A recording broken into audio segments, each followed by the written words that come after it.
Hello everybody, and welcome to more Total War Warhammer 2 Co-op, the incredible adventures of Thorek Ironbrow and his dead best friend, Settra the Imperishable, where we're going to be continuing our co-op campaign and maybe even working together. We've still got a couple of things we need to wipe out on the map, and we've got a lot of artifacts we still need to collect in order to really show off how absolutely broken the dwarves can get under Thorek. I'm joined by Coolguye, of course, Ahoy! and we're going to get started. We ride on wings of fire. Yeah, I had just finished securing my northern flank. Now I basically just need to secure the desert and Gonna get Rapans out stomp there. all. Yeah, stomp Rapans. Like I didn't want to do it. Like I respect the shit out of Oh, it her, was and she's inevitable. kind of scary. But now that she's thrown hands, I don't see how I can do anything else. Like she's never gonna stop throwing hands. Mm-hmm. We're pawns. She's here to kill. She's here to kill. She's Yeah, here to kill, like, skeletons, and she's not going to stop until all skeletons are dead. yeah. This is how it is. Okay. That is how homegirl rolls. Like that is just it's how she do. So Mm-hmm. it is what it is. Yeah, we've got, like, on my end, I've got to start moving on Grimgor, unfortunately. Pretty much my only path now is north, and that's through both Grimgor and Deathmaster Snitch. I'm going to obviously be finishing off, gonna be finishing off the Lamian vampires who sort of tootled off into Nagashazar, but since that's an actual good place for me to build on, that's a good place for me to conduct a war campaign. Claim it for the throne! I'm pretty pleased that you're destroying the shit out of that place because I really was not looking forward to having to do that amphibious landing. Yeah, so it's like the great halls of Nagashazar is something I'll be able to make at the once I get this place grown up, so probably a long time from now. But the idea behind it is it'll give me some money, make my units immune to vampire attrition, which is kind of nice. Give me boosts to leadership when fighting against Vampire Counts, Vampire Coast, and Tomb Kings, and also give me double experience when fighting against all of those, with the offset being that it's going to absolutely just, like, relentlessly piss Vampire Corruption everywhere, and I'm pretty sure... Yeah, it's like plus 50 Tainted of that, and the best I can do is, like, plus 8 Untainted. So, Right. don't know if I'm gonna build that if we're being perfectly honest. And let's not forget we have Doom Dwarf. We have Doom Dwarf. We have the double barrel wielding psycho shotgun boy over here.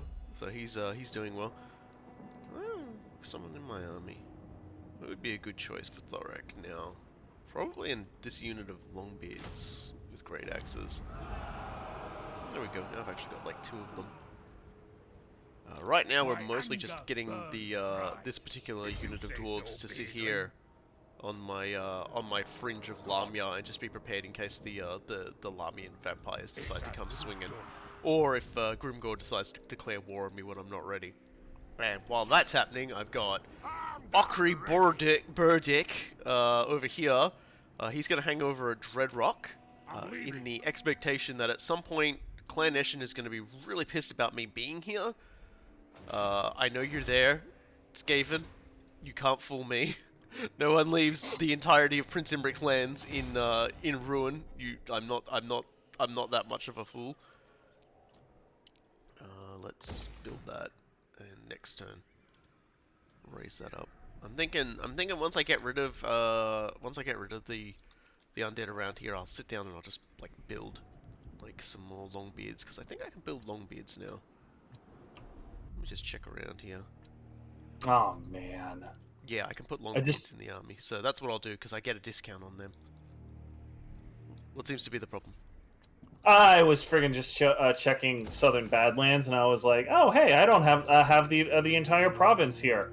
I don't. Granthi Mingal is owned by, of course, Grimgor." Yeah. And I was just like, I am not ready to pick that fight. Just wait a minute. Just let it go. He's just sitting there, just going, I've got the elf house, I've got the elf house. He's just sitting in there with everything. Like, with a little bit of luck, like, Grimgor's off fighting Norska. I don't know.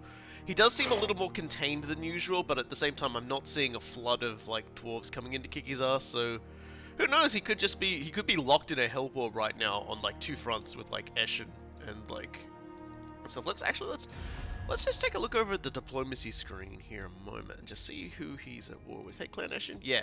Clan Eshin is at war with Grimgor. They don't like me very much, Clan Eshin, so I'm sure it's inevitable they're gonna go swinging at me. Who else is Grimgor at war with? I'm sure it's gonna tell me.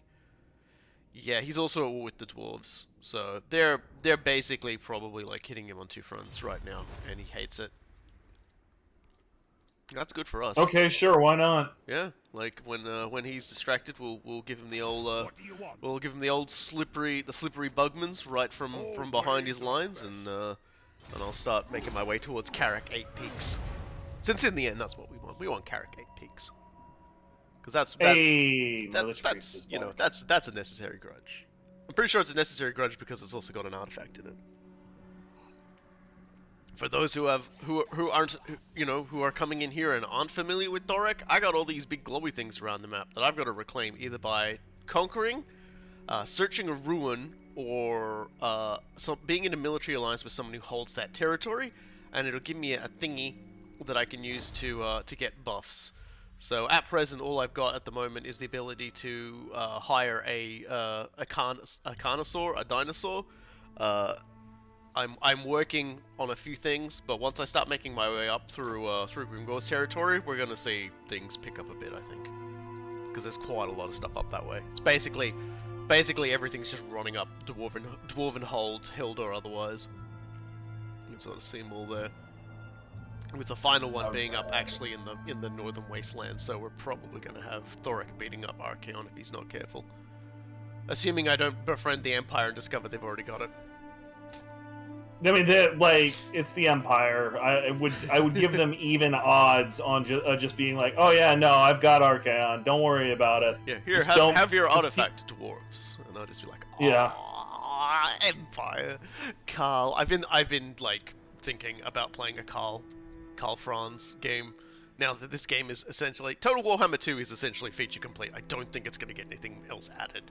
Not big, considering that that Total Warhammer 3 is so like clearly on the horizon. 3 or so months away. Like I don't know if yeah, it's exact, but like this August is they're releasing Troy, Total War Troy on Steam, and it looks like they might be adding more mythical creatures and mythical monsters to make it a bit more like maybe just kind of like how there's like a historical mode and then there's like the romance mode for Three Kingdoms.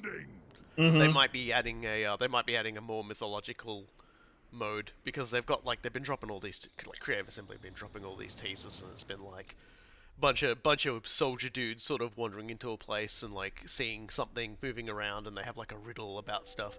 So they've had things where one of them's clearly the Hydra. So there'll be a Hydra in Troy, because like before that it was basically the weirdest they got were like Minotaurs and some other dude, and they were just like big dudes wearing like hats. In essence, they were like big tough hero units, but they weren't particularly impressive. They weren't Toroks with the Sword of Cain levels of ridiculousness. Ugh. All right, here we go. That's right. At some point I'm also gonna have to like. When I kick this conflict off, I'm going to take Maharak. I keep forgetting Grimgor is quite literally sitting in the middle of one of my territories. Like his. Oh well, I mean, I guess we don't have any questions on where he is then, huh? Well, no, he's not sitting there. I mean, he's like his Ardboys. Like he has Maharak in my Lamia region. Oh yeah, and at the end of the last stream, Chaos started invading. So. Oh, apparently, Greybeard's Prospectors are actually at war with the Knights of the Flame for a bit there. That's kind of funny. The Wood Elves on my territory won a non-aggression pact. Okay, sure, fine. Yeah, I can see that. I really wasn't that interested in fighting you elves anyway. I don't give it much time before they betray you, but that's right. Them. You know, like I don't put a whole lot of faith in that holding. Yeah. Gringarak. Alright, Thorek's level 21. It's really funny, isn't it? We're like a level 90 something, and when I'm playing my Thorek campaign, I'm already max leveled on him at like turn 40 something.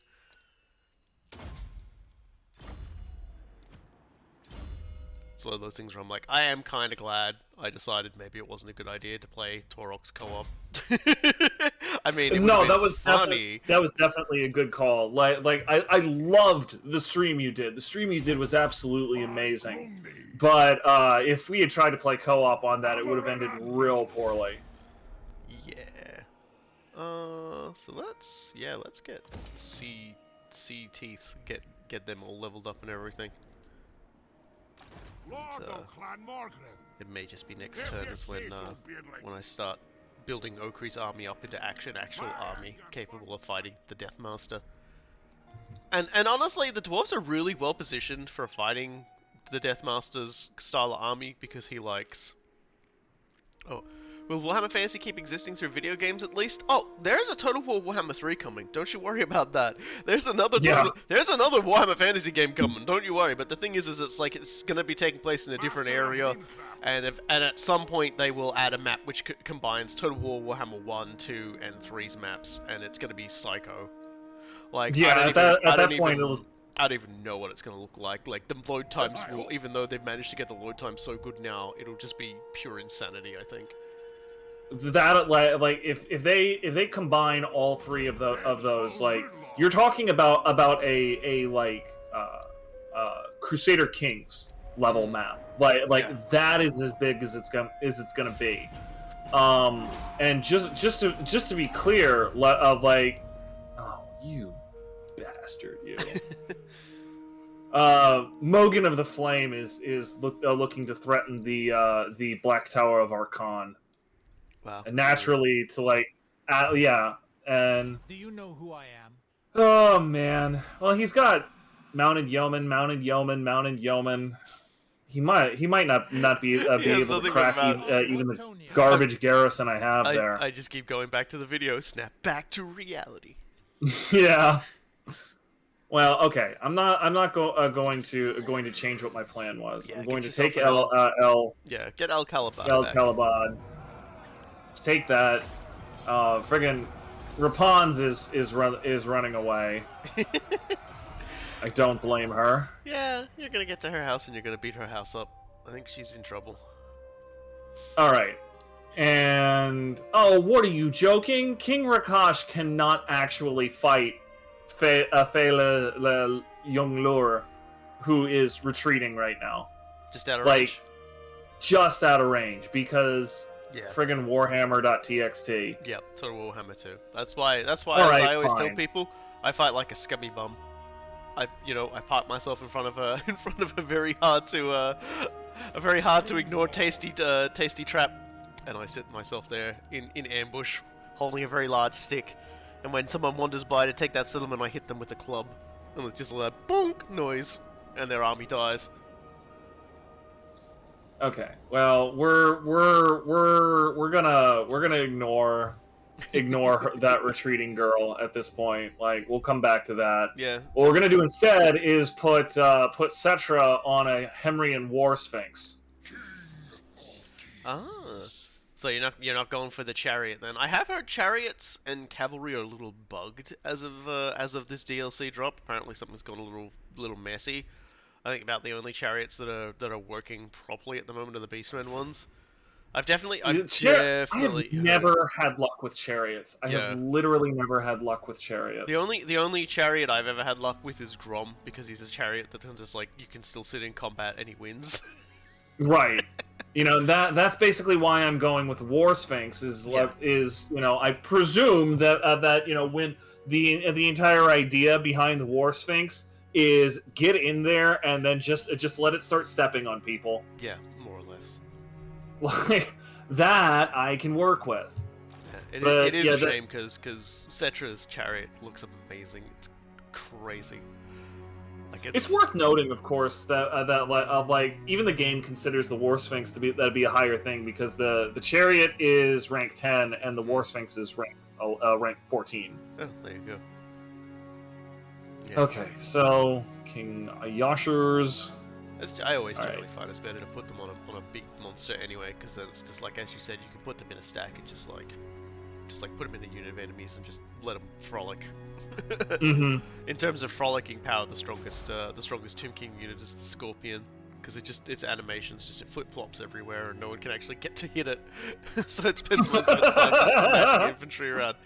Yeah, it's an interesting concept to examine, but one of the strongest units they can field is one that's just its animations are so wild and silly that yeah, the reason why it gets away with it. Let me see. Okay, this guy. Man, that Tomb- desolation of Nagash stack is not that impressive. Although, Nagaron summoned up a black arc, and like I don't know, maybe my memory is screwed up from our last game, but it seemed like there was some serious stuff going down with that. Let me see here. I know they retooled them somewhat, so I don't know. Like black arcs are now a lot better than they used to be, but yeah. I mean, they used to be 5 degrees away from useless, so you know that's not saying a whole lot. Yeah. There's Salvatore Barkmere. Yeah, he's riding his corpse cart. His balefire corpse cart. Buttfire. Let me see here. Let's get one more set of horse archers, and then call that a day. My fire is all And- baleful, boys. Check it, yo. That's what the kids are calling the good shit. Those. We're gonna get those. I'm and vaping we're off of gonna a zombie. Are there any recruit barns to one find more. in this game? There are no barns and no Vizchachas.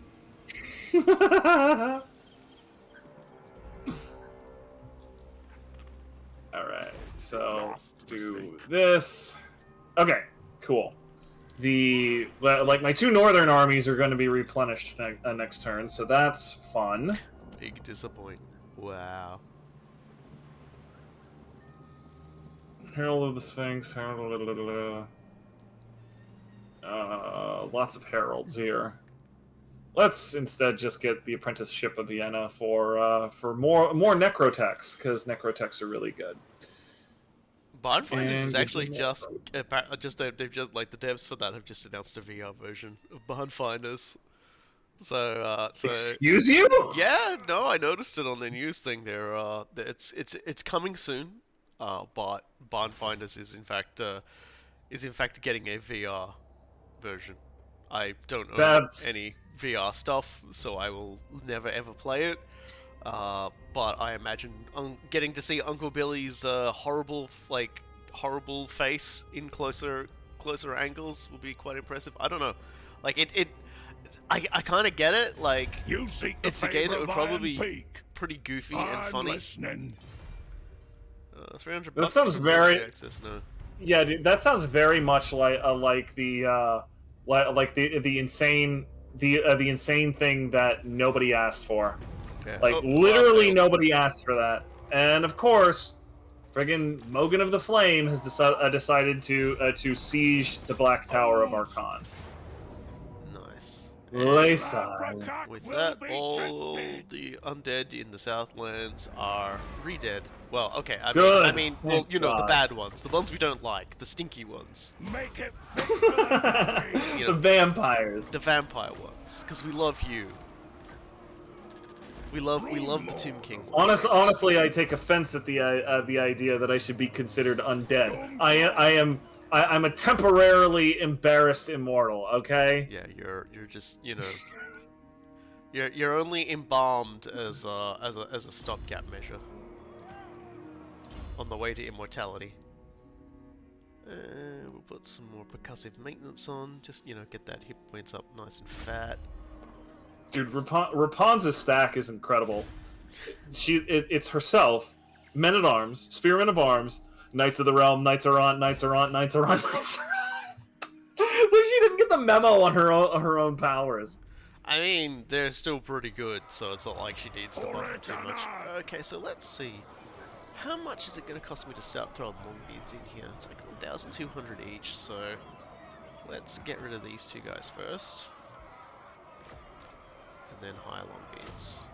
We're gonna slowly just like replace those like dwarf warriors with long beards over a few turns, and then we're gonna do the quest to get my my pick. Oh yeah, that's right. God.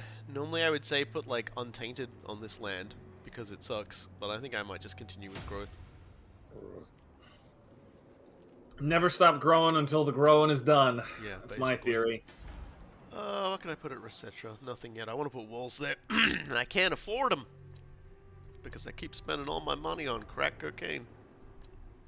I can't put anything there. Okay, whatever. I can't buy anything. Another wall failed. All Yeah, right. yeah, they fucked up. I don't remember what they were wiring for. I think it was Karazakarak.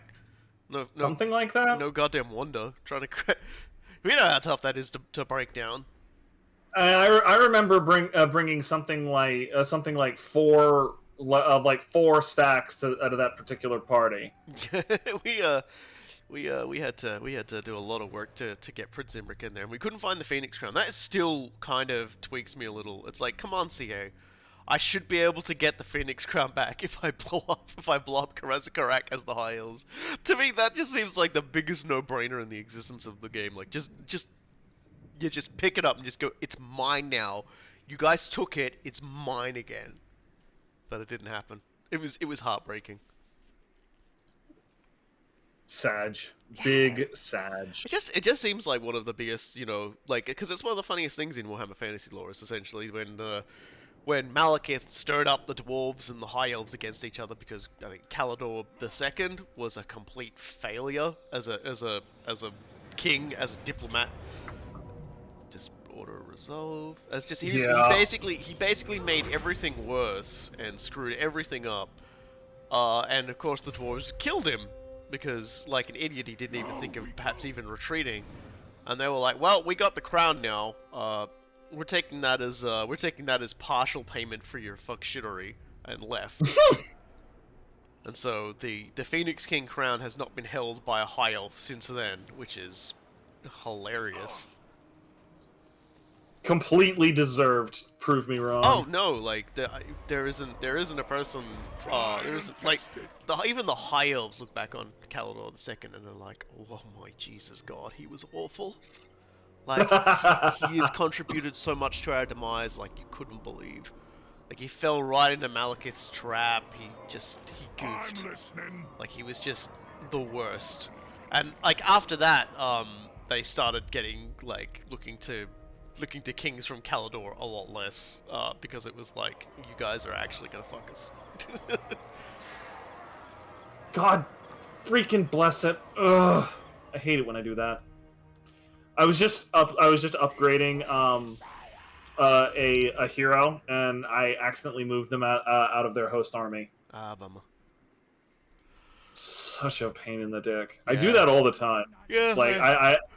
I probably do that like 3, 4, 5 times a game. Yeah, I've done it a lot playing like Total Warhammer 1, so I do it a lot less now, but every now and again I'll still sort of not be paying attention to what I'm doing and goof it. Oh, pardon me. Okay. Let's get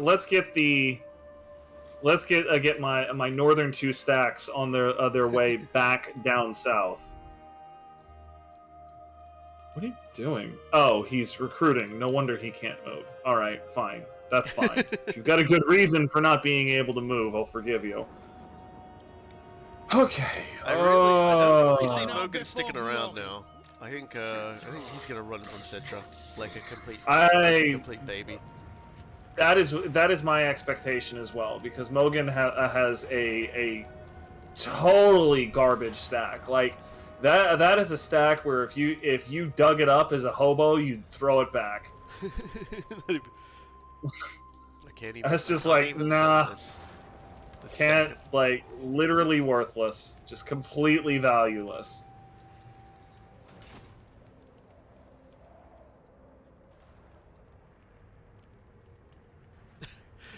It's kind of like when you're watching everything sort of move, like in faster motion, just focusing on Settra, and his cape is just flapping at incredibly high speeds. Oh my god. Now that one stay? what do you want, Greybird? He wants a non-aggression pact because he knows damn sure that I'm rolling over his territory to get to the Chevalier. You know what? No, no. I it would actively help if I occupied his area to help you out. So I might as well just do it. Yeah, those dwarves are a sacrifice I'm willing to make for the old ways. You know, like the olden ways really do require a few sacrifices to appease the gods. It's just so to it is speak. what it is when everybody has strayed so far from those good old ways, and they're just why are we doing things the old way still? We should be doing all of these new innovations, not understanding those new innovations are the way to destruction. Yeah, although I was thinking it was just like old stuff's cool. It's cooler. Old stuff's cool, new stuff drool. So wait, is that going from level 3 to it's level 3 to level 4. What the hell? What's her up? Nicolander, the blade of Scalarl or whatever. His entire horde is half health for some reason. Like, I have no idea why, but you know, he's weak? Question mark? Huh. Raid Lord, at your service. I wonder what happens. I wonder if someone attacks Yeah, I'm not sure. He Well, probably... Mogan, Yeah. Highborn. Mogan, as expected, has decided that he's outie 5,000. Yeah, and he's taking attrition damage, so his stack's gonna like desert attrition ain't nothing to mess with, so he's probably not doing so good.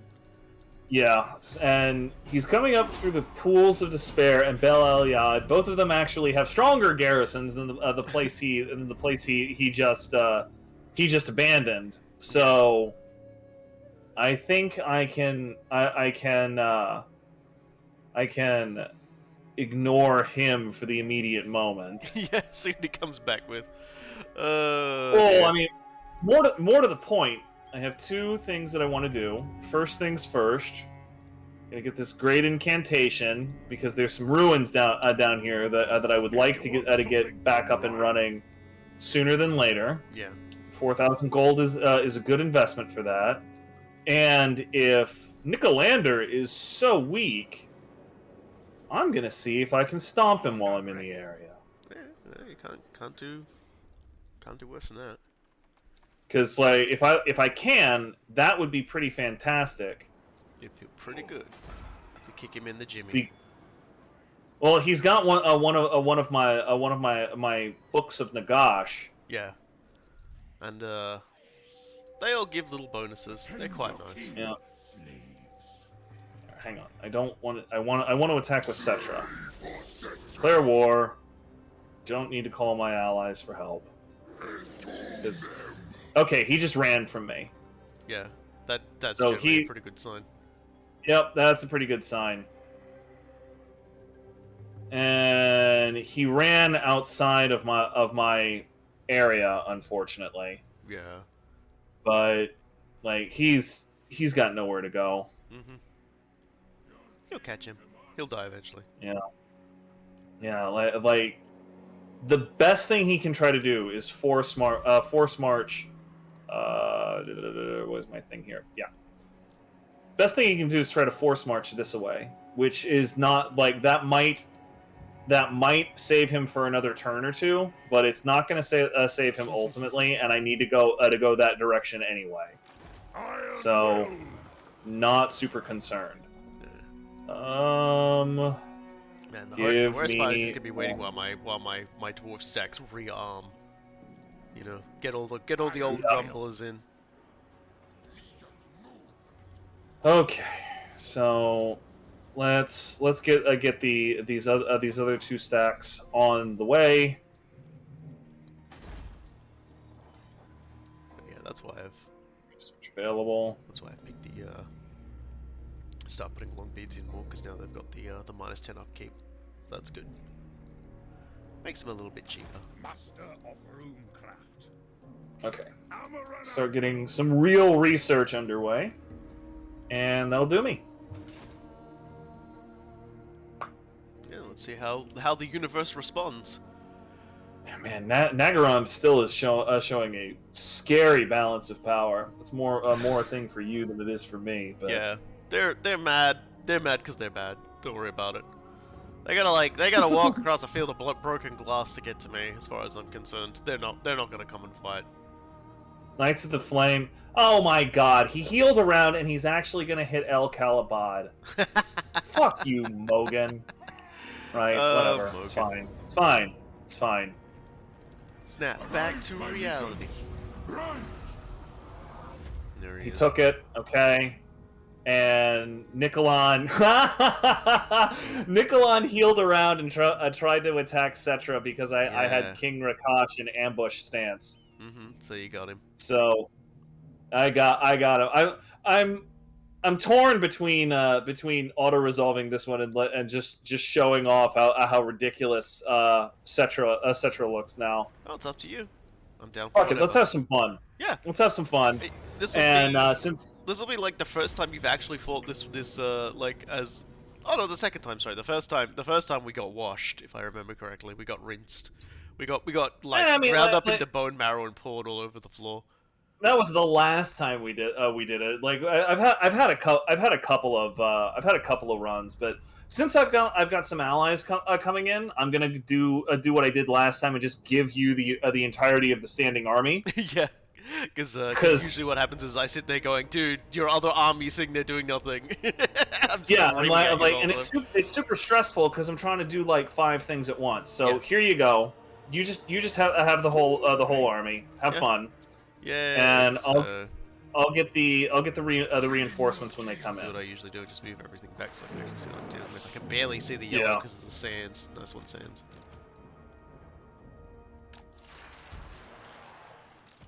Just regular chariots. Okay, cool.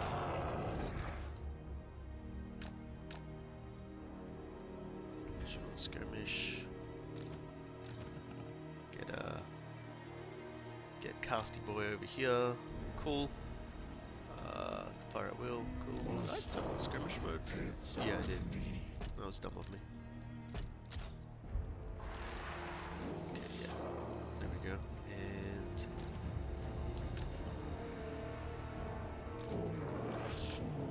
The Nekihara warriors that you have right there are ethereal, by the way. That's their cool thing for being the regiment of renown.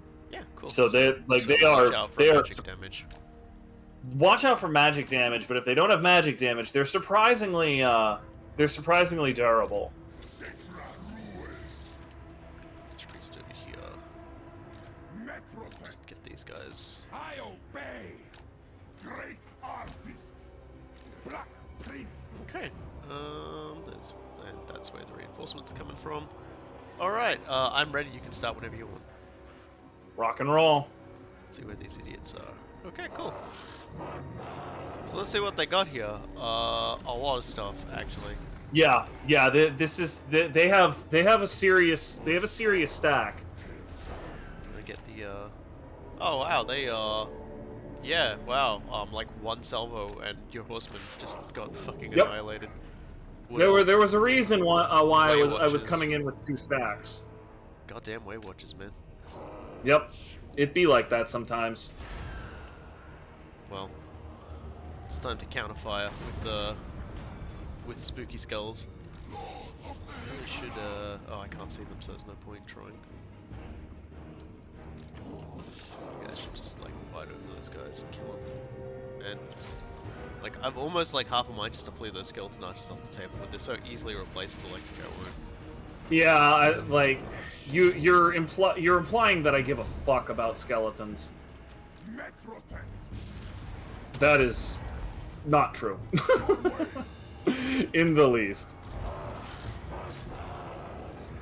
Archers. No, you guys should join those guys. Archers. Chariots. There you go. Just stand their ground, and then You, and then 6. Okay. I've at least got everything organized.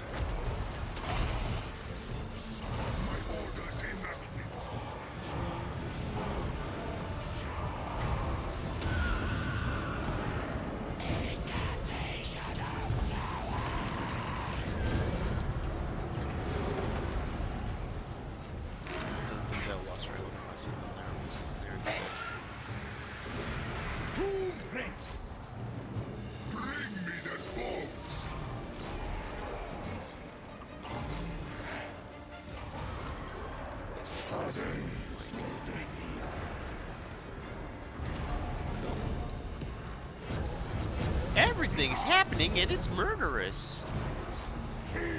Right, the Wild Riders just lost their cohesion. My chariots are coming around to attack the Way Watchers. My archers are going after the replication crystal. Alright, let's see how good a charge I can make on our big boy here by pushing speed on him. There we go. I should hopefully delete a few Saurus. I always just like how I can just sit those skeleton guys there and they just never have to worry, never have to try. They just stand there and do not die. And in a moment I'll be able to summon the Sheltie. Oh, you can summon the Sheltie. I'll get it. Yep. Yeah, I've probably gotten a few of your units killed, but I'm just standing around and living my best cares? life. Yeah. All right, we'll put the Upshopti in the rear, and then Tree Man. We have Shem's Burning Gaze for you.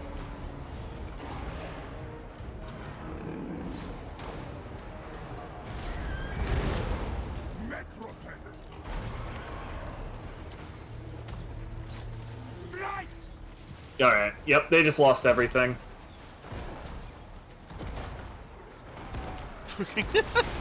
Settra just sending everybody flying. It's just Settra things.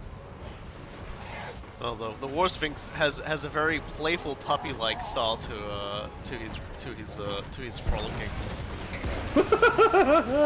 He's definitely got puppy power. Fucking Pound Puppies cartoon. That's what you just reminded me of. Oh. Yeah, Nicolander's still kicking, I guess. Well, whatever. I'm tightening the noose on him. Yeah, I don't think he can get through very easily. I don't even know if he can retreat. He might. I'm actually not clear on that. Unbreakable. He is in fact unbreakable. I mean, I was more referring to the army itself. Like, is it possible? Are they annihilated if they retreat? I'm actually not clear on that. Well, yeah, I don't know. I think because he attacked and got ambushed, he might survive. But Nicolander's fucking dead. He's unbreakable. Yeah. And I'm pretty sure he's the one you gotta kill to get this. So I think they intentionally made it that way. Settra just kind of hanging out. Kill him, Settra. Come on, dude. You gotta get the last hit. He's your problem. Okay, he died. There it is. Yeah. Don't imagine. I'm gonna let the skeleton horseman kill this tree man before I hit end battle. Yeah, no worries. There's like 2 Saurus left over here. What got wiped out, by the way? Was that the Regiment of Renown? The Regiment of Renown, the Ghost Boys are still up. Yeah. Okay, cool. And the Halberd Tomb Guard. So yeah, the Regiment of Renown and the Ghost Boys are still standing. So. All right. Well, if it wasn't the Ghost Boys, then I don't actually know which one of your units I lost. But man, it doesn't matter. Yeah. It'll tell us anyway. Yeah, like. Oh well, I lost you your carrion. Oh my carrion. Yeah. The carrion. I sent them into a fight and probably forgot they existed. Good. That is literally the point of carrion. The Necrotech got no kills because he's like all the heroes either stood there just like casting spells like to augment the troops or spent a whole lot of time killing nothing. It was pretty great. Pound Puppies is a deep cut. I had a Pound Puppy when I was a kid. It was awesome. They were cool. Okay. They were cool. So harvest organs. Eminently huggable too. It was like they designed to be just like perfectly hugged by a small child. It was great. Yeah, so there we go. They did a really good job on it. On Pound Puppies, I mean. Nicolander is well, I mean he's apparently spawned 2 stacks over in the corner there. Excuse you? Yeah, if you look down. Circo and Ara, whatever. Ara. Whatever. King Rakash will handle those 2 dingalings, and then Settra will go. We'll go do the other stuff. Okay, so Akri will give bigger reduction, bigger loss I reduction. need to get a anti hypoglycemia thing. Be back Yeah, in 2 no worries. seconds. I'm going to be tinking around with my armies up here. My anger burns bright. Good, I'm glad your anger burns bright. You're gonna need it, because there's gonna be a lot of things to kill shortly. Vengeful Rune Lord. So how many can I make this turn? I can only make like one. I think it's in my best interest to just hard march you to Mount Arachnos. I need you to just run, dude. Just like run. Grimgor's gonna hate it, but Grimgor hates everything anyway, so it's fine. And this turn I might just... I'm gonna finally put up a gat-dang wall there. I only need to do that for 100 years, but yeah. Lamia, let's increase our revenue in Lamia. Chaos Corruption is starting to grow up here, so I'm probably gonna need to start putting down some Slayer Shrines at some point. Because nothing screams untainted like a bunch of dwarves who are buck naked, covered in magical tattoos. And I say magical tattoos in the same way that runes are magic. Basically, All ways are best. like if anyone ever asked me to explain how runes like work, it's just like it's kind of like how if a wizard does a gesture to cast a spell, only it's written down. That's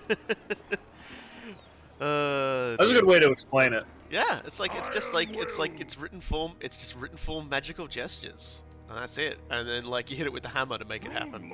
Sometimes, if you gotta.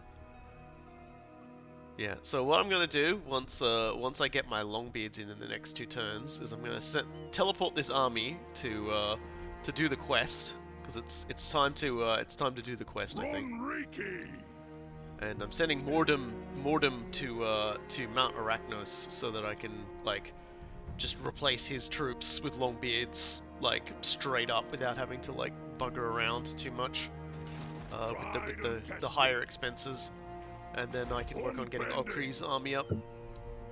Okri's army's gonna probably be a bit expensive, but we'll get there. Alright. Your turn. Alright.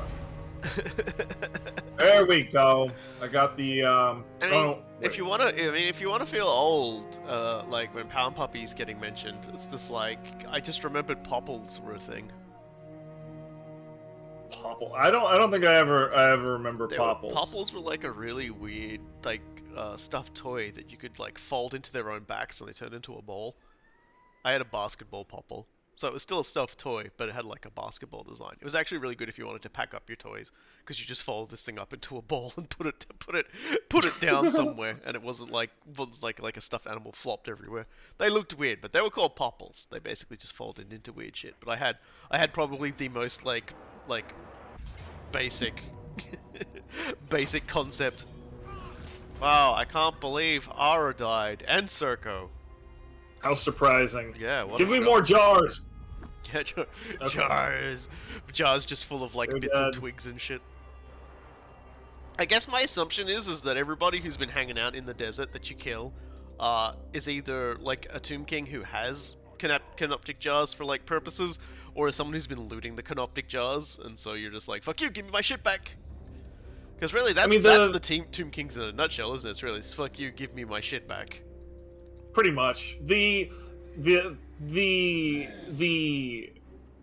battle option is harvest organs. So I like Okay. it's well, just that's true. Then it's just too. sort of I'm going to like gather a whole bunch of stomachs and lungs and shit and do that. But you know, like Tomb Kings in a nutshell shell is indeed fuck you, give me my shit back. Yeah.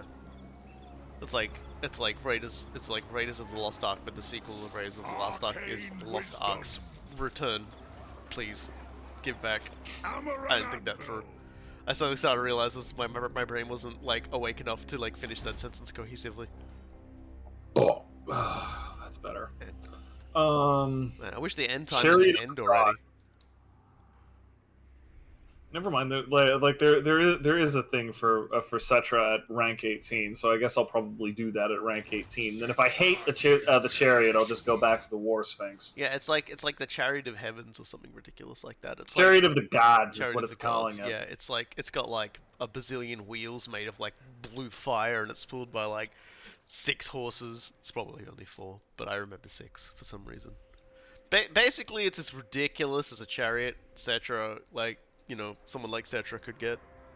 He's got that's the thing I think one thing they really need to remove in Total War Warhammer 3 is having to invest a skill point for a mount. Just make it available when they reach that level. Yeah, for sure. Because, like, it's a nice little like upgrade, but it's not worth investing a point in if you've got like a big monster mount coming up later. Like, and it actually kind of actively punishes you for, like, if you like inherit someone from a confederacy or something like that, and they've bought every single mount. Like, which they do. Like, the AI does that.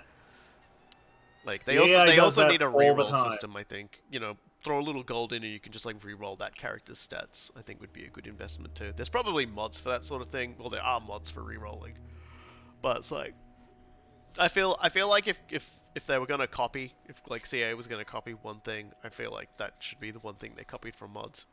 And believe me, they've taken I don't believe they've directly copied, but they've taken a lot of inspiration from mods. Like, as well, you should, right? Yeah. You know, like that's part of the point of having mods in your game, is that you're able to let the community go do a whole bunch of stuff, and you can go see what works and what doesn't, and people can go in, they can mod it in, but like I'm pretty vocal in our Discord and so forth that you know I try to avoid using mods in most situations because you know it is one of the deep joys that I get from playing video games is talking about video games with other people. And if I start modding the crap out of something, it makes it really difficult to be like, hey, I really like this game. It's just like, oh, cool. How do you play it? Well, I mod the shit out of it, and it's just like, unless you're doing something like Skyrim, like I know the meme is heavily modded Skyrim, and I'm just like, I'm with it. I am totally with it on that. Like, half of the fun of talking about Skyrim is talking about the way you mod it up. Like, so I'm not gonna sit there and hate on that, but you know, just it's really difficult to talk to talk about a lot of games after you start modding the crap out of it. So it's, I don't know, like it's one of the things that I definitely feel like should be something that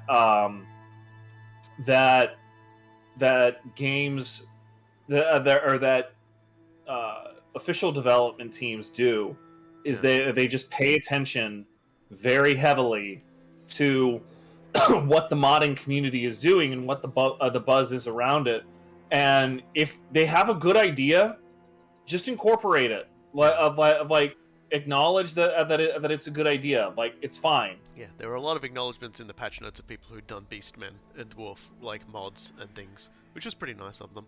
One question in the chat was, what about restored content that was that was remodded into the game, like Knights of the Old Republic 2?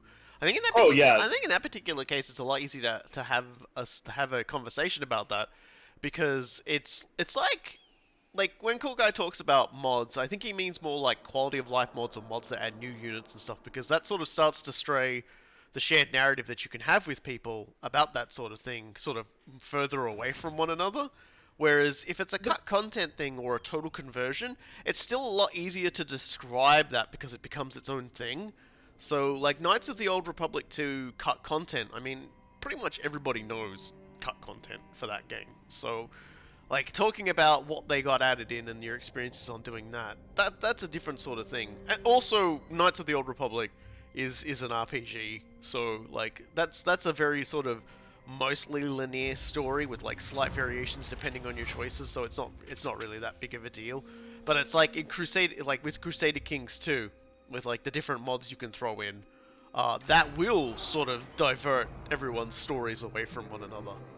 You really can't talk about you know, a modded game of CK2 versus the base game. Like it's just like well, I had such and such problems doing X, Y, and Z in CK2, It's just like, oh yeah, no, I didn't have a problem with that. Oh really? What'd you do? I modded it.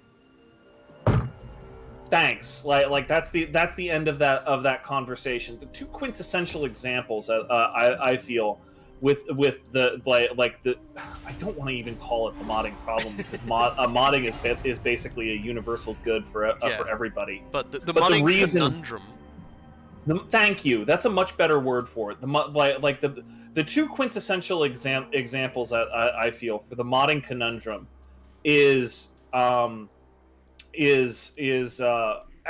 2, because that like XCOM has amazing mod support, but most of the mods out there like fundamentally change the game in such a way that you really have to qualify what you're doing. Yeah, and there's so many of them. And RimWorld, like those are basically the two games. I would throw in Darkest Dungeon as well.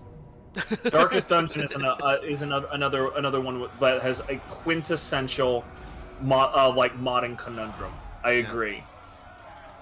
Although I will say, terms of mods that change the game, I think Darkest Dungeon does the best job of their mods sticking to the flavor.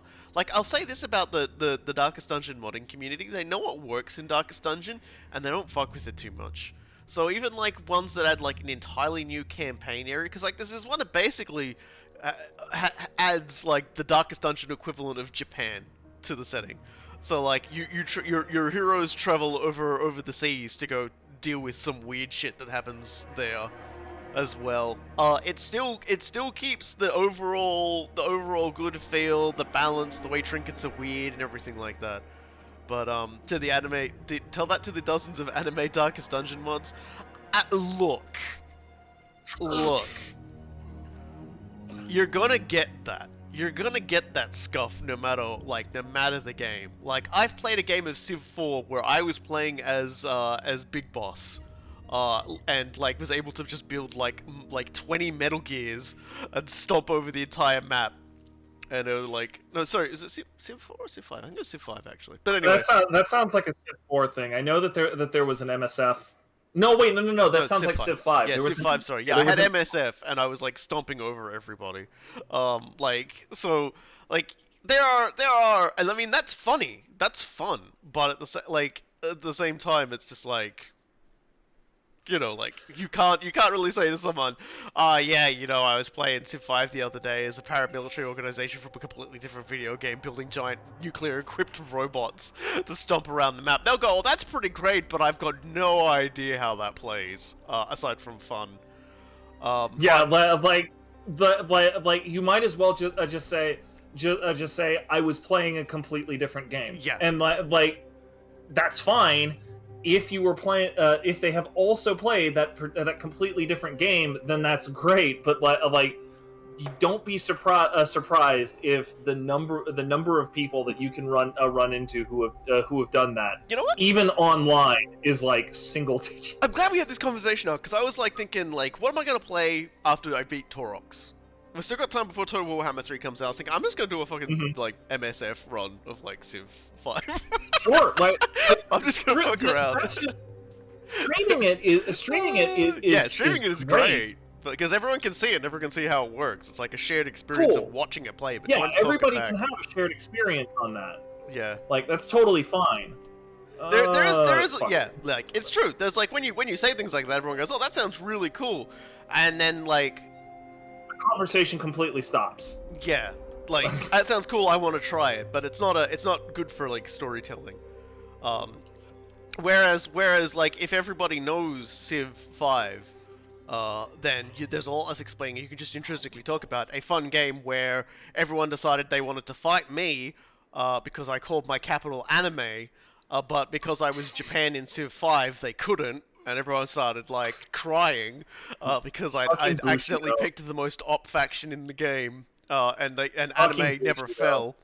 Like, you can have stories like that with a group of people, and they intrinsically understand because that's the base game. Mm-hmm. And yeah, it's like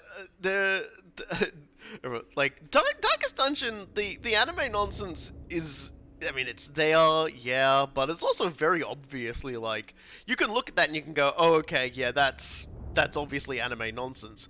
You look at other people's like custom characters that they make. They're, for the most part, they are designed in the spirit of Darkest Dungeon, so they're not too op. They have their drawbacks. They have systems that work within it. They utilize the system of like moving around into different positions to do different attacks. They've got different sort of benefits and you know and malices from their camping mechanics and things like that. So it's a really like for the most part, like I would say like the largest part, the stuff that sort of adds new content in like that is pretty in line with the spirit of Darkest Dungeon. Whereas like I've seen like XCOM, like, and I think XCOM 2. I played XCOM 2 recently, like using a streamer sort of setup, like a mod list, a streamer sort of setup, and it did really just like completely change the game. And I don't feel it changed the game in a good way. I feel like if anything, it just sort of it completely tilted the balance of the game. It wasn't really that much fun after a certain point. You couldn't like it just required you to sort of really just change how you were playing, and it wasn't even so much that like it was intended as an overhaul or anything like that. It was just there was so much different sort of things added, it just sort of fell over. I should try some XCOM 2 Warhammer mods actually. That is what is the other conundrum with modding, and I'll refer to that as the modders conundrum rather than the modding conundrum. And each game presents the conundrum very differently. I would say Darkest Dungeon, and this is basically a big hats off to Red Hook, in that they presented a very easy version of the modders conundrum.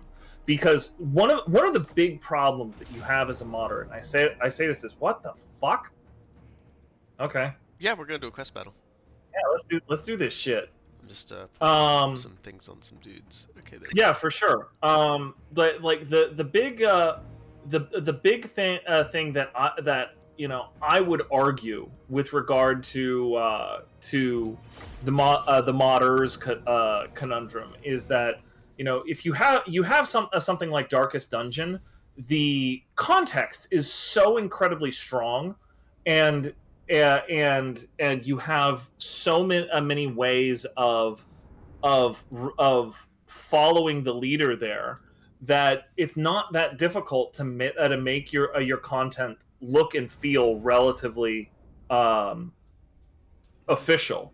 And I'm going to shut up while the game talks here. Yeah, because we've quoted Jorek. I said his name was Joseph, but it's actually Jorek, the dwarven engineer from Marcus Wolfhart's campaign. So let's listen to Thorek yell at him for a bit.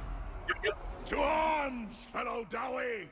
This insolent lout thinks to steal our quarry out from under us.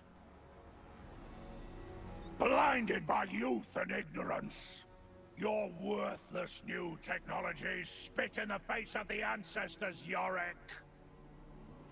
Clearly the trouser legs ritual you suffered all those years ago did not put you in your place.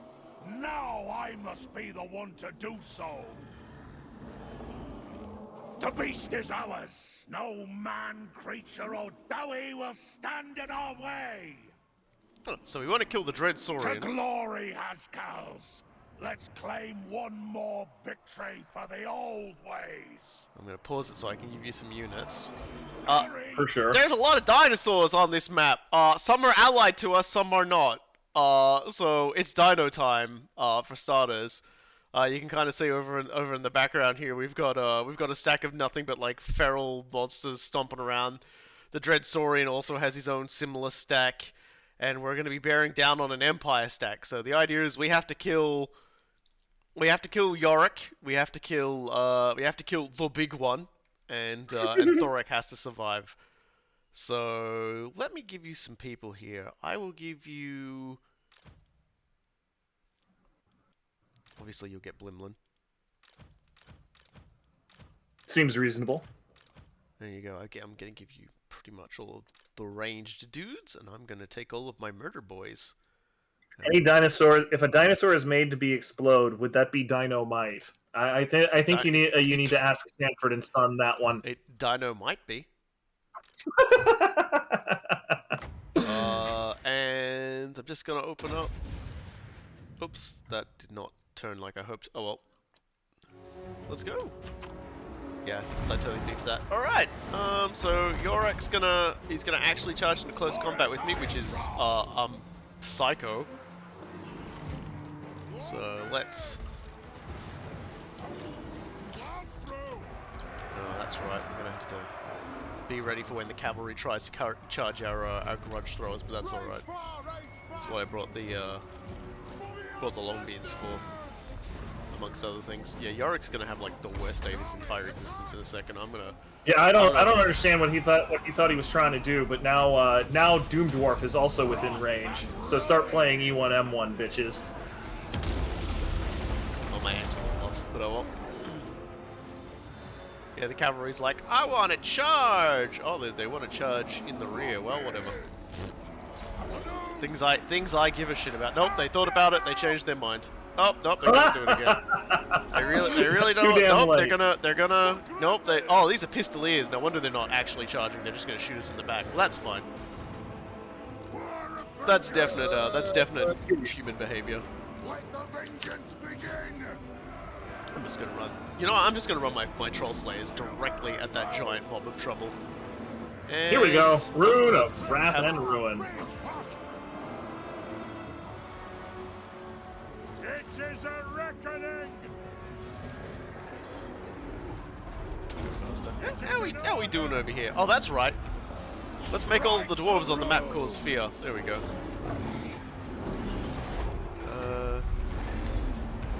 Doom Who's Dwarf fighting me? Oh yeah, the Empire General.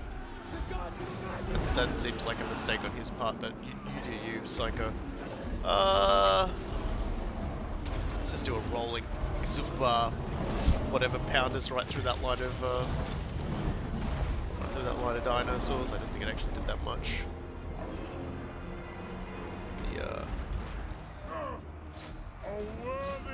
Yeah, and out of nowhere, a whole bunch of dwarves also show up to help me. I don't know what that's about. This mission is best described as a very large clusterfuck. I don't know what's going on like half the time, but it's great fun, so it's alright.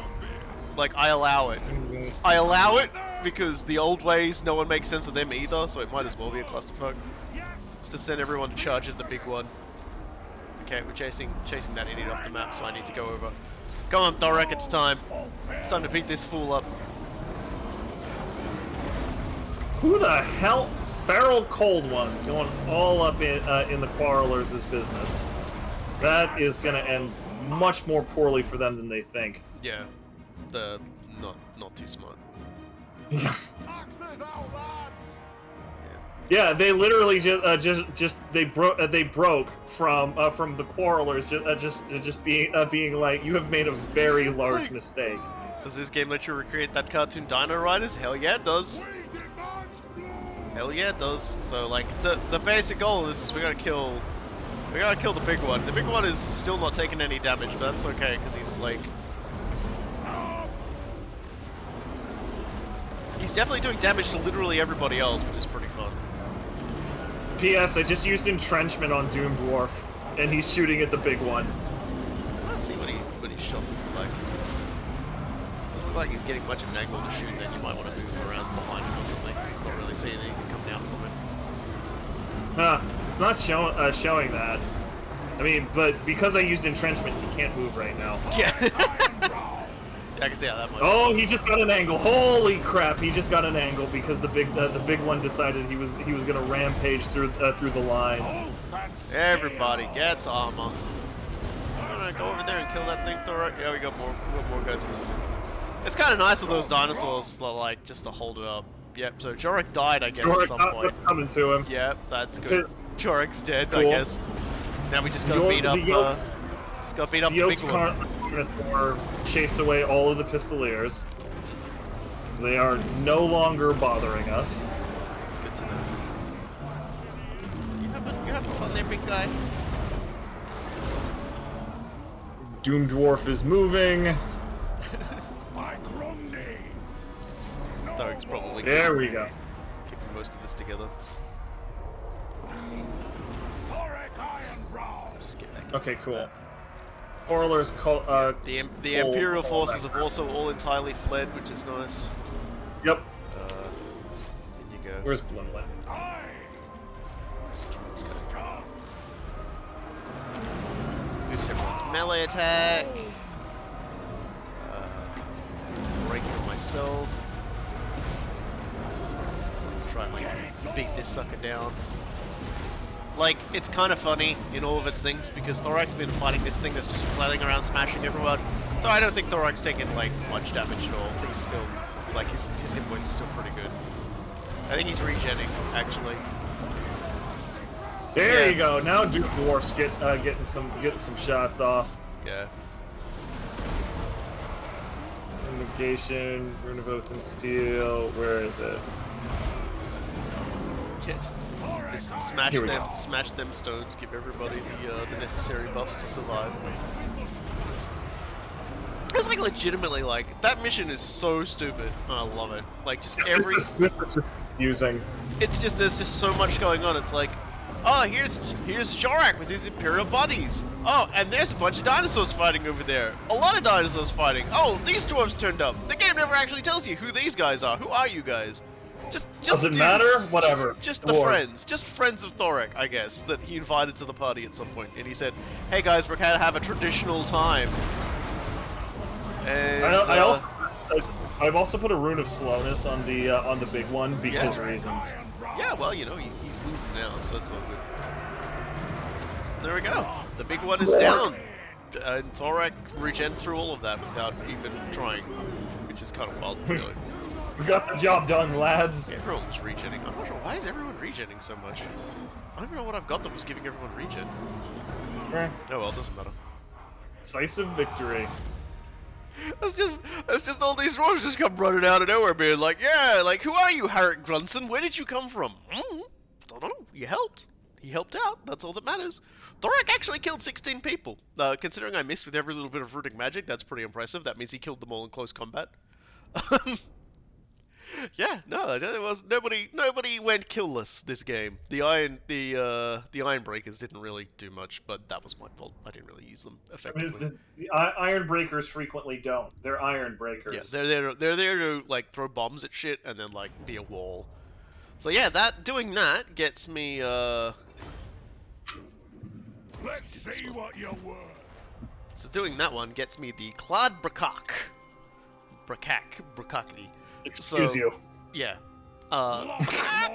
So aside from giving me the passive ability Frenzy, which like I gave my entire army anyway, I get Sundering attacks, which basically reduce enemy armor while using, and I get the ability the Clad Brakak, which is a bombardment spell. So that's nice. So that's my magic stick now. So Thorek Ironbrow. I suppose I should start getting ready to start taking my shit back from Grimgor. One more grudge avenged. Rest, feast, drink.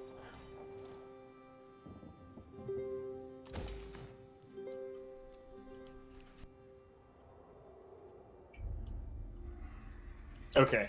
I had to spend a moment figuring out what I'm going to do on my turn, but anyway, going back to what I was saying. So like the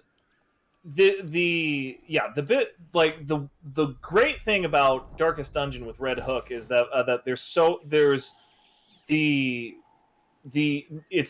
art style is fairly easy to mimic, so it's not like a huge onerous problem for modders to just be like, man, I would have to have an entire art team to make something look official. And the mechanics are also relatively easy enough to understand and get into, that you don't have to run like a million friggin' oh yeah, okay, we should definitely dig and pray. Oh, there's enough. It's easy enough to grasp that you don't have to run a million simulations just to see how something is going to work. I will forever give credit to the one dude who added a character for Darkest Dungeon, who is mechanically pretty cool and interesting and thematically and fits the themes, and the art style still matches the thing, but gave him an absolutely ridiculous like triple X pair of gazongas. Yeah, and when pressed on it, he was just like, "Fuck you, I like big tits." Like, you know what? At least you're honest about that shit. You know, I don't agree. Just... I think that guy's work looks fucking ridiculous. Yeah, they look. But when he was just like, no. Yeah, he just comes straight out and is just like, "Fuck you, I like big tits." All right, cool. You know what, man? Like, you're not gonna change the mind of that guy. You're not gonna let him live his life as much as it may trouble you. Yeah, but it was just like it made me laugh because it was just like because like his previous ones were fairly normal looking and they're really interesting. Like I think he also was the one who did like the Slayer. So it's like a rendition of like the Doom guy, but with Darkest Dungeon mechanics that made sense and an art style that fit the setting and everything like that. It was really quite cool. It was just like huge gazonga lady. I was just like giant stonking tits, and it was just like okay, cool. You know what? If you're that honest about it, it's like to me, it's a little bit of the difference between the way Quiet was presented by Hideo Kojima and the way like 2B was presented by Taro Yoko. Yeah. Like if you tell me you will regret your words and deeds, like you had better have some like seriously like multi-layered and stacked everything to make me actually regret my words and deeds. It's just like no, she's got this weird mutation that makes her basically a plant. I don't regret my words and deeds. Like she's a horny character, dude. Can we just be honest about that? Yeah, we had a dude who photosynthesized in Metal Gear Solid 3, and he kept his clothes on. He wore a ghillie suit. Right. Like we did that. He was super old. And like he wore clothes. Whereas, we had 2B and Taro Yoko just turns around and is just like, yeah, me and my wife like really big asses. Okay, please, you know what? please send me a zip of all the lewd art of 2B you have drawn. Oh god, I didn't think you would actually do that. Oh my god. Like yeah, and when somebody actually did that, he was just like, I didn't think you'd do it, but also lol. She's literally the End's daughter or granddaughter. That is why she is a plant. Well, the thing is, I don't think that ever actually comes up in the entirety of her existence. As far as I've played something like 250 hours of Metal Gear Solid 5, and that is news to me. Yeah, I thought that would be the case, considering, but like it never actually comes up. But like for whatever reason, like maybe it's in like a lore corner or something that got cut, I guess. But she just like it just never made any sense to me, and that's news to me. Yeah, and I thought it was all that like she had the weird stuff because of the parasites, because of the parasites being that was my everything. understanding as well. Yeah, I thought that she developed her thingy just because of the parasites, because there are parasites you encounter that do weird shit with their skin as well. Weirdly enough, though, they are all like fully covered, so I don't know. It's like she's a prototype, but I think obviously the real answer is, Hideo Kojima was very horny on main. She's a horny character. She's a horny design. He was horny on main, which is like it's weird that he would like go on to say like, oh, your thoughts and deeds, etc., etc. When the game has just and everyone's given a free run to characters that like poop themselves all the time, and an entire plot point about staring at a woman's ass to be able to figure out who she is, and just all sorts of other just things like that he's just gotten away with over the years. But that was the one where he had to like he felt like he had to explain you'll be sorry when you realize what really is about her, and it was like I'm sorry I asked. No, we weren't. We weren't. Like you're just horny on main, dude, and like if you're honest about it, people actually tend to forgive you. Anyway, I'm far abreast of my original point is that, but like the modders conundrum is twofold in that like if the art style is really complicated, it can be very difficult to make mods that feel even remotely genuine. Witcher 3: The Wild Hunt has this problem, because in addition to having like these incredibly like intricate models and everything like that, there's also big voice acting. Like Coder had a similar problem in that like if you weren't using the like canned alien voice acting, it didn't sound noticeable. It didn't feel right. My favorite favorite Baldur's Gate 2 experience in terms of modding was modding and like I basically went, okay, well I've played the game about 5 times, finished it about 5 times. Let's play as a different character. Let's get some let's do a party made entirely of mod characters. Like, that was a mistake, because there was one character who was quite clearly some dude's love. He really loved this character, and God, like, her voice acting was like ASMR, only really bad. Like anti ASMR. Yeah, it was like I couldn't stand it, but yeah, it's just like it actually is a like it helps out the modder's conundrum a lot if you just don't have voice acting in your game, because that means they don't have to be good at that. And spoiler alert, most people aren't. Like they just aren't. So we can just be honest about that. But then the other part to it is just making something that feels correct, which is basically the problem with XCOM 2. It's the one that you were touching on. It's also the problem with Long War. It's the same reason why I never clicked with Long War. Long War doesn't feel like XCOM. Long War feels like some other like weird, labored, tortured way of thinking about turn-based strategy. And I have never felt like Johnny Lump's team really nailed in what they actually wanted it to be. And like I don't feel like they ever really thought about it. I feel like they thought up some really cool systems, and I feel like they had some they did a good job of going through and saying, hey, we understand that some people aren't going to like how we approach X, Y, and Z. So we're making it really easy to change the settings on all of that stuff. But that doesn't solve the problem. That just pushes the modding conundrum onto the player. Like even among Long War enthusiasts, no two of them play the game the same way. Which on one hand is kind of cool, because it means that you can play it 100 different ways and all. But on the other, it means that even among enthusiasts of the game, they can't have a conversation about it. Like, they really can't. If you put 2 XCOM Enemy Unknown people in the same room, they're going to figure out who they are, and they're going to share trauma within 30 seconds of meeting each other with 3 little words: "Fuck thin men." Like, they're gonna figure that out. You put 2 Long War people in the same room, it's gonna be 20 minutes before they even get close to figuring out what's going on there. And even then, they're one of the big things that's gonna happen is, hey, did you work with the repair system? Oh no, I turned that shit off.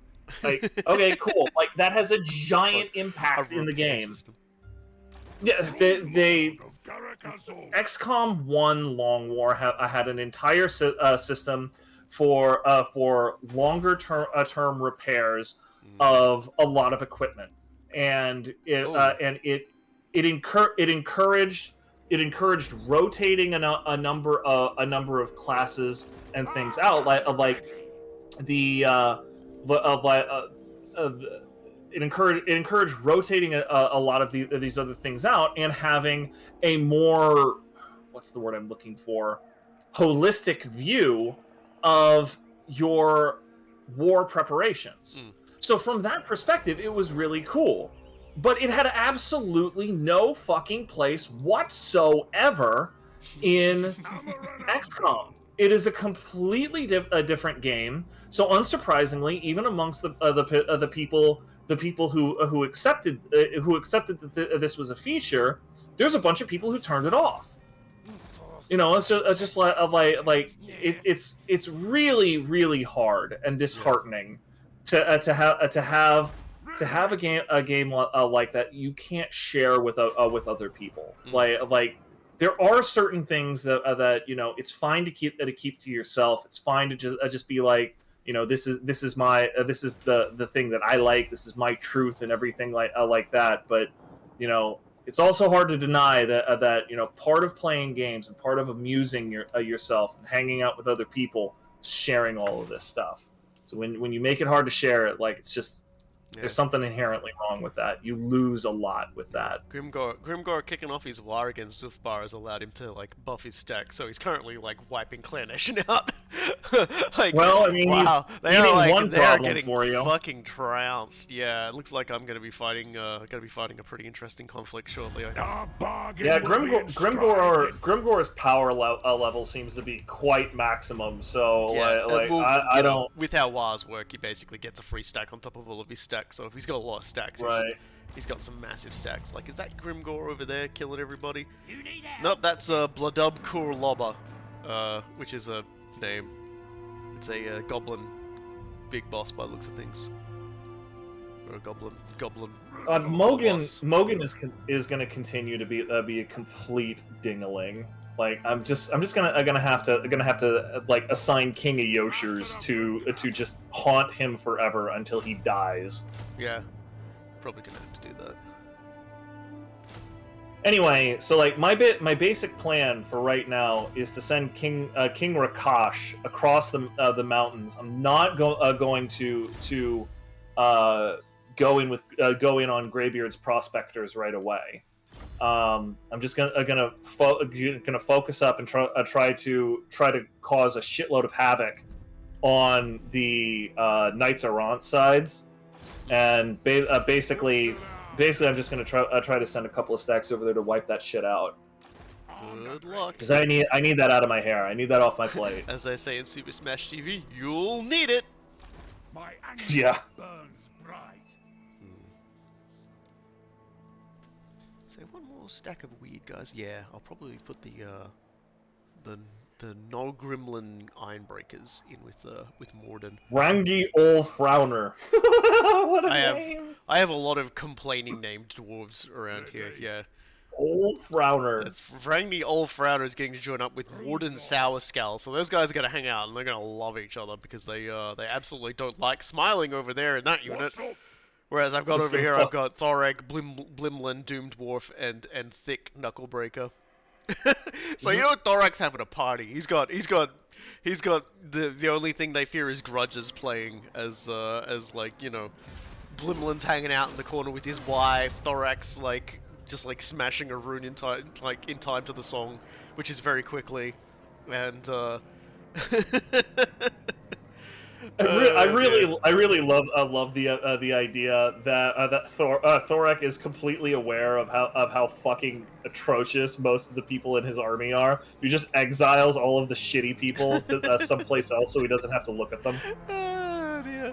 I was just very happy that we got a guy named Thick into the army. Thick Knucklebreaker is like, that is a seriously powerful name.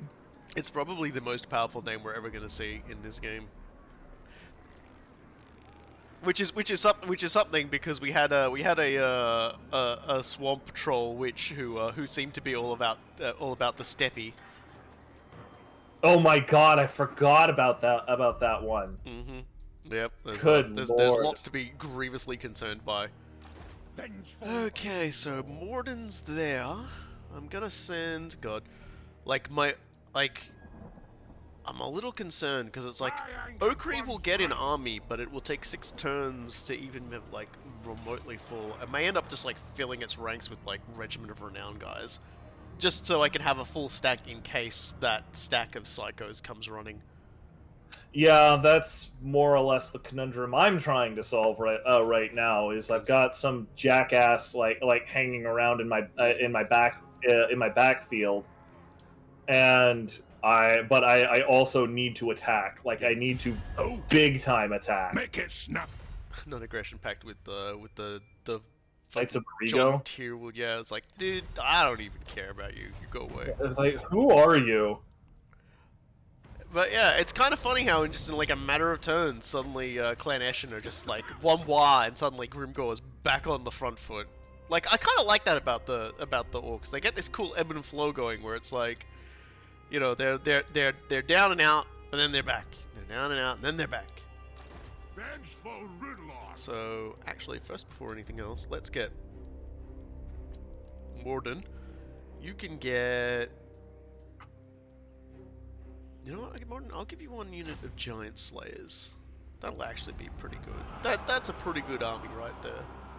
In terms of, I've got good amount of killy, a good amount of smashy, and a good amount of run out and die. In so Okri, you're gonna get one of the greatest Total Warhammer 2 traditions. A lot of regiments of renown, just to fill out your numbers, which is actually kind of good because some of those regiments of renown are actually like really good. So, but it is gonna, yeah. So I just need to like buy some more next turn, and it'll be a full stack, and hopefully ready for whenever the orcs inevitably turn their heads towards me to fight. Because next turn, Lord of Clan Morgrim. next turn we are gonna get ready. In fact, I'm just gonna move him in place. Because the first thing I'm gonna do is I'm gonna take Marok. And then I'm gonna take Misty Mountain and get one of my pieces. Yeah, pig butter is too important to be allowed to stay in the hands of rats or orcs.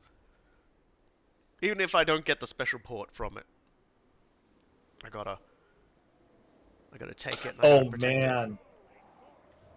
I just saw the other thing I can do to screw over Mogan. Make him regret his words and deeds.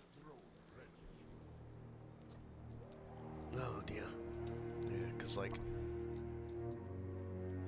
Yeah, God. Because he's already got friggin' he's already got what is it called? Desert attrition, and Yeah. now he's gonna have sandstorm attrition as well. That's good. Yeah, give him You the old dick. spicy Do you know who sandstorm. I am? Heat up that sandstorm in the oven and then just like drop it on him. And he'll be like, Sacre Bleu, I cannot believe that you gave me, an honorable knight of Bretonia, the spicy sandstorm. I thought we were rivals. Spicy sandstorm sounds like a weird sex move, honestly. I mean, I ain't gonna deny it. I ain't gonna pretend I'm an innocent boy anymore. In this deep dark world where the great darkness of the deep dark dank dungeons of the dwarves. The dudeness.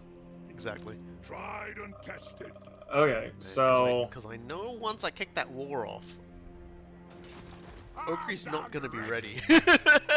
So I have to try and like coincide it with Okri being ready, because fucking Bladub is gonna like go absolutely sicko mode. He's got so much stuff in his stack. He's obviously been wandering around killing the shit out of everyone for a while. Man, who knew a lowly goblin war boss could be so frightening? He's riding a cave. Skarsnik? No, Skarsnik probably knew that. This is, well, I mean, yeah. But hey, look. Skarsnik probably doesn't even know who Bladab Kur Lobber is. I don't even know what a Kur is, or why you'd lob it, but apparently it's something important, I guess. Clearly he's gotten very good at lobbing cores. It's like the coolest of lobbers. Yeah, I'm just, I'm concerned. I'm gravely concerned about what this is going to mean for my territory. I need to wrap up that area, but it's just like, oh, wow, when a war going? It's like, like they definitely make it spicy. But still, I'm gonna do it. I'm not gonna shy away from a conflict. What the fuck? How is it are we reinforcing this? This is fucking stupid. No, I'm actually mad about she this. attacking El Caliban, is she, or? She's attacking King Rakash, and arranged her in such a way that she would that I would cut her off from the city, But and I made she moved around you, I guess. It's kind. no, I made it very clear that King Rakash would not be within sight of the city. But she got reinforced from the city, and I was like, okay, fine, I'll just Yeah. retreat. Well, that's the thing is it's her reinforcement bubble sits on it. So she's That's that, ridiculous. yeah. So she gets the reinforcements because her bubble sits on it, less than yours. Yeah. Well, yeah. Now there's 3 entire stacks, and I'm apparently just gonna lose King Rakash and everybody on board. Well, that's a very Tomb King adventure, unfortunately. Yeah. I am actually mad about this Yeah. because I thought about this specifically, and the game is still fucking me. Whatever. Let's not dwell on this. Yeah. Arise, my legions! Grudge! I am actively mad. You'll rebuild. Don't worry too much about it. You'll get there. Yeah. You'll just have to figure out what to do. I with lost. Settra. What did I actually lose here? Because like King Panetta is just wounded. It's whatever. Like I'll get that back. Heading out. And then deaths I lost. Who the hell is that? I lost a prince, and I think that's a priest.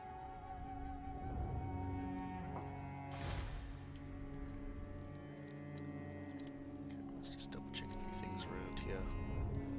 I really think it's time I get some more runesmiths up in myself. Here we go.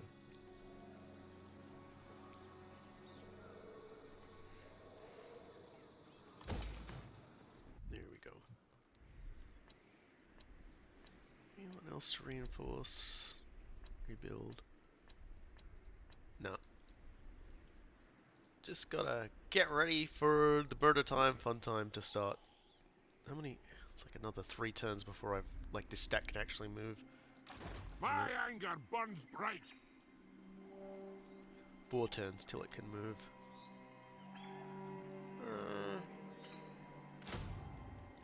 We'll recruit those special boys, who apparently do flammable attacks. Apparently, that's interesting. Do flame attacks and also make people weak to flame. God, I'm just waiting for it now. I'm just waiting for Grimgor to just go, now he's really mad at you, dwarves.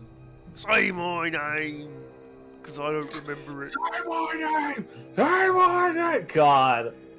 Talking about weird sex things. Yeah, I know. Like fucking homeboy just get like I love the voice acting for Grimgor with that. But by the way, just because he is so insane about it, I love it.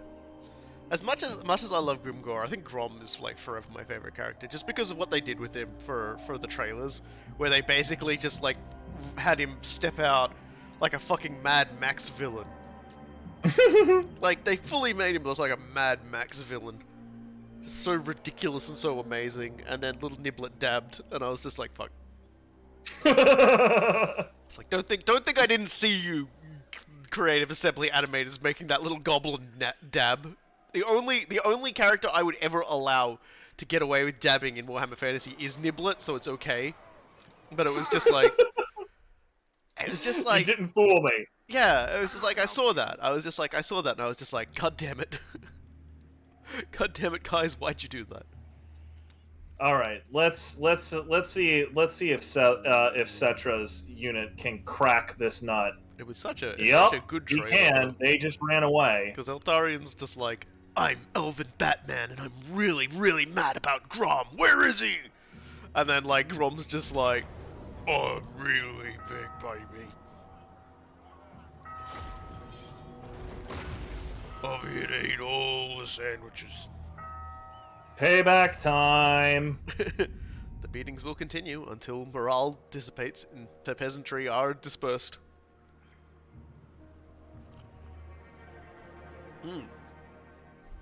It's an interesting People are still holding hope that Araby will get added to the game, and I'm just like, I don't think they're gonna do it, guys.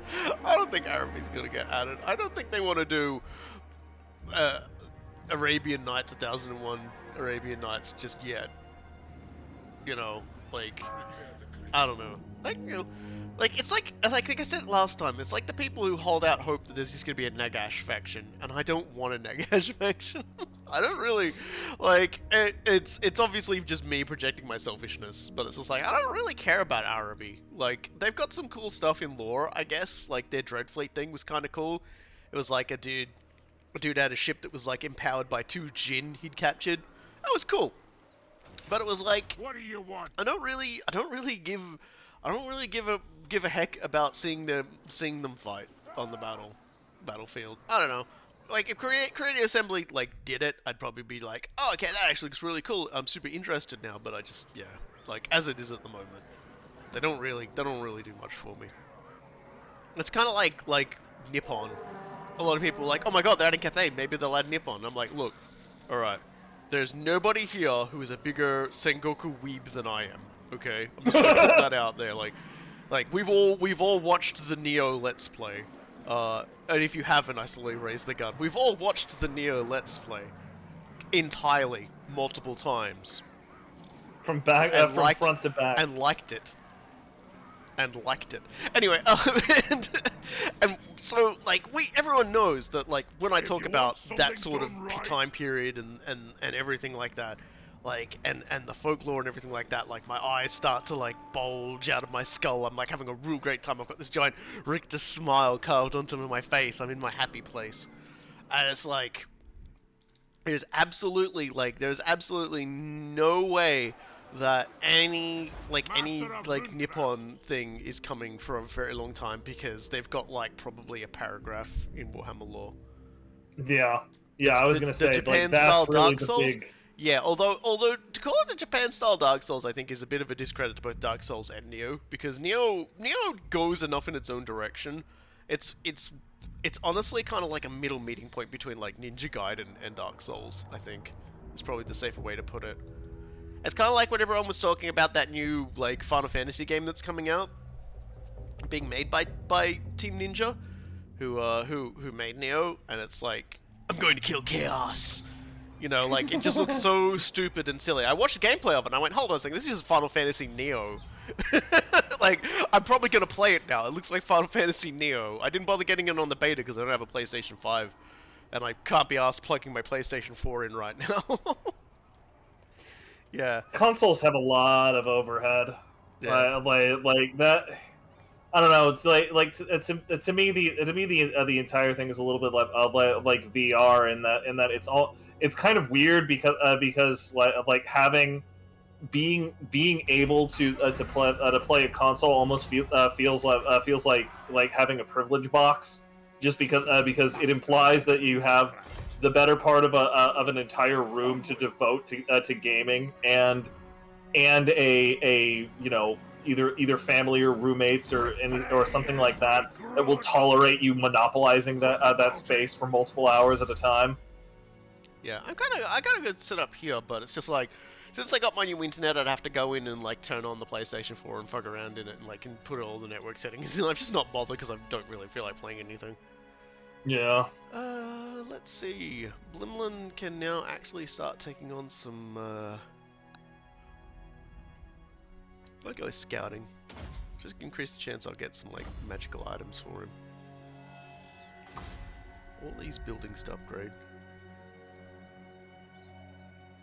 Actually, before I do that,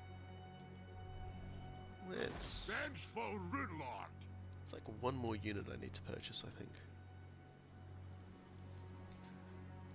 See, I'd like to...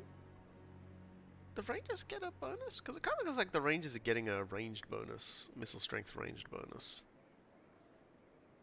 I don't know about that. I'm gonna just get one more stack of Giant Slayers. And that should hopefully be enough. And hopefully just upgrade something enough I can get, like, another Thane into that stack. So is there a building around somewhere where I can upgrade it just to make a Thane stack? It doesn't look like it. How unfortunate. Okay. Well, maybe we'll do Shattered Stone Isle and turn it into a place like that. I've got my Sea Dragon's Teeth leveled up to a great landing, so it's earning me a lot more money. I'm currently researching Untainted so that this Chaos Taint will stop ruining my day. Go away, Chaos Taint! I hate you. And I'm also just just really escalating the annoying of Grimgor. I've got all my dudes in raiding stance because we're only like about another 3 turns or so before my dude's ready. So I might as well make some money while I wait. No joke. I'm getting pretty pissed off about my untainted situation over here because, like, I'm an untainted faction and all like that, but my untainted building is not as powerful as I would like without spamming the crap out of it in a bunch of places. Well, yeah, you kind of it's kind of rough. Some factions get a better time of untainted than others. And one of like the ones that gets, I think, the best in terms of like untainted stuff, I think, is Bretonia. I think they've got like 1 or 2 buildings. Them and the Empire, like them and the Empire have a pretty easy time of spamming the crap out of it.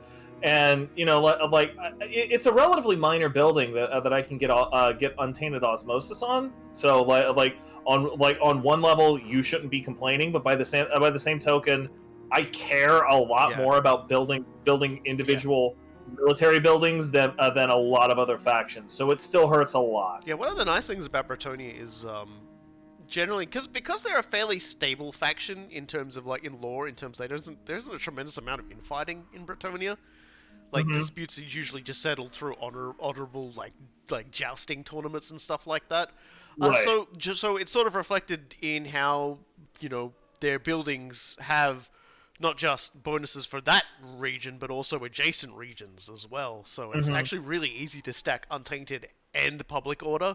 Or in the case, Bretonia just calls it control. It's not even like Public Order, it's just the control the knight has over the area. I really like Bretonia as a faction in that they've got some very subtle under-the-hood differences that if you don't realize are there and you try and play like a regular faction, you're actually gimping yourself. Yeah. Like, not many people realize this, but in a lot of for the longest time, I believe it doesn't exist anymore now. Actually, no, it still does to a degree. As you can see here, I've moused over clan loyalty. I get an army upkeep increase for every army I get. Every single faction, just about, that has upkeep has this as a problem. The more armies you get, the higher your upkeep is. It's designed to stop you from spamming giant armies. Bretonia doesn't get that. Bretonia does not have to pay extra upkeep for their units, which means that all their production that you get from your basic your fields or from your production, that money doesn't get reduced by you having more armies. So you can effectively have like one normal stack and then 3 generals following them around to start getting early level ups because they're not costing you much extra. They're just costing you the cost of the general's upkeep, which is like about 200 gold. Also, all Bretonians don't have to build walls. Every single Bretonian settlement builds its own walls in the main settlement upgrade. All you're doing with that is jealous I am about that, by the way. All you get is a garrison building. You get a garrison building that gives you lots of troops, but it doesn't actually give you walls. You get walls by default. It's honestly kind of wild how easy it is to not notice these things when you're playing as Bretonia. Oh man, like particularly getting the walls on the level 3 minor settlement, totally complete game changer for expansion into Norska.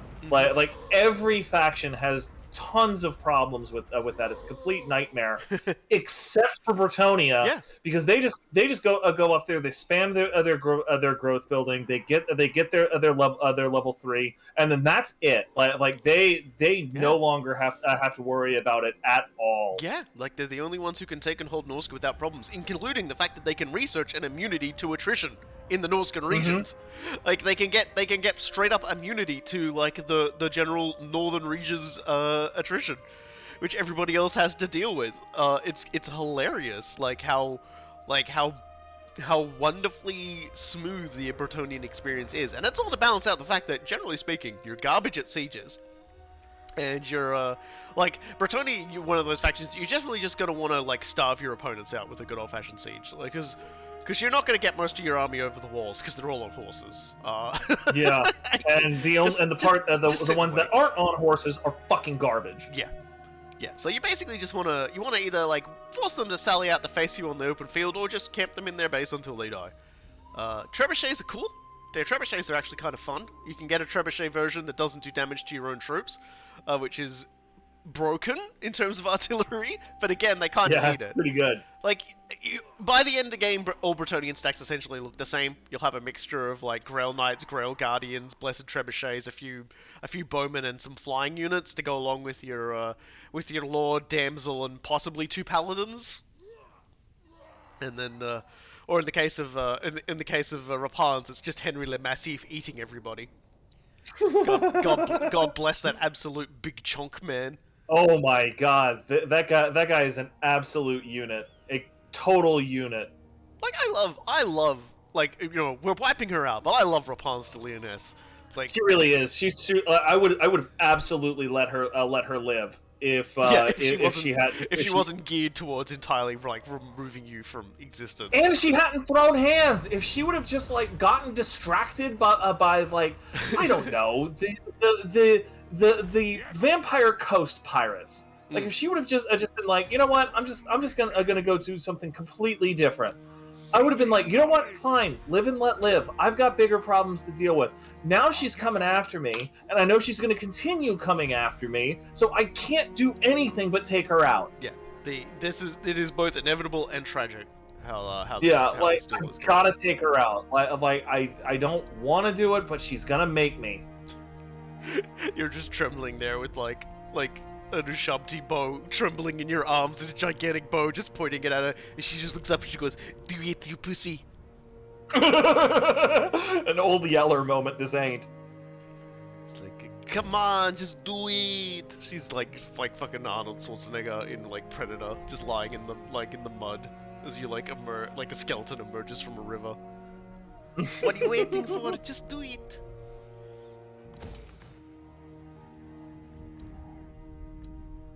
Like, I've said it before and I said it again. The very first thing I'm going to do when, whoops. I wasn't going to allow that. There we go. I'm gonna murder you and your family, but I think you're a swell guy. Yeah, pretty much. Yeah. So I was like, it censored that, so I was kind of like, I have to step over and fix it up, because I understand it was a joke and not silly.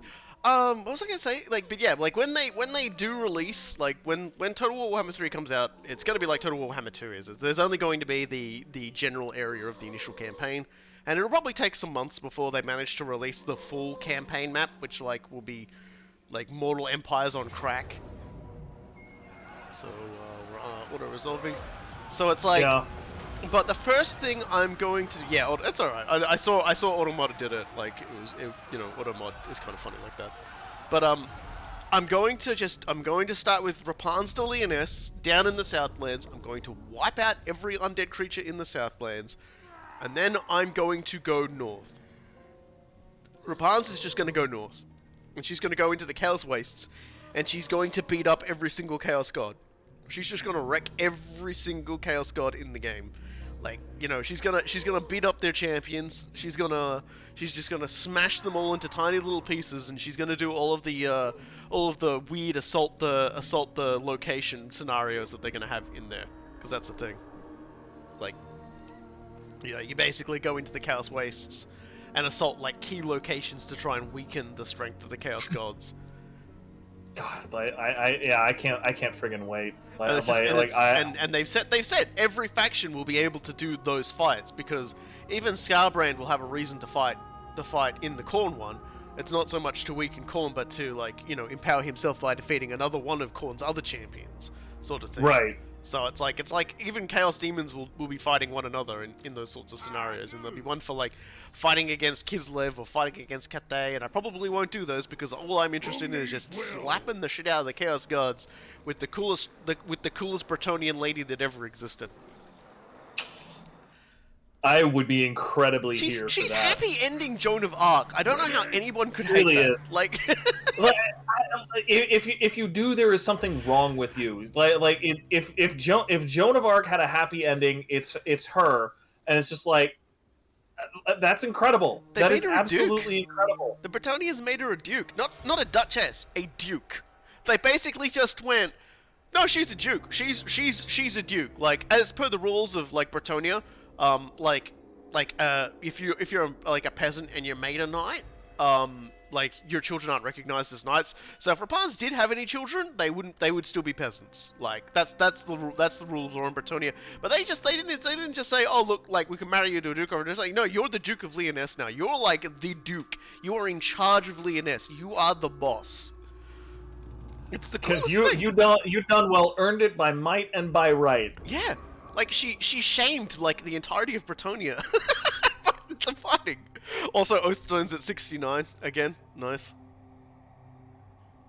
It's just like Nice. I love the story of it because it's like a gigantic, insane chaos raid managed to land on the west coast of Bretonia, which is normally very difficult to get through because the seas are full of jagged rocks and everything like that. So it's pretty rough. But they still managed to invade, and the king died. The king was slain. Like the great armies were smashed by. Yep, there goes. Speaking of great armies smashed, Clan Eshin is gone, which means that it is. Womp. Yeah, well, it's going to be very much time for us to get cracking, I think. Yep, I have two armies in the backfield. I've got two stacks, but basically taking the knights errant to the cleaners, and that's gonna be all the more I need to accomplish that task. Yeah, so You know, we're there's like, never going to be a better time for me to engage in war with the orcs now. So I'm going to start. I'm not going to call you in, but you can feel free to join whenever you want. I'm gonna start moving King Panet over there, and then I have King Alcazar the second building. I his wish stack. you could see your character's opinion towards Grimgor. It's actually kind of funny. What is it? Is it like? Am I? It's positive, Do I like very Grimgor? friendly, and improving. Let me see here. You're trusted friends with me, but it's deteriorating because I've trespassed against the Grimgor's boys and everything like that. Because apparently you like them because they're very strong. So. Oh yeah, that makes sense. He's like, is that supposed to scare us? Ha ha ha! And it's like, no, it's not supposed to scare you. This is mostly just Sporbits. Snorbits. Bye, Snorbits. Sporbits. I'm sorry, Snorbits, but you had to go. I needed to take Alright, I needed my province for starters, so that's good. So I'm gonna start moving one stack over there. So basically between every like all of the stalling that I've been doing with Mogan, I now have garrisons on every city that are powerful enough to make him go away. So I no longer have to worry about him hitting me in the back.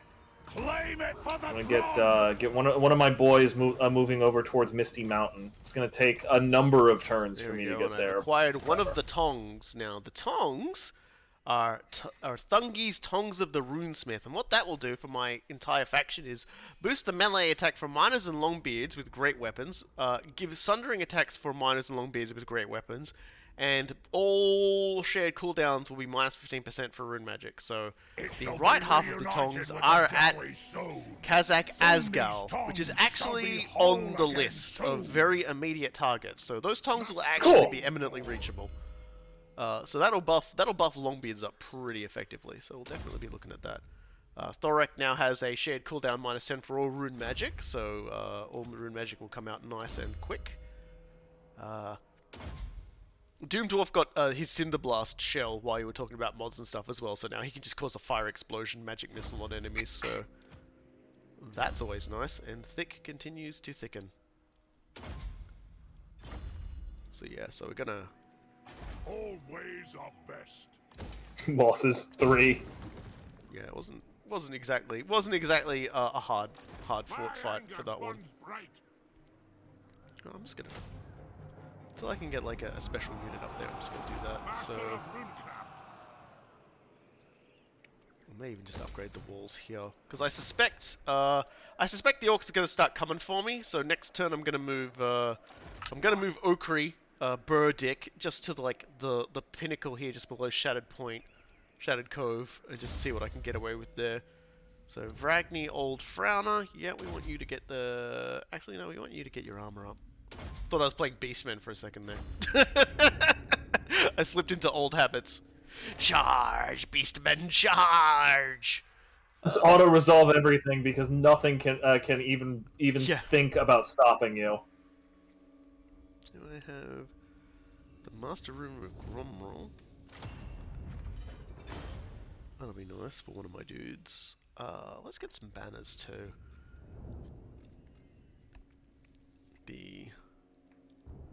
What the fuck is the Master Rune of Immolation?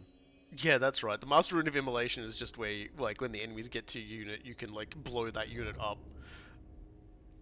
It's kind of weird, but, you know. Let's get the Master Rune of Stromny.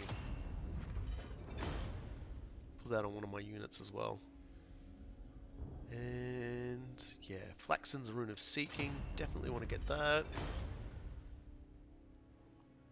Still do a little bit of rune forging. And, yeah, that's actually a good one too, the Rune of Impact. Because that way I can go up to... Cool, that just sent the Goemon Impact song through my head. Rewa Sony Impacto. Da, da, da.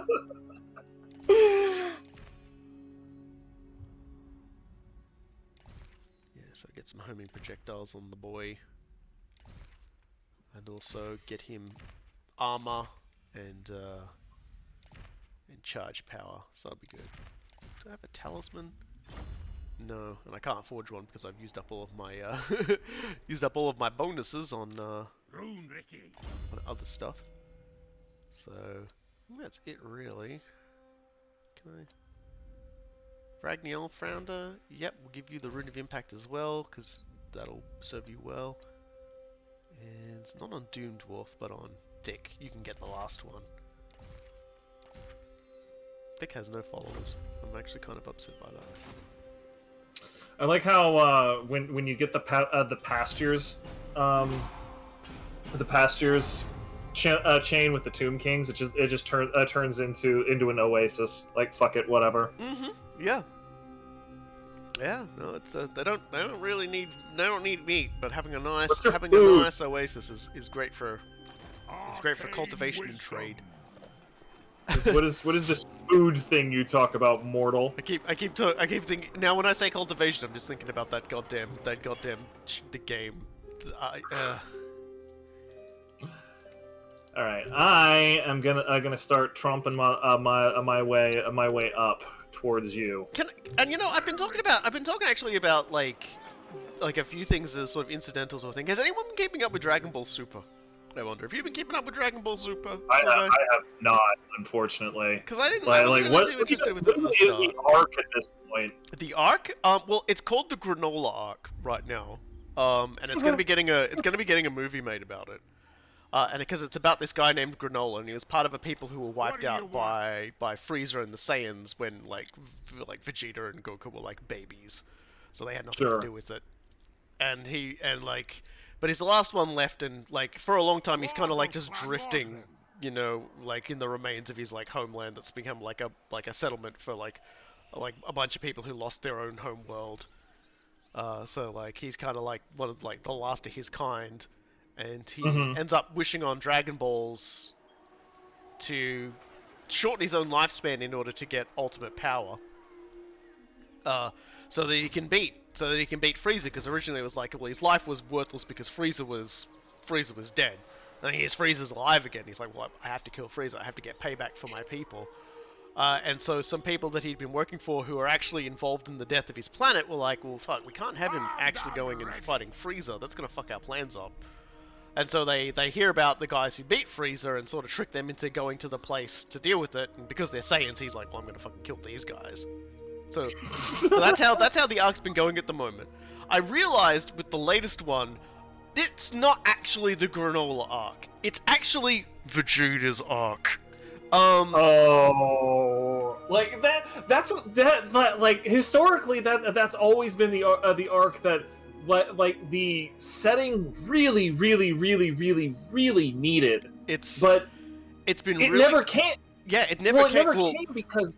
Go ahead. Sorry, you so finish. I would just say, like, because, like, the thing is, like, what they've been doing with it is that, like, Goku's Ultra Instinct has been the thing in the manga, so he's been training with Whis, the angel guy that hangs around with Beerus, and, like, he's, like, teaching him how to try and master and everything like that. So Vegeta's been in sort of this weird place where he hasn't really had much direction on where he wanted to go, but Beerus was kind of getting jealous of Whis teaching him, so, like, Beerus is like, just, I'm gonna do a little bit of workout or whatever, you just watch me. Like, he won't admit he wants to train Vegeta, so but he's training Vegeta in, like, how to be a god of destruction, so to speak, like, in destruction power.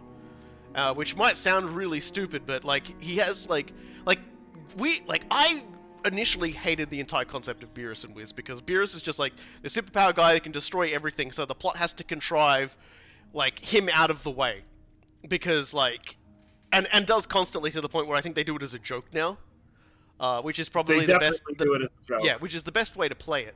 But at the same time, it's just kind of like that as existing characters, like I get that they were sort of to help be like the guides and gateway to dealing with all the higher level god stuff. But I just kind of like for the longest time just felt like the characters were just bad. And I mean, they Voltic's just gone. Vegeta's got a new power up where he loses his eyebrows and looks really lame. I am the exact opposite of the opinion. I love his look when he transforms. It is fucking weird shit, and I love it. He essentially changes art style and becomes a lot more jagged and sleek. He almost turns into, like, Vegeta turns into a fucking Ferrari. Like, it's so weird, but at the same time, I love it. He's like a Saiyan Ferrari now. But, like, the way it happens is so cool because he's been talking to Beerus, and Beerus is like, you're carrying so much fucking baggage about the Saiyans. It's so ridiculous. Like, you can't decide if you hate what they were or hate that they were destroyed. Like, you're kind, you know, like, it's like, you need to get over it. And, like, Vegeta's like, fuck you, Dad. You're not my real dad. And Beerus is like, well, no, I'm not. I never said I was. You're weird. Stop being weird. But, like, Beerus finally justified his existence because he has this conversation with Vegeta about, look, you're so hung up about this, but what's the big deal about the fact that they got wiped out and destroyed? The Saiyans destroyed heaps of people, Frieza destroyed heaps of people, they got destroyed. Getting destroyed is just a thing, it's a fundamental thing of the universe. Things get destroyed, it releases energy, and new things are created. Like, destruction is not an end. Destruction is just another beginning. Like, why are you getting so fucking upset about it? Like, just try and think about it, you big spiky-haired baby. And, like, and then he kicks Vegeta's ass because Vegeta gets real mad. Right. So, but, like, Vegeta takes it on board. So he encounters a guy from the Saiyans' past who has been, like, you know, who's basically, like, so hung up on the past that he's basically willingly shortened his life solely to try and do this. And he's like, I don't need to train, I'm the ultimate power. Like, he's getting real cocky about this. And Vegeta's sort of like he watches Goku fight this guy. And the entire thing about their people is their eyes are really good. Like, so Granola can, like, see the way your body sort of pulses, like the blood circulating your body and your veins and things like that, and can find your weak points via that way. Because he's been so boosted, it's ridiculous. Like, he's really just intended to almost be, like, a parody of the kind of guy who just goes, I want to be super powerful, I'm super powerful now, whoopee, I'll never have to, like, try again. Vegeta watches all this, and then when they're fighting, Vegeta's like, look, man, I'm just going to tell you right now, yeah, you're the strongest, but as we fight, every second that this goes on, I'm catching up. I'm getting stronger. I'm going to fuck you up. And the guy goes, well, I'm going to kill you before you do that. And, like, badly wounds Vegeta in the stomach. And Vegeta just makes this wonderful comment. He basically just goes, no people to protect, no planet to save, just the fight. And looks up, blood coming out of his mouth, and goes, I'm in my happy place. And he goes, just the kind of thing to get a crazed Saiyan's blood pumping. And he has, like, Dragon Ball Z, and Dragon Ball Super, but the art style. The face close-ups when they say things like that are so good. Like, they could say, I'm gonna have pancakes for dinner. And that would look like an amazing sequence, because Vegeta's just got this amazing expression on his face, like the veins pulsing in his head, blood trickling out of his mouth. And it's just like, It looks so good, and he just like he says that, and then he transforms, and that's when he turns into a Ferrari, and but he just says, a god of destruction told me that the power granted by instinct, and then he just strikes a combat pose, goes, is boundless, and that's where they ended that episode. So that issue, like that's where they ended the manga for now. So I have to wait a month to find out just whether or not like this just transformation is still going to get his ass kicked or not. But it was quintessentially Vegeta. It's like just one of those little moments where you're just like, yeah, it sounds completely in character for Goku, yeah, but not really for like Vegeta. Like you can see it, you can like, but it was just. That's exactly the problem, though. Is that like this is something that like Dragon Ball has needed probably since I would say probably right after the Namek saga. They really needed a Vegeta saga, as it were, to be because like otherwise there's no foil, there's no drama, there's no nothing of like I mean, that. Buu Saga at the beginning had elements of that, but then sort of as it went on, it sort of shuffled Vegeta into sort of being more accepting of just teaming up with Goku more than anything. Like the entire thing with Majin Vegeta was like another example of him having a crisis of self-belief, because he was like, this is what Saiyans are, and here I am settling down, having a family and kids, it feels wrong, everything like that, and then ultimately realizes how stupid that mindset is, and sacrifices himself, and then has to be brought back, and you know, and all those sorts of things. But like, this is him coming to terms with the other side of it now. So in one direction, like, he never really sort of reconciled that part of him, and he's a really great character, Vegeta. He's honestly way better a character than Vegeta, like than Goku, but spent so much time getting his like head kicked in. It's a little sad. But it's because fucking,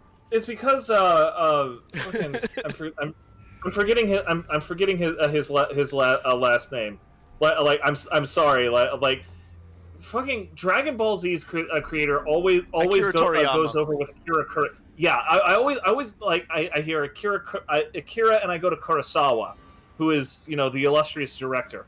Thank you, like Toriyama. Toriyama hates Vegeta. He said it like 100 times. He's like, the only reason I don't just kill off Vegeta is because I need him for story purposes. Well, it's funny because the new guy who's writing it clearly gets Vegeta, because like obviously now like Akira Toriyama oversees it, but there's a different guy doing the manga for Super. Right.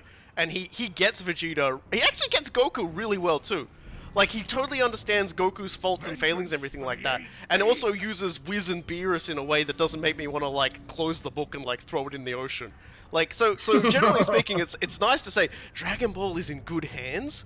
Like, it's kind of funny to say that, because we never thought it was like, after GT, it was like, well, let's never let that out of the bag. Let's never let anybody else ever touch Dragon Ball again. And unfortunately, I don't remember the new fella's name, but Dragon Ball Super is actually really, like, I don't know if it, I've always heard the manga was pretty good, and, like really smooths out a lot of the problems that, like, people have found with, like, the anime movies and the tournament arc and everything like that. But it's just, like, that quintessential Vegeta moment was so cool. I loved it. And I get that people don't like the transformation because it is weird. Like, he does it, and I just looked at him, and I was just like, what the fuck? Like, calling him a Ferrari only just occurred to me. He basically, but like it stands him out from Goku, because Goku gets when he goes ultimate instinct, he gets very calm, he closes his eyes, he's got this glow to him, you know, like his aura expands.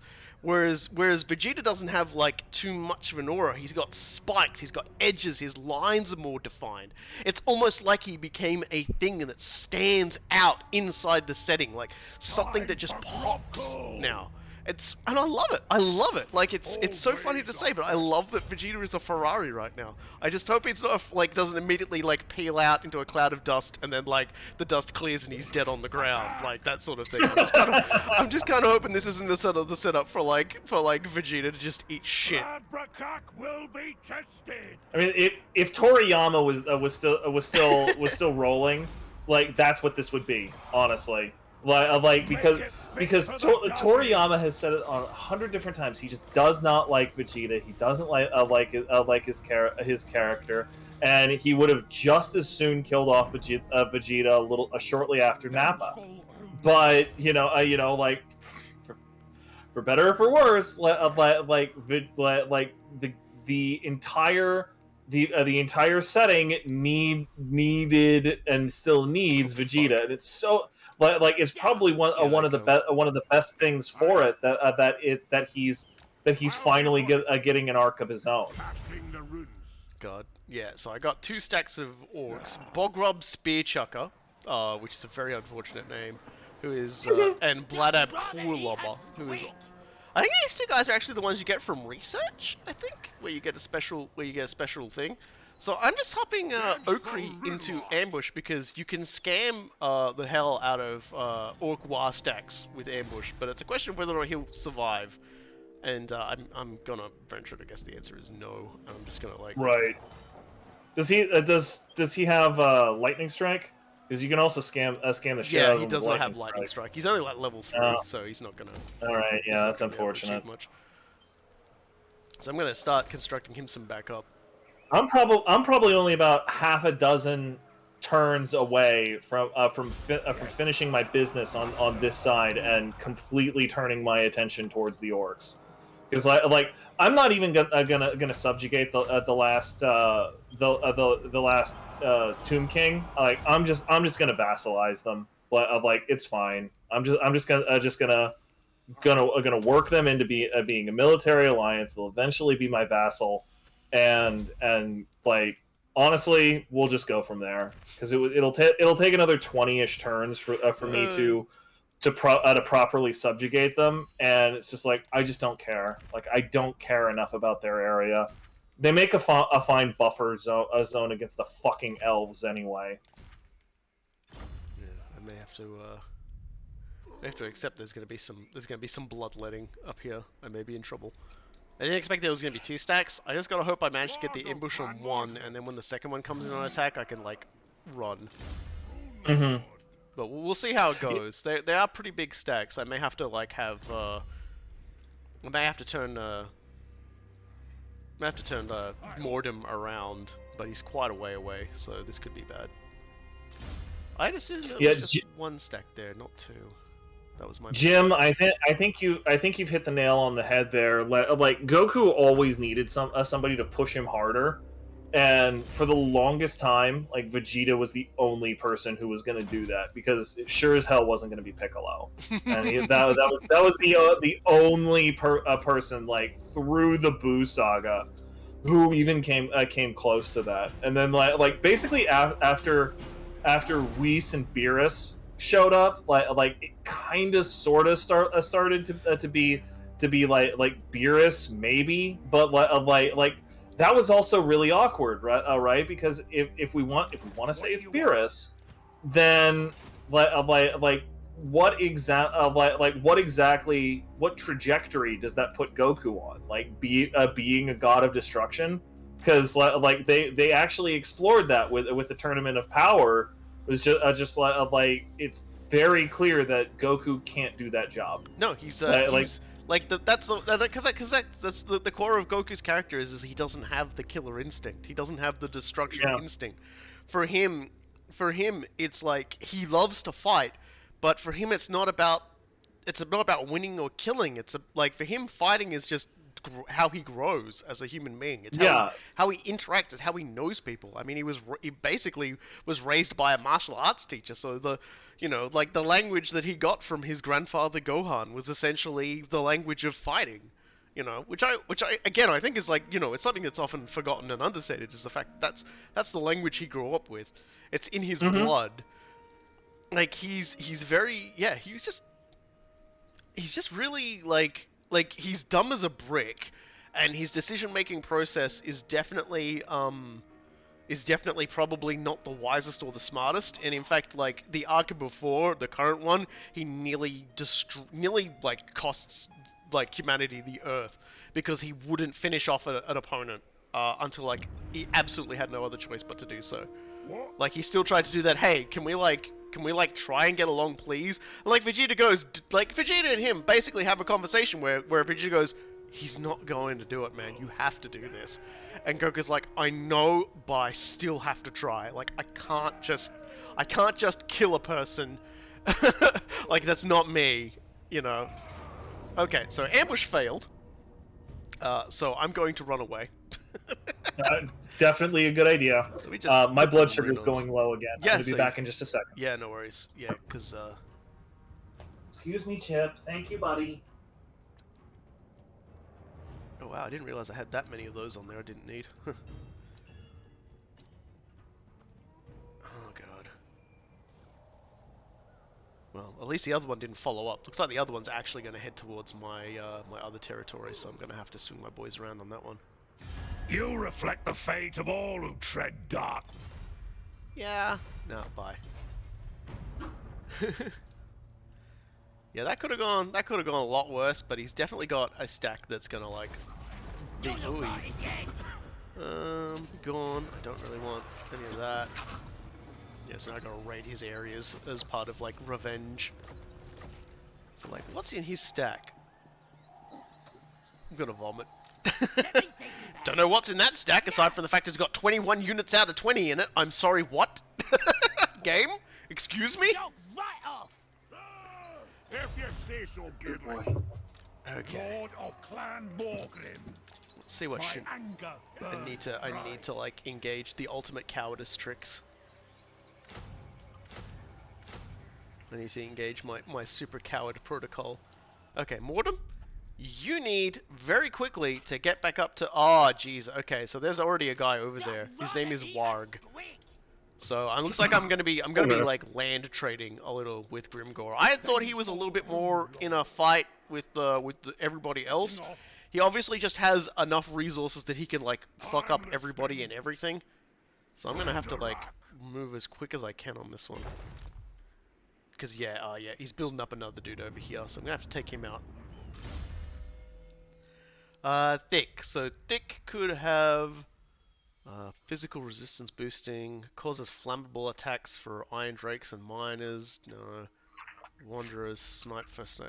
Actually, Keeper of the Gate's probably going to be the best one, just because he'll boost everyone around him. He gets the ability Guardian, which yeah, gives a 15% physical resistance to everyone around him.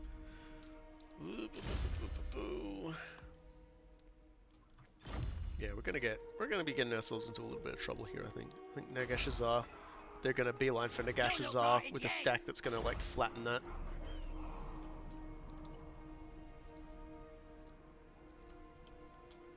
God, I got an extra grudge to boot, which is gonna start. You know, I think public order was always tanking, so it's no big deal. Let's look around here. I can't build one there. I can start upgrading. Get myself some quarrelers there as well. The Desolation of Nagash. Probably shouldn't try and build anything around there because it'll probably get leveled in a few seconds. Marble Quarry. Okay, that should do now. I mean, everybody knows Krillin gets shit on. Like, like, everybody loves Krillin, but at the same time, everybody understands Krillin has already won because he's got the sexy robot wife that he can impregnate. So it's kind of like Krillin doesn't won the need day to do he married anymore. 18. Like, Yeah. And it wasn't that through was fighting; all it was he through needed. not being a dickhead. Mm-hmm. I will say though, Android 17 is my favorite character, and it was only reinforced when he returned, and like finally met like 18's family, and intentionally mispronounced the name of Krillin's daughter as the name of one of Krillin's ex-girlfriends. And you just see Android 18 just like visibly just like, I'm gonna fucking kill you, and he's just like, I love you too, sis. Like, he's such a shitlord, I love him. He's, like, Android 17 is such a kind-hearted shitlord. I will say the bit, like, the chemistry between the two of them is so beautiful, and I honestly get annoyed when they refuse to use it like they did in the Tournament of Power, because after the both of them were eliminated, like they actively refused to draw the two of them together. Like they wouldn't even sit next to each other. Like I thought that was just the biggest fucking insult to what the two of them represent. Like they are an absolutely amazing partnership, even more so than Vegeta and Bulma, which is fucking saying something, because those two are like the ultimate in like opposites, making something better, but they but friggin uh Krillin and 18 are they're like Sorry, I'm just laughing because I was like, practically- last time I was like Harry Potter chat, and this time I've started Dragon Ball chat, but it's just like, I can't help it. whatever. I like Dragon Ball. No, this is good shit. The reason I like it so much is that Vegeta and Bulma are basically the same person in personality, but their practical skills are just completely different, which is a great thing, a great, what's the word I'm looking for, chemistry or alchemy. Like it's really really good. But the Krillin and 18 have, they don't have the same practical skills, they don't have the same personalities, and they complete one another anyway. We're auto resolving, yes? Yeah, because Okay. I managed to turn it into a very effective prank. Yeah. So I've reinforced my region here, which is great, because yeah, I'm gonna start losing other places, I think. Desolation of Nagash didn't have a wall, so naturally the orcs be going for it. But don't worry, they're gonna regret that. But I'm almost certain we're gonna start seeing the other stack come running out. But we did get rid of quite a number of dudes there. We killed like 2 goblin big bosses, a black orc big boss, and a night goblin shaman. And they had a stack. That stack was kind of gross. Like, I didn't even see what was in the reinforcements. The basic stack had like 5 giants. Oh dear. So yeah. So we've lost that. So we've got to take it back, which is fine because that's what I'm gonna go do. I just got to get over there to do it. More grudges, I guess. You know how it is. It'd be like that sometimes. Yeah, sometimes you just got to grudge it. Sometimes you just got to be on a grudge. So I can take Death Gorge in one fell swoop as Thorek, and that'll basically make sure that like I won't be getting suddenly attacked at random from behind now. And my reinforcement stack that I was sending up towards you is quite near Death Gorge, actually. So if you hang out there for like a turn or so or something, I'll be able to reinforce you. That's alright, you can catch up. I gotta do this. I gotta do this while I got momentum, because if I slow down, they're gonna start hitting back. So cool. Like, all right. Yeah. Well, yeah. King Panette is pretty close. Yeah.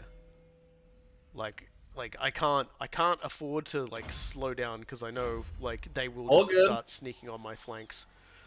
But at the very least, I've managed to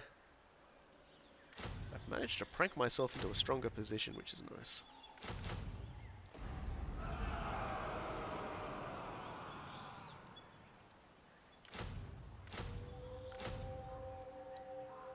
Get some corals for him, so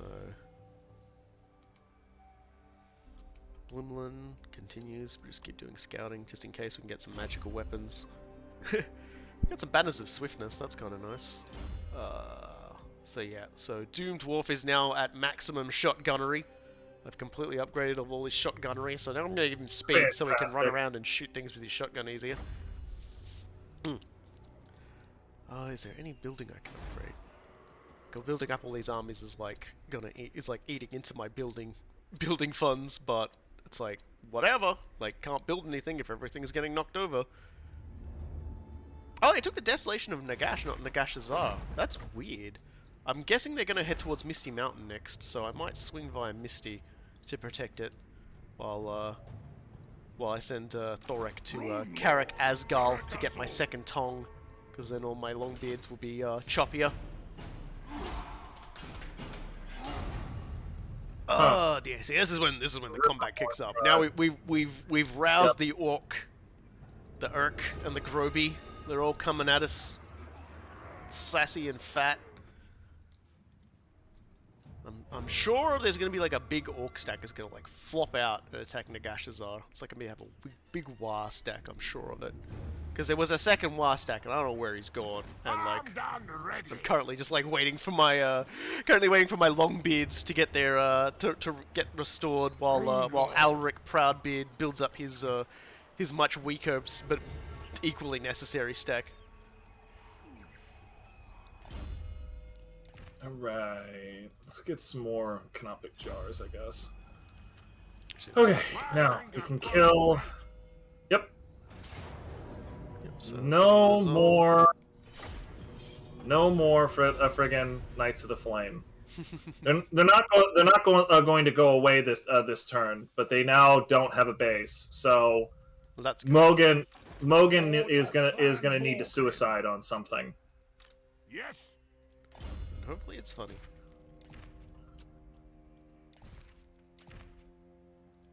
And now we only have.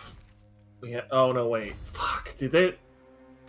Master of Yep. runecraft.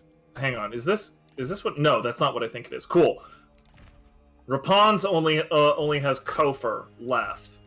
So once I get there, I can just raise that place and be done with it.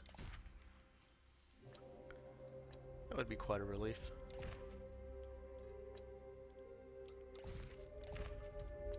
All right. I guess I'm going to. Can I can technically start sieging like this turn. I'm concerned about overextending though. Burns bright. Fuck it. I'm gonna chill. There's no reason to get hasty now.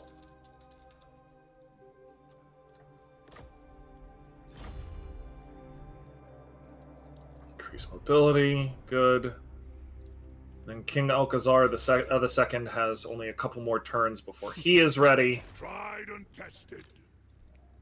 There's a stack of Settra beastmen running around my territory. That's bloody rude. Settra is gonna chill. Famine available. Give me growth. I don't believe that for a second. You what? I don't believe for a second that Settra is gonna chill. Yeah, that's fair. It's not exactly that's not exactly a word that he has in his. If I were you, his. I would have sent King Penet to take Grunty Mignal if you were going to open up on your campaign of terror against him. I mean, it's no big Grunty deal, Mingle. but I was just saying, you know, remember the one piece of Orc territory that stopped you from like completing? Oh the area? yeah. Like I'm torn on that because what's his name? Grimgor is still way more powerful than me. He can So pretty easy, yeah. Yeah, I'm actually a little bit concerned about doing that. So like what I'll probably do is after I've linked up with you properly, I'll send somebody like King Ayoshers to do that. So basically I'll accomplish that task after while we have a major offensive going elsewhere. Yeah, because Thorek's not one I really think is ever gonna have to worry. Even if like he got a full War stack against him, Thorek himself is so obnoxiously powerful. I'm not really. Yeah, there we go. I knew it. See, there's a guy. Oh, it's Wurzag. He hasn't got a War stack, so he must have only been like recently formed or something. But where is that, like hidden behind the? No, he has got a full stack. It was hidden behind the Beastmen banner. So yeah, I'm gonna have to get up there and get into a fight with them. Yeah, I'm gonna have to accept that. All right, let's get Dorfin. Mogan sieged Bel Aliad. They will probably suicide against it next turn because that is definitely a stronger area than them. Getting out of here.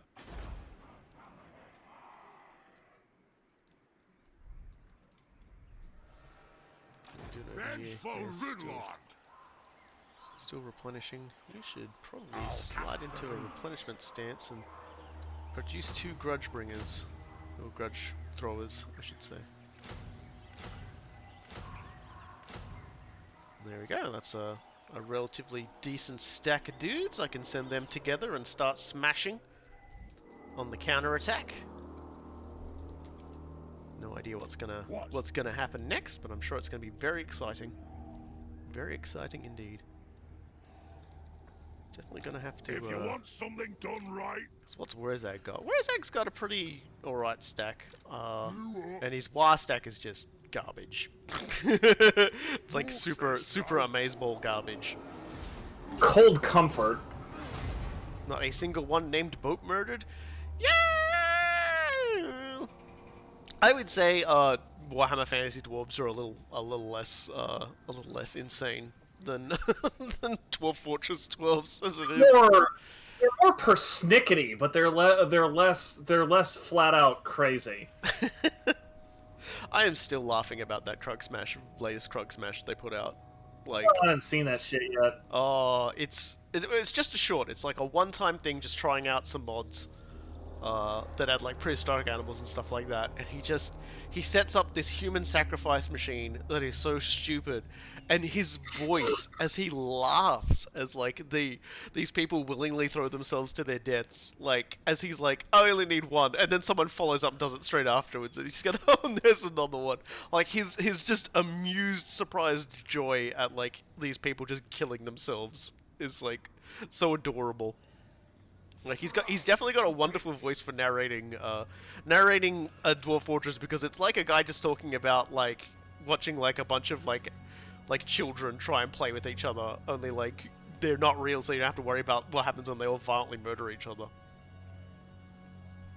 And because he knows it's only a one-time thing, he does some very intentionally poor decisions, or intentionally funny decisions that result in some entertaining results, and that's what I like. I like to see some entertainment.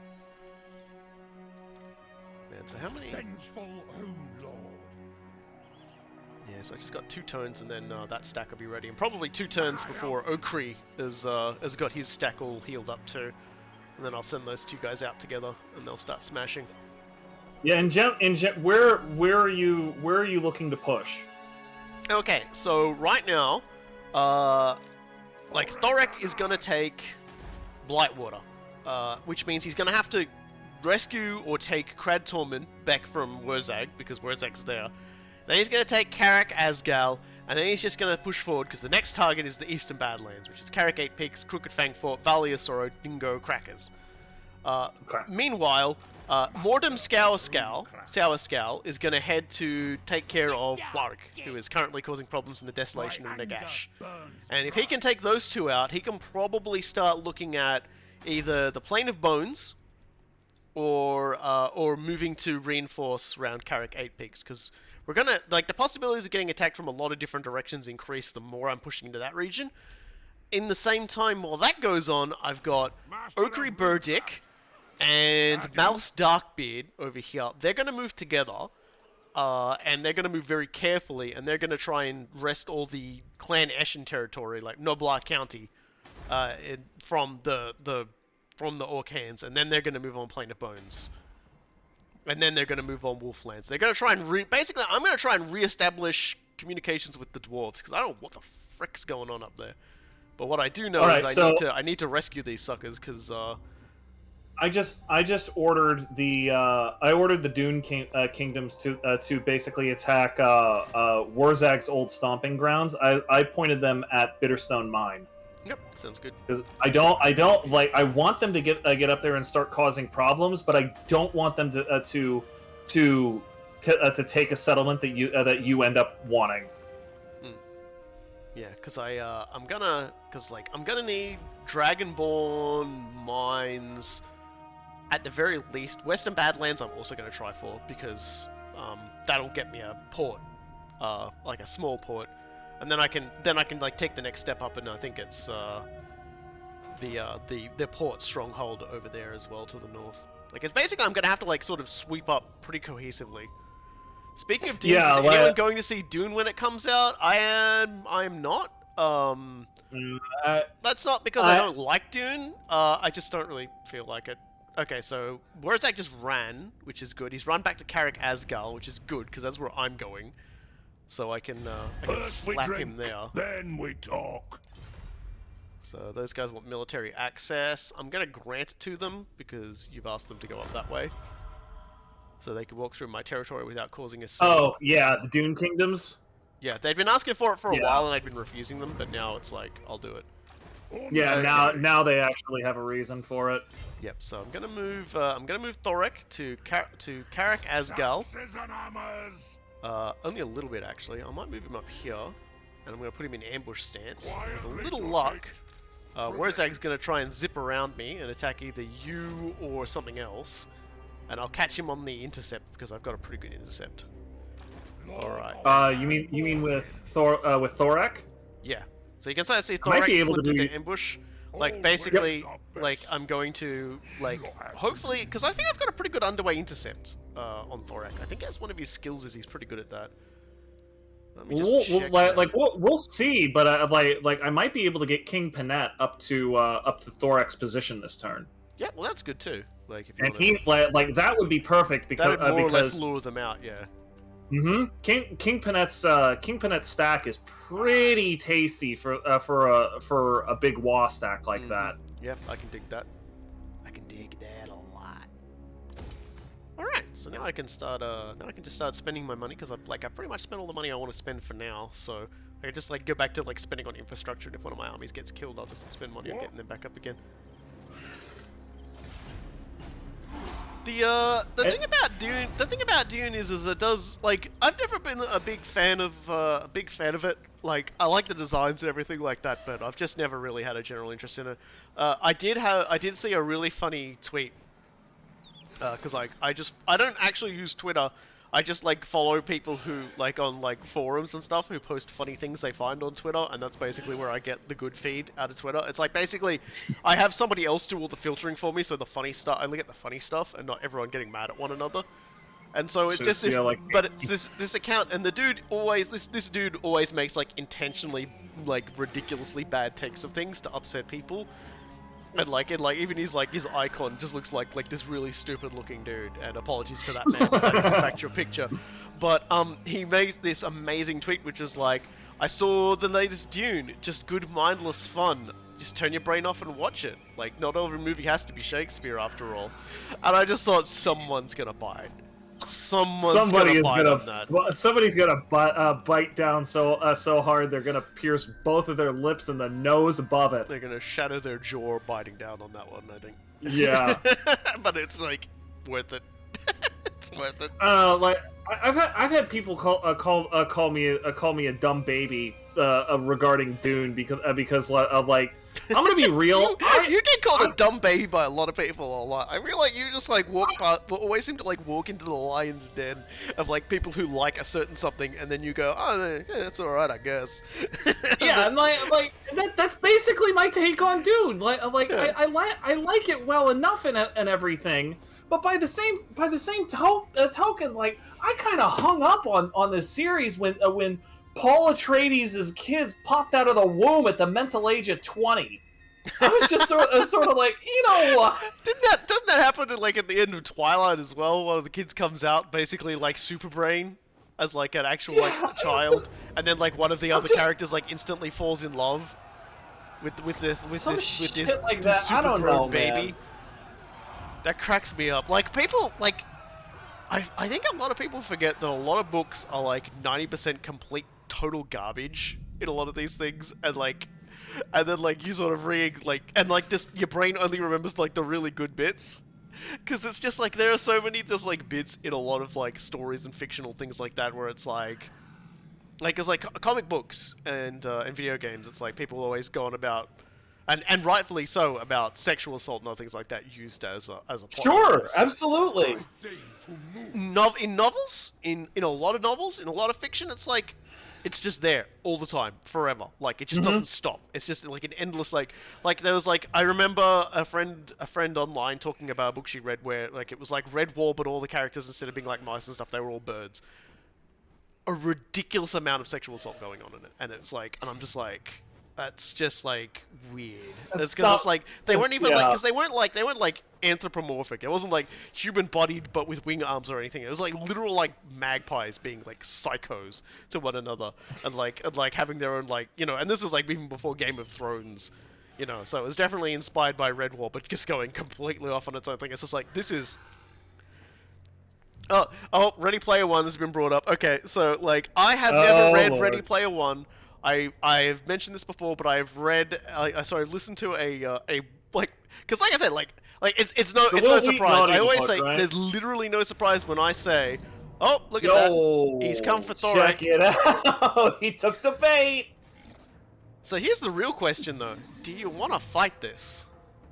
I'm down if you want to. Yeah, let's save it. And let's fight, because when you think about it, this is the first battle that we'll be fighting together with our armies, right? Yep. I feel like that's always a good time. So I tend to agree with you on that. And also, I think Wurzag's just about to realize like how. Oh fuck! Oh my god! Oh how no! Fuck is he? Oh no, Wurzag! No, dude! Wurzag! Dude, no! Oh no!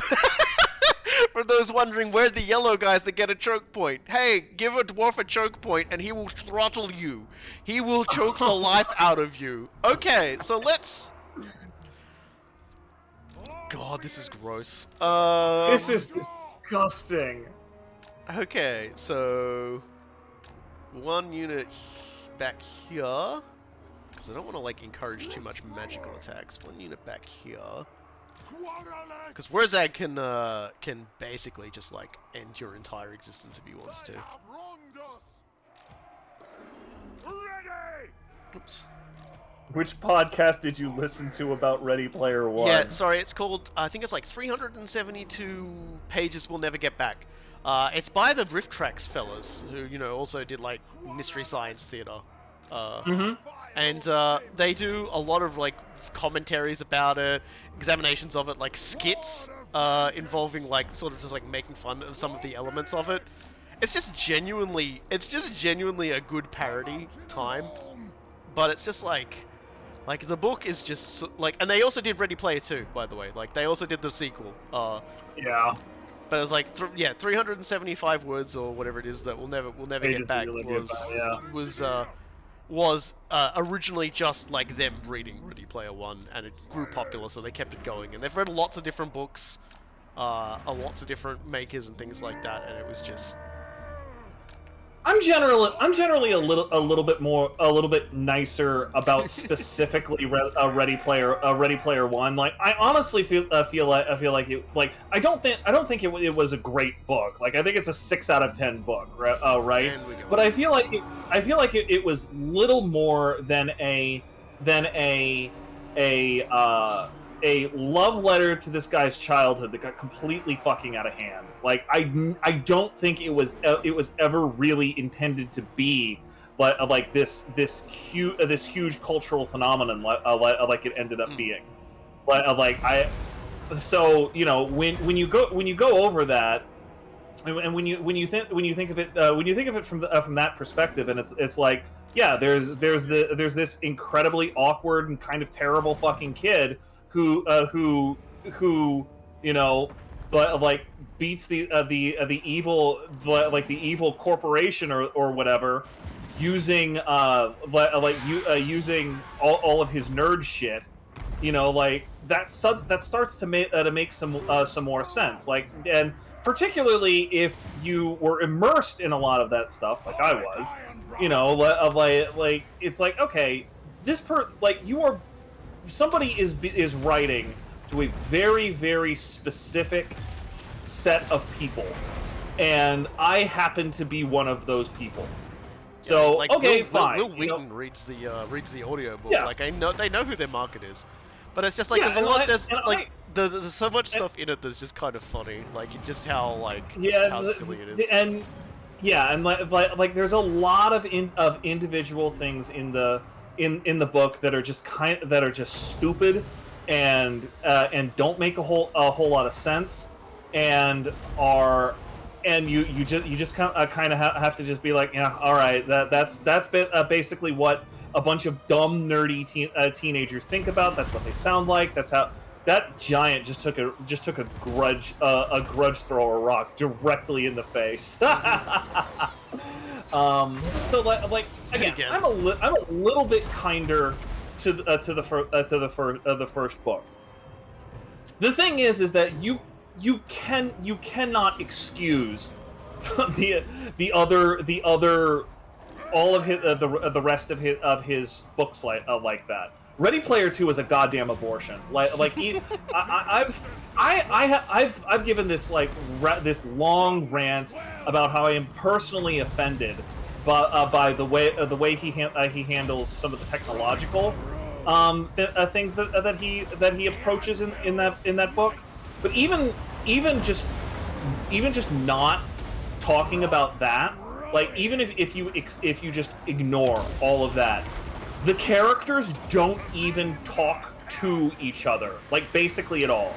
Like the characters talk at one another, and that is the norm, the status quo for probably about 85% of the book. And then I think the first time that I felt like two characters were having a two-way conversation, it was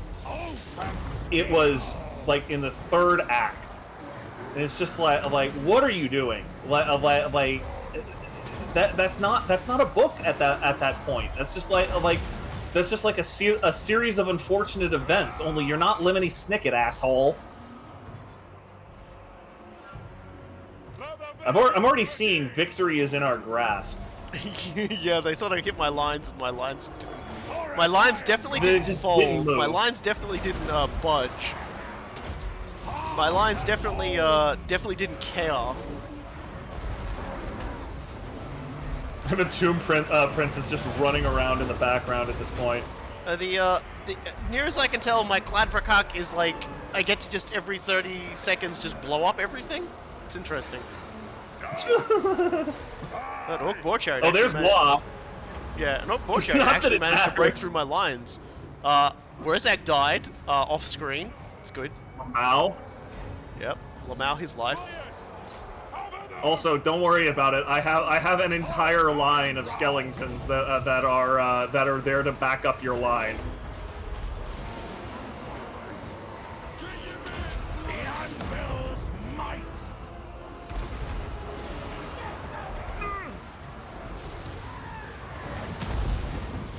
This is just wild. I'm not even sure some of my characters are even in combat at this point. Jesus. Yeah, they just lost everything. Good lord. LMFAO.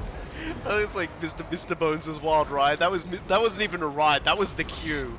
They couldn't even get on the ride. Because they fucking ran into a line of dwarves who were just like, yeah, bye. Fucking a choke point with dwarves, and you had not only quarrelers, but 1, 2, 3, 4, 5, 6, 7 cards of backup skeleton archers. Oh, plus the screaming skull catapults. I probably lost more long beads to friendly fire, if we're being honest, than to like orcs. I'm just watching them die at this point to like artillery chasing them down. Even Carnosaur got to do some killing. Look at him over there. He's happy. Where's my? He's got a big old grin on his face. He happy. He happy boy.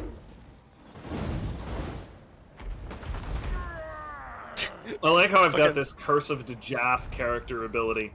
They could just chasing the entire horde here. I didn't even tell him to do that. He's just doing it himself. There you go, Thick. Just drink your potion of full hardiness, give yourself a speed boost. You'll never catch them, but by God, you'll try. Oh, and this unit of slayers apparently just chasing this thing off the field. Whee! Yeah, like took some losses here and there, but like I'm just really happy with how well everyone did. Yeah. Like you can just sort of like the best indicator of how well it went is you can sort of look at my lines where the dwarves are and just see, you know, there's a few might have gotten through on the main line, a lot of chariots punched through, but for the most part, it's just a line of dead orcs. Like it pretty just, much, like, yeah. Those the line dwarves just, did not move. It becomes thickest at where the dwarves are. Like some of them bunched us back a bit, some of them got thrown back probably by spells, and we just fucking killed them. Just killed them. The end. Yeah, those dwarves did not move. Okay. Yeah, so let's end that battle. Decisive victory. LMFAO Wurzag. Yeah, so you're saying that one again. You know, no, I said it's kind of telling how many of my my saved replays start with LMAO or LMFAO. 353 kills by Thorek alone. Yeah, I have. That's gross. I have 294 kills from the Screaming Skull catapult. That's my highlight. My grudge thrower that has the goblin strapped to it did 356. Like the number will probably go up when the battle's over. Like whereas that killed like we lost 231 dwarves and you lost 17 skeletons, whereas their two armies lost a lot. Yeah, over like 220 2200 orcs died. So it wasn't Wurzag that fell, it was actually Zok Ironjaw, the reinforcements, part of the War that bit the dust. Yeah, that was pretty good. Like, most of the, you know, like, the Longbeards did what they were supposed to do, and that is they held. And Warwick has tried to slip out under Mordim's Sour Skull's feet, God. Which is what I expected, and he has been intercepted and will be destroyed. Good night, asshole. By the way, my boy got the trait for killing Wurzag. Yeah, we beat his army, so we get the trait, I believe. It's like you don't necessarily have to kill him, but yeah, because we both took part in that, we both got a 10% physical resistance boost, which is really good. And Thorek got confident defender from that, which is really nice. So like even in attack and defense, I get lots of leadership bonuses.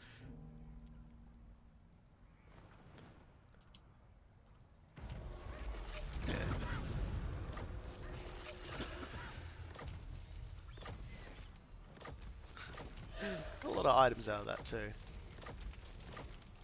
All right, let's wander up and siege that. Scores to settle. And I'll need you to form up on me as well because they've still got quite a formidable force. So if you park your guys, sure, no problem. We'll take those guys down in tall order. Remember to sort of like click on me and realize my circle is actually a little closer to the base. It's not like back where he is. So like if you want to reinforce me, try and stand like next to Karak Asgal instead. Got it. So Okri's pretty good now, so I might start moving him up. I'll cast the runes. Get you ready to go. Same with Malice. He's in good nick, so we'll send those guys up. Get them ready on their job. It's going to be to start taking this land, to taking it over, taking it back. Nagashazar, hop back into base, start restoring yourself. Yeah, looks like they did some damage to it and then tried to flee. And paid for it. Or had an event which damaged it, either way. So Blimlin will now give a... Does physical resistance bypass AP damage? I believe physical resistance is literally just any damage you take gets cut by that amount. Yeah, unless it's magical damage. Sure, yeah. Magical damage is the only thing that bypasses it. Same way that physical resistance... I think physical resistance has an element of melee resistance to it. I mean, missile resistance to it, I think. Honestly, like, I'm probably getting it wrong now, but yeah. Speed boost for all, yeah, speed boost for all missile units now, so all missile units will move faster. And Mordem is gonna keep leveling up. Good on him too. Thick is gonna get Deadly Onslaught, which will make him like even more killy, which is good to see. Thanes are really good in combat. I quite like Thanes. Karag, Orid. Let's see if there's any place where I can sort of upgrade the buildings and get more money, because that's mostly my problem now. Yeah, down here. Let's get some more medicinal herbs. Boost our cash money flow. And that should be good. Yeah, so we'll flick over to the Desolation of Nagash next turn. Raid it for a turn to get our own back on that one. Settle the grudge, and then take over to settle the next grudge. Yeah, so if you just want to move those guys up to Karak Asgal. And with that, we'll get our tongs, and then all of my longbeards who have great weapons will be way stronger. First Dynasty plans. Okay, so let's do the skill point dance, because there's always way too damn many of those. Tomb Prince. Hard to hit.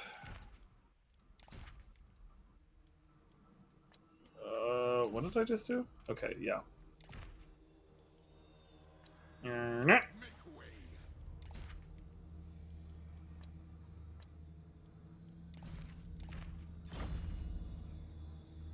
I still will be able to reinforce you even though I'm in my my camp stance.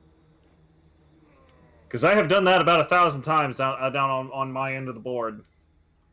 What army composition for Thorek would I recommend? Well, he thrives on low level units. So by all accounts, what you want are you want.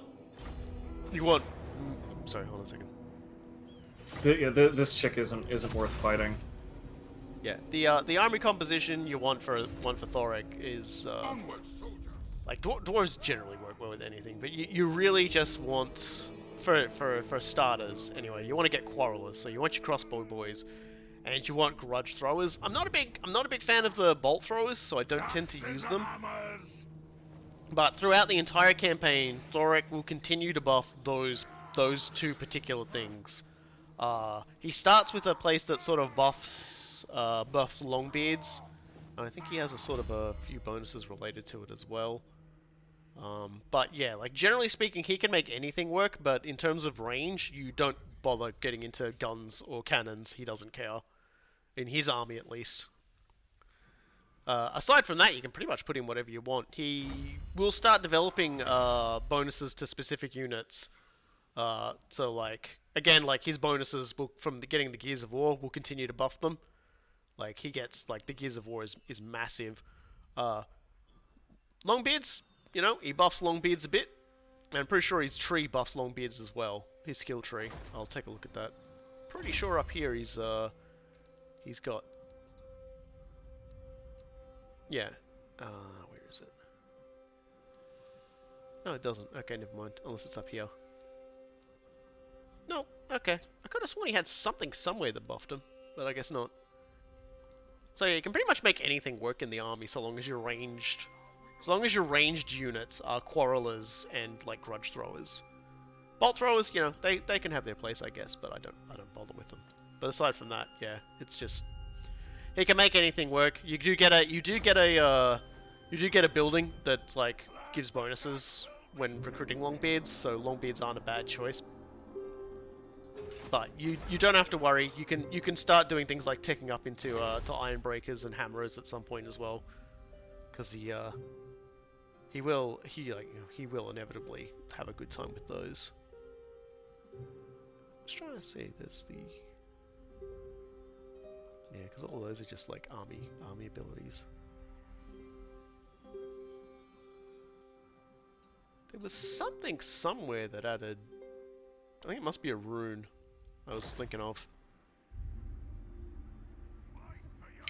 Okay. Yeah, we're gonna Oopsie-daisy. get Karak Azgul shortly.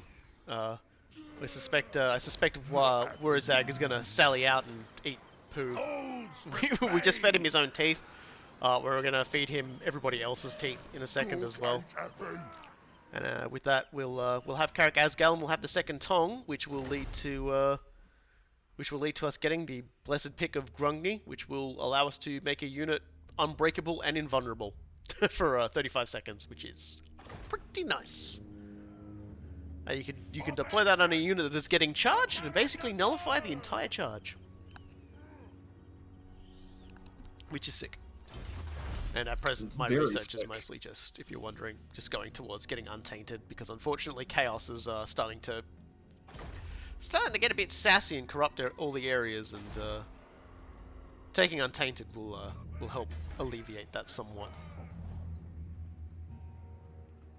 Got a local populace that's just rats. I can't get rid of them. I need to build untainted stuff so I can just bury the rat population. Okay. Well, fine.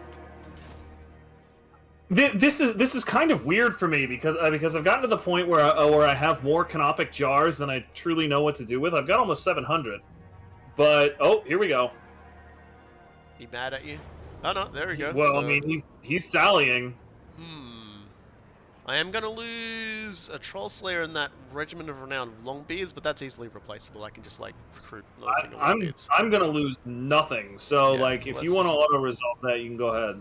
Yeah, we'll auto So resolve it's it. war. All right. I could just protect him, but it's just like, nah, bugger. Let's just take this thing. This'll do. More money. Yeah, and also the pick.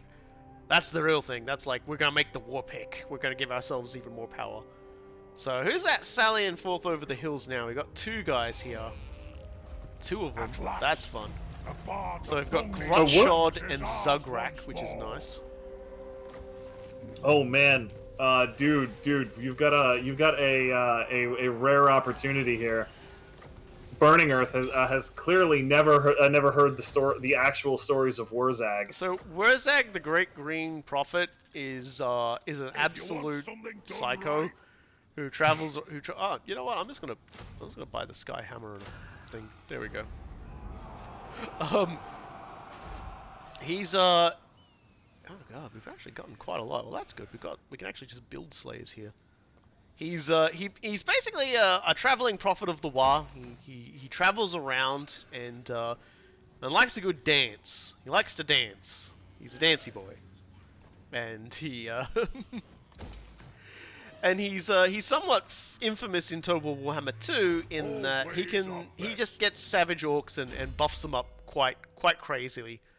And also has a passive ability that just reduces everyone's magic resistance to 0. Overrides everything. So a dwarf army that normally has passive resistance to, like a good solid passive resistance to magic, has absolutely no defense against Wurzag. He didn't do so well against us this time. I'm not entirely sure why. I ain't exactly crying.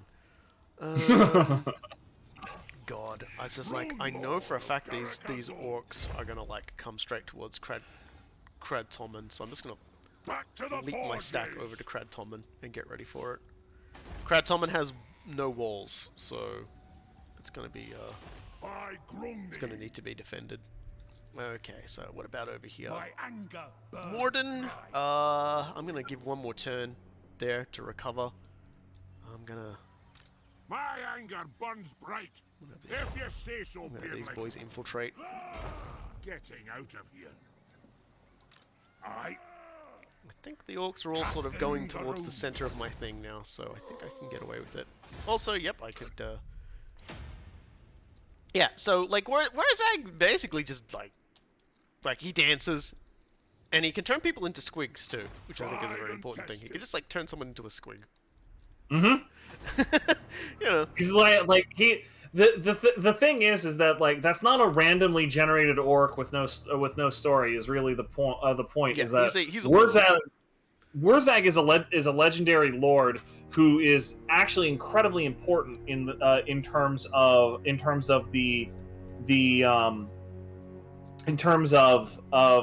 words hard in terms of Warhammer Fantasy as a whole. You know, whereas you know, Grimgor is the quintessential orc, and that he's big, he's crushy, he's angry, and all like that. Wurzag is the shamanistic end of it. You know, Wurzag is showing off that the orcs do have a culture, they do have a spiritualism, and they do have all of that. What were you saying, dude? Oh no, just saying I forgot to reforge the pick, but I can do it in your turn, so there we go. Alright, cool. There we go, thank goodness. So now all my longbeards will have, longbeards and miners will get, longbeards with great weapons and miners will get special attacks, and all my rune magic will cast faster. So there we go. Oops. Yeah, Thorek is, wow, he just suicided on that. That's pretty great. I mean, he's been sieging it for the last half a dozen turns. I basically just now decided to press the matter. Mm-hmm. So Karak Asgul is fine. I've moved over to Crad Tommen because I'm suspecting these guys are either gonna hop at Crad Tom, they're gonna run at Crad Tommen or hop towards Karak Asgul, or even try and hop towards Misty Mountain. But like, I'm basically pressuring them because I reckon I can underway intercept them. It seems like I always get really lucky with that. I don't know if it's just because of how dwarves are, they do it a lot, but yeah. You do it a lot. Yeah, so just now, all I need now is to just find those Gears of War, and so one of them's up over here at Silver Pinnacle, I think that is. Pretty sure that's... I think actually Silver Pinnacle's further up. That's another region I need to get at, and the other one is... I shall punish the thieves who took it. Okay, well we're not getting that anytime soon. unless I can get in contact with them up there. Like, basically what I think I need to do is I need to make contact with the dwarves of Karazakarak. If I can make contact with the dwarves of Karazakarak, they'll probably say, hey, do you want an alliance? I'll say yes. Military alliances, yay. They'll give me the Karazakarak stuff, and possibly any other stuff that they're connected to, which will be great. But they'll hopefully also give me an in with some of the other dwarves, like if they've traveled around to those regions. Because again, we haven't really encountered...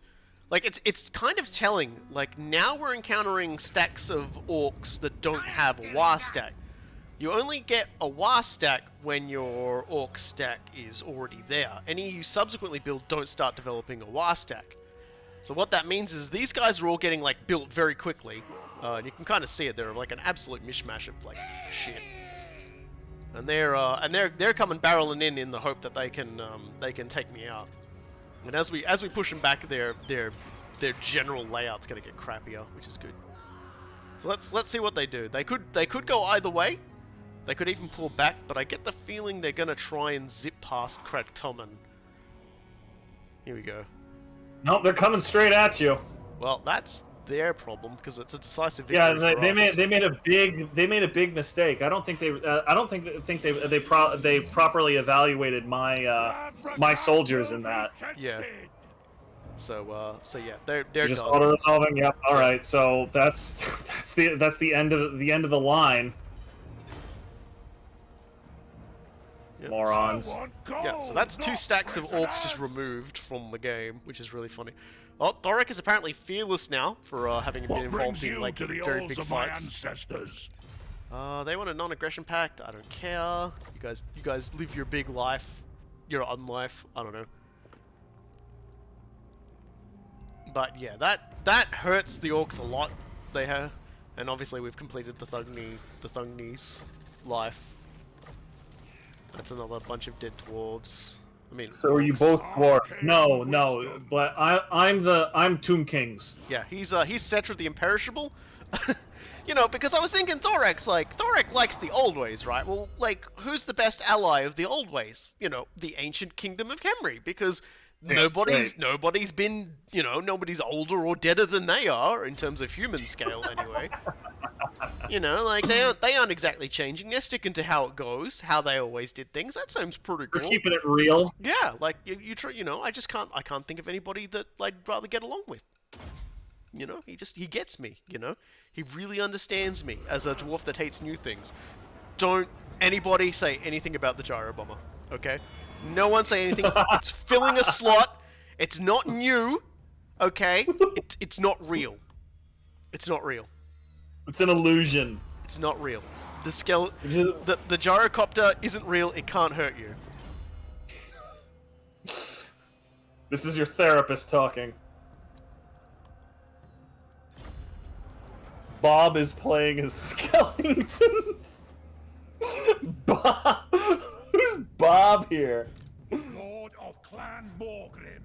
Oh, hey there, fella. It's me, Bob Skellington. I'm here to sell you a ton of skeletons. Oh my god.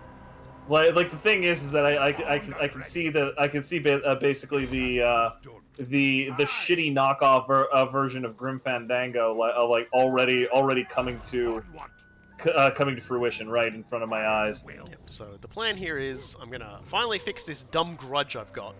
This jerk grudge that's happened here, where I have to raid the orcs in order to like continue on.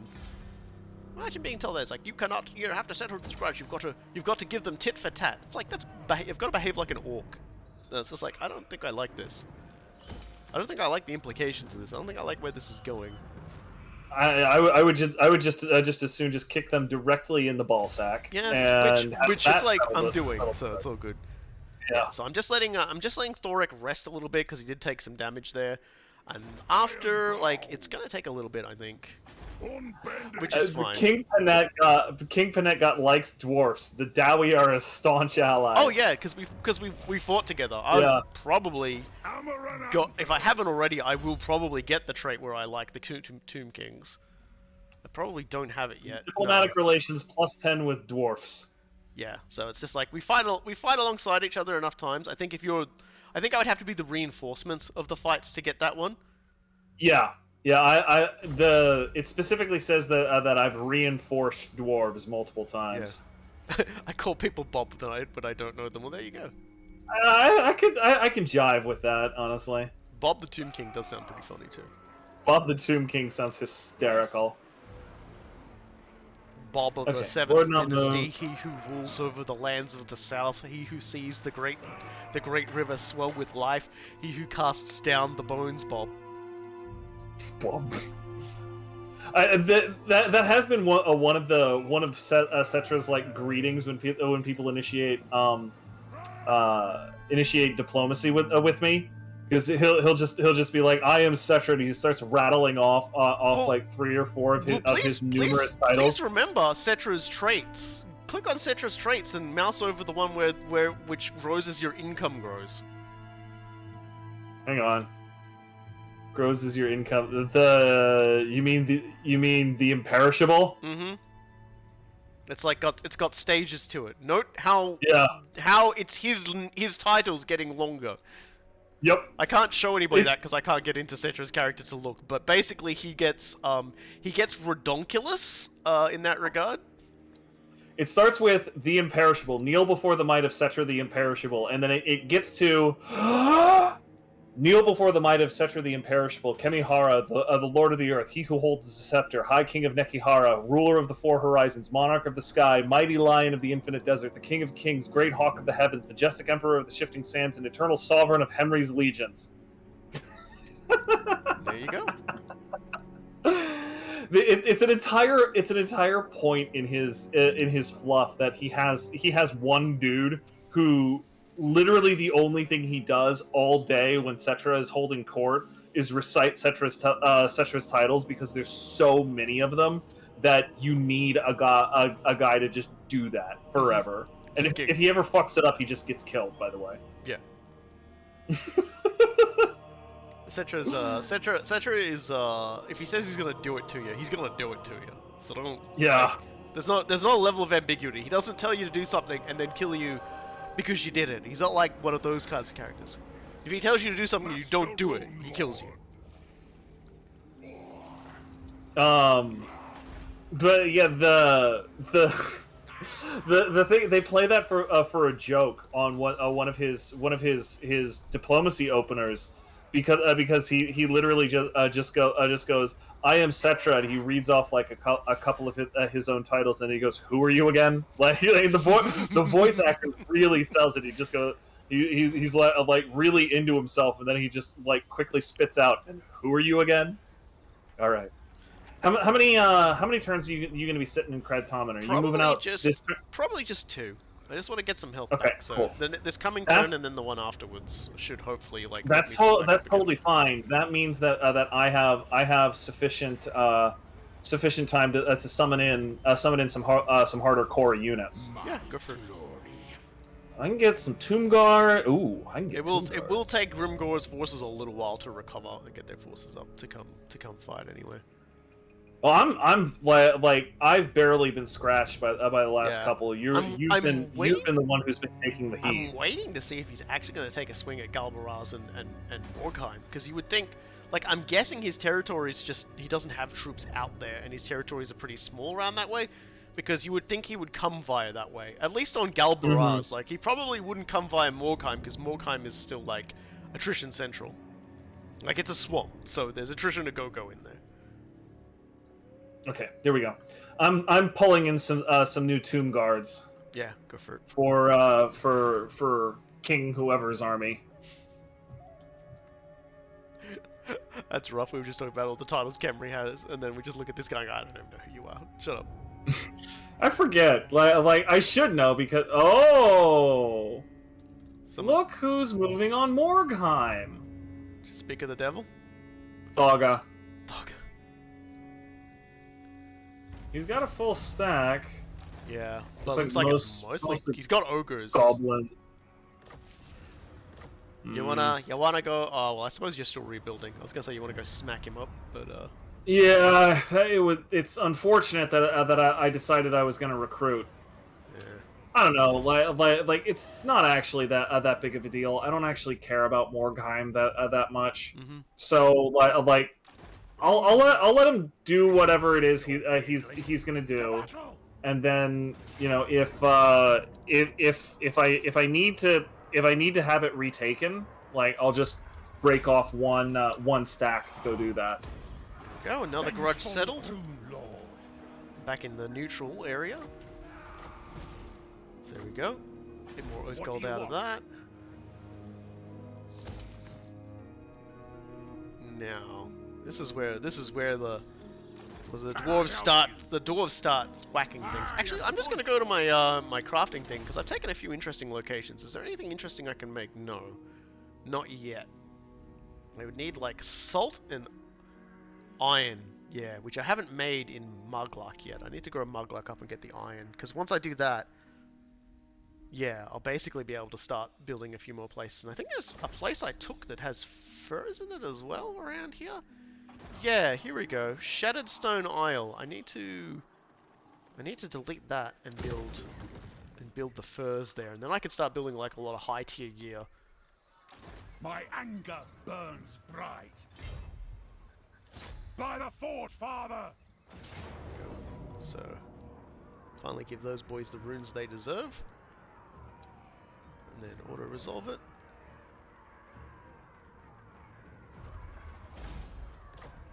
Once more, we start to fight back the hordes.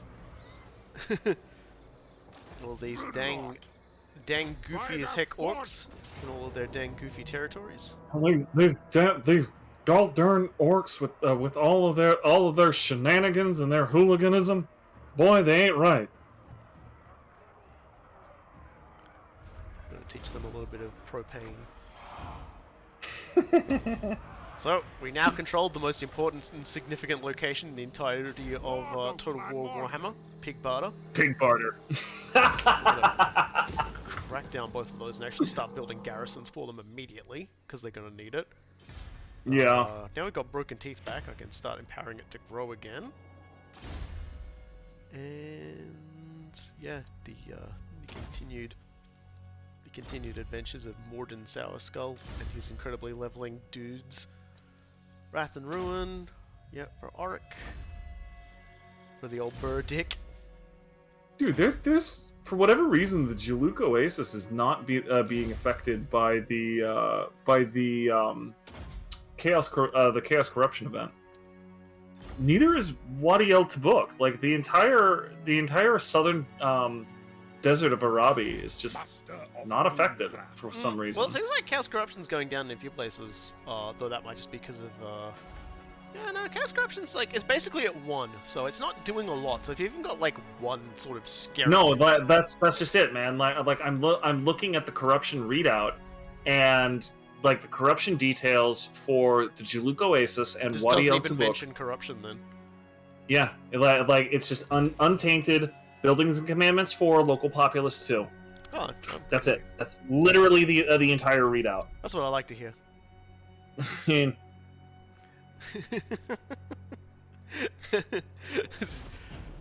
Hank Hill the dwarf. I mean, Hank Hill the dwarf would he'd be that weird sort of one where it's like he'd be the radical dwarf because he'd go to install the flame cannon at someone's emplacement and you think they're all a bit weird, but end up like, you know, finding out they're all really decent people and getting along with them and help them out with like when they're in trouble. Like, so he like most dwarves would probably be just like what?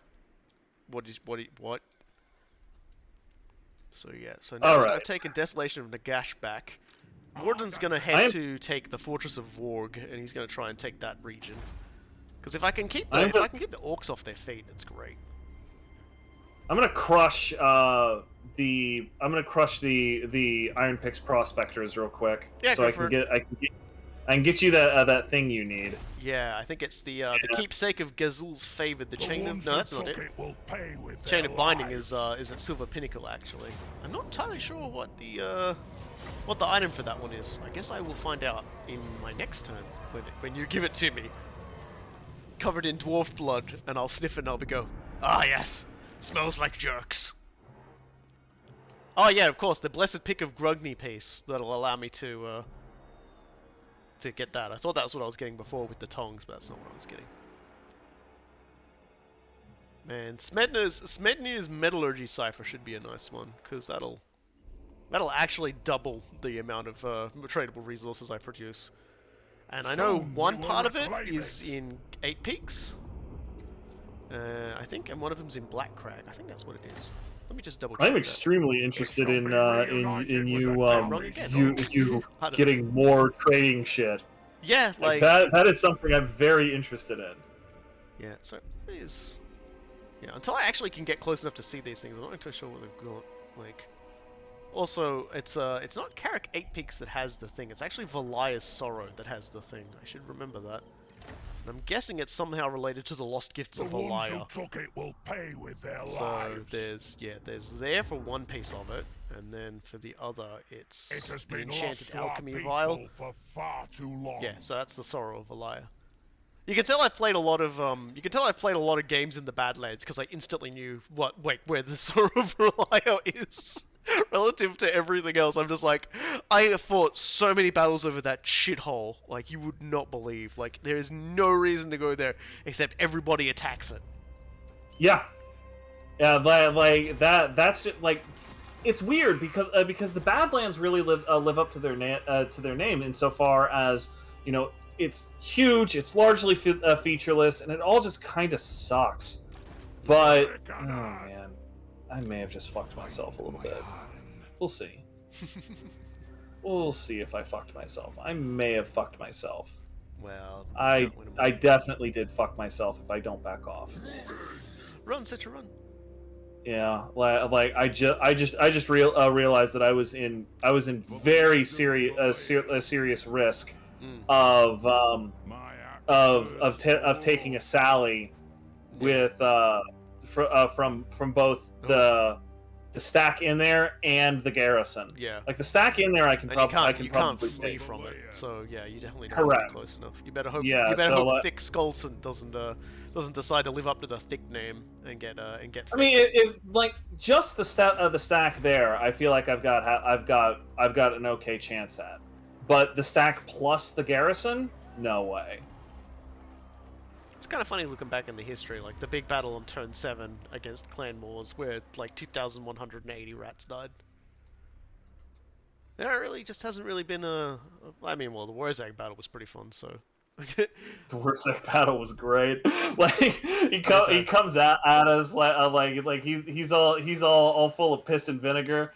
Like within 30 seconds of hitting a line of dwarves, it's just like, yeah, this was a mistake. It was just miserable. It wasn't. It's like the entire might of his war smashes against like 3 stacks of dwarves on either side of the river, and then just a whole bunch of dwarves over the thing just go crossbows up, and then Yeah. and then Thorek just goes, "Hey, guess what? I'm doing everything." He's waving a hammer around and like lightning is shooting from the sky every 30 seconds. That did a lot of damage. Like I killed a lot of things with that. Mm-hmm. So underway upgraded for some reason. Repairs to a crucial part of the underway have been completed, but at great cost to the Holde's treasury. It is a price worth paying, as the underway is the key to resurgence of Kara's Anchor. So now my campaign movement is just, for the next 3 turns, is just like bonused, and I lost 1,500 gold. So Okay, if you say that was worth it, man. yeah, I reckon so. So Crooked Fang or Dingo Crackers. Dringoricaz. Dringoricaz. I always call it Dingo. Dingo honestly, Crackers. I looked at that and I initially came away with crackers as well. Did you want me to sort of make my way over to Morkheim to help out first? I am not super worried about it. Okay. Like that entire swamp just kind of blows ass. Yeah. So I'll beat up Crooked Fang Fort to start my run, and then I'll hit Tringo Crackers. I immediately just like, after saying I'm doing it wrong, immediately just start doing it wrong again. Meh. Alright, next turn, launch you suckers over there. Pig Barter needs walls before I do anything else. Master of runecraft. And I'm gonna send Also, Lord of Clan Morgan. these 2 boys northwards What? to take the Haunted Forest and Flayed Rock, and that'll hopefully take all of Noblar Country.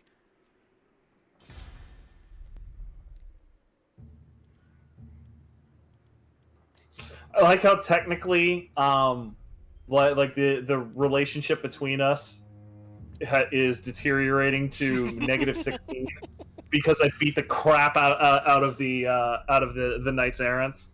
Yeah, it's funny what the game constitutes is like, you know, like this isn't good, this is bad, like you guys are doing, you're not, you know, you're ruining your relationships and things like that, and it's like, no, we good. So Yeah, it's that's all what I wanted fine. to do. I wanted to start producing Hunting Lodge furs because that's good. Because that'll give me what I need to commence some real money-making ventures. So, sort of thinking. Okay, cool. Like friggin' Thick Skullson just screwed himself up. Oh, that's good. Like they started a new stack and he's marshaling, but it's literally only the rune lord. So I'm just gonna attack him and draw out the entirety of their army, and they're not gonna have the benefit of their walls. Yeah. So enjoy that, Yeah, idiots. so next turn, hopefully, when that gets built, I'll also have enough Oath Stones to build the Horn of Resistance. Sorry, Horn of the Ancestors, which actually summons an ancestral spirit when blown. So I'll have actually get once I finally finish the Keepsake of Gazel's Favorite, I'll actually have like a permanent ancestor hero and one I can just summon in the battle. So I've got lots of angry, grumbly ghost grandpas just fucking around. Anyway, I'm just going to make sure there's not like one more building I can upgrade, and then I'm going to enter and I'm going to hit the bathroom. So if you go to order resolve something, please bear with me. I'm going to be... Sure, man. I'll basically get there at the end. One moment. Morkheim. Yeah. Patronage, cool. Okay, great. So yeah, Morkheim is under attack. I don't think I actually care that much. I will go ahead and start trying to build the Desert Lookout in the Floating Village. I don't know if I'm actually gonna get there, but we'll see. We'll see. Wow, I actually might not be. I don't think I can reinforce Robokai at Crooked Fang Fort. Yeah, he used the underway, so I have to go around the long way, and that's not gonna work out very well. Oh well, but get some level ups. My Lich Priest of Light. Now it's time to Yep. Can we? Yep. Cool. So I can access the morons outside of the Vulture Mountain. So I'm going to put that on hold and do some of my other stuff real quick. So we're not sitting there waiting for the auto resolve to time out after 45 seconds. Do that. Lord not moved. That's Settra. He'll move. Like he's got it taken care of. He's fine. Sudenberg. What else do we got? Oh, I can build more economy. More economy is always good. And yep, okay. There you go. I have Welcome returned. back, buddy. Oh dear. And Gruul, Mega. Oh, okay, cool. I do have a garrison there. I'm always kind of torn on exactly what I should get in minor settlements after I have economy and garrison. Yeah, it's always Just sort of a like, tough boy, choice. what do I do now? Okay, cool. So, nope, not King Alcazar. Okay, move in, and then King goes here. Or not. He can't make it. Fine, whatever. Settra goes in. And Settra is not getting reinforced for some unholy fucking reason. Alright, whatever. We're gonna lightning strike this one dwarf, I guess. It's so mean, but at the same time I love it. He lived, and he ran. He lived. That does disrupt his efforts to like produce units though, so it's actually kind of good. And he does, yeah, he does let. I'm real mad about this. Like King Alcazar the second, like for whatever Yeah, I can reason, see him. is not able. He's just like a tiny No. little footsie out of reinforcement range for Settra. No, yeah, I get that. That part is fine. I was under. Oh man, no. Actually, no, it kind no, of looks like no, he that's is. not He's good. in reinforcement range, I think. Mousing over Settra. Oh, like yeah, he is. he actually is in reinforcement range. If I were to, yep, okay. So if I do this, then he's in reinforcement range. This is still a defeat if I attack right now. Yeah, But you'll I have think to you'll have to sit on it as a siege, I think, and then like. yeah, I think it's mostly It's the walls. just because it's the walls. Yeah, lightning strike doesn't help, which is what I expected. Go ahead and It continue needs to be my siege. war pick. Yep. Okay. So research available. What are we doing? What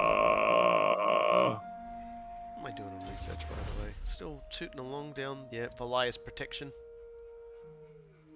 Yeah, so that'll give me like a total of like +4 untainted, which is good. Then I'll probably Settra leveled up again. I should do construction day duty because that'll help out. Spending a lot of time just trying to get my money up when I could also be spending points on like that's the interesting thing about the research tree for the dwarves is you've really just got to split between money, but also buffing your troops up. But Thorek does a lot of the troop buffing himself, so I don't have to worry too much about that. Less of an issue. Yeah.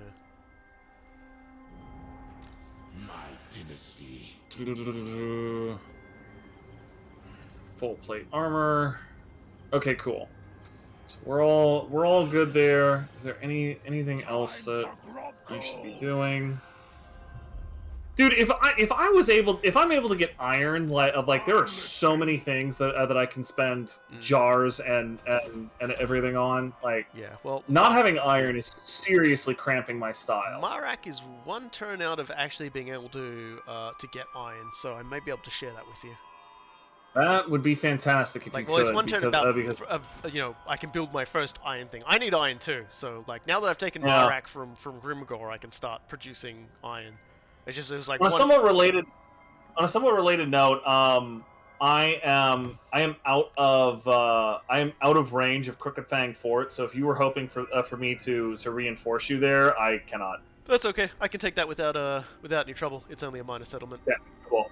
It's probably not even properly protected. So it looks like Zufbar got taken, which is a bit of a worry.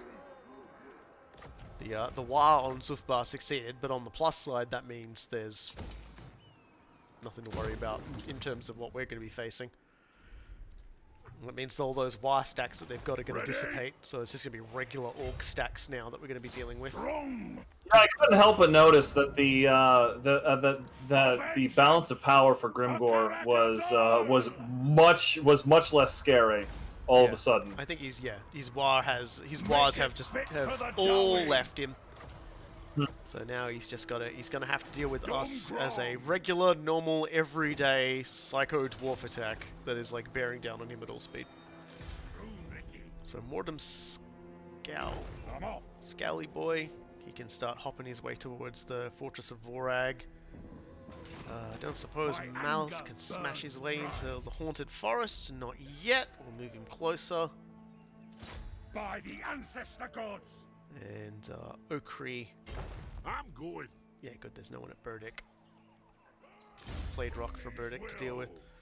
Alright, well. It's time for Thorek to just put some more points into ammunition for Quarrelers and Thunderers, and then he can start boosting their missile strength, so now we're making them even more gross. Because why not? Mm-hmm. Why indeed? And yep, there we go. Missiles unit speed is now plus 15%, so everyone can run around a lot faster into position. No, relative to dwarves. And thick be good. Thick be quick. And now I'm going to go down and I'm going to construct the Horn of the Ancestors. So there we go. Someone's gonna get that. I've just got to decide who gets it. Because, like, what have I got for here? Magic resistance for the Obsidian Amulet. Honestly? Like, sorry, he's got iron. Oh, he's got the Tankard. Which has been what everybody's been, like, that's what he's been getting liquid fortification from. So that's actually, I'm going to keep that on him.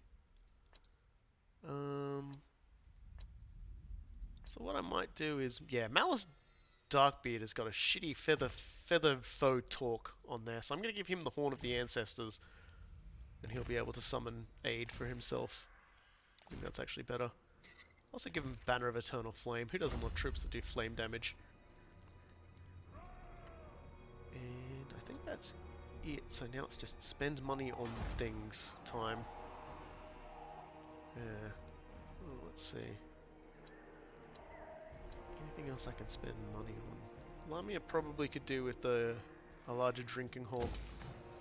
I guess something that's kind of surprised me in all of this is that What's that? I haven't had Gotrek turn up. That is true. And I'm pretty sure you have Gotrek stuff installed, don't you? He's a Total War Access thing, so maybe you don't. That's maybe why. Possibly, but like I feel like I went through and I did all of that stuff when you told me to last time. Yeah, I don't know. Because I mean, I got taverns. I've built taverns, so I don't know. Like maybe it's not high enough level. Maybe they have to become feast hall. Oh no! You only need the first level of it. I don't know what I don't know what he's doing. I don't know what he's doing. He might be getting recruited by other people right now. Greatness comes. Maybe he doesn't spawn anymore. Who knows? I've heard of wilder things happening. God, I'm impatient.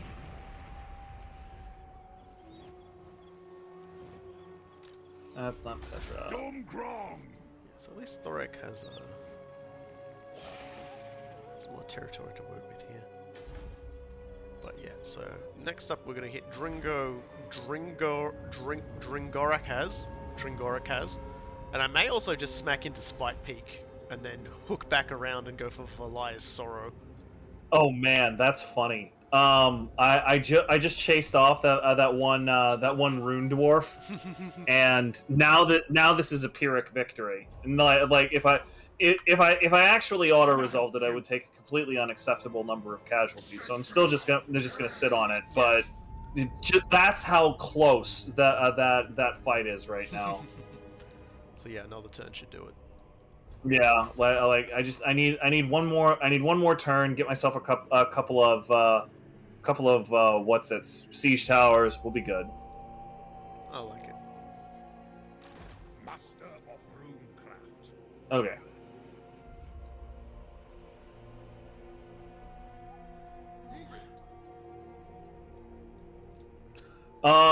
So what's your next goal here? Now that you have Well, I'm Crooked gonna Fang? go to hit the Dringoric has. So you might want to move towards Dringoric has. I mean, I'm happy to, but like Crooked Fang Fort was way harder of a target. So it's just like you. Yeah, my well, I mean, my only if you want to point go there is beat up definitely- Mordheim or something, that's fine. Like, I'm just gonna be basically hopping across towards Spike Peak, taking those, and then I'm gonna hit Karak Azul, and swing through Karak 8 Peaks to Valia's Sorrow. So Karak 8 Peaks would probably be the hardest fight that we're gonna have if you want to start making your way there. But Yeah. So what I'll do, I'll walk over and I'll beat up Mordheim. You're gonna be delayed for a turn or two, messing with dingo crackers. yeah. So like I'll take care of business over there, and I'll basically meet you at Karak Azul. Yeah. And let's go ahead and perform this right. Let's get some hardcore growth going on in here. Let's go water those plants. Hammer and anvil. Magic resistance. Lame. Like, I will be able to make scorpion armor if I just get friggin' iron. That'll be sick. That'll be extremely sick. Oh, yeah, that's right. The Iron Pit also reduces Longbeard upkeep as well, so it'll be good when I fully upgrade that. That's the nice thing about dwarves. I don't think there's a single resource pile that doesn't have a use in some regard. Like, not even just in crafting, but... Oh, sorry. Huh. Yep, it looks like Wurzag got thrown into the stack, so... Yeah, he's got a wah? He's got a wah unit? That's interesting. Must have been... Oh, okay, that's interesting too, yeah. Oh, because they've just started a Grimgor against Altdorf, that's why. Oh, that explains a bit. Oh man, they wasted no time. They've hit Zufbar and now they're moving off to hit Altdorf. That's ambitious, to say the least. Yeah, I don't know where Carl is, but he better haul his ass back. Okay, so that's getting pretty crazy. That party's getting crazy. I like it. I'm just gonna hop over here. Up? Armed and ready. Heading Fortress out. of Warag, completely undefended. I love it. It looks like, yeah. Aye, there, Oblog did an assault units thing on it, so someone had been a little tickled, but that's okay. Lord of Clan So, Morgrim. peel up that haunted forest, my boys! I'm gonna give your lads some fire for their bellies. There we go.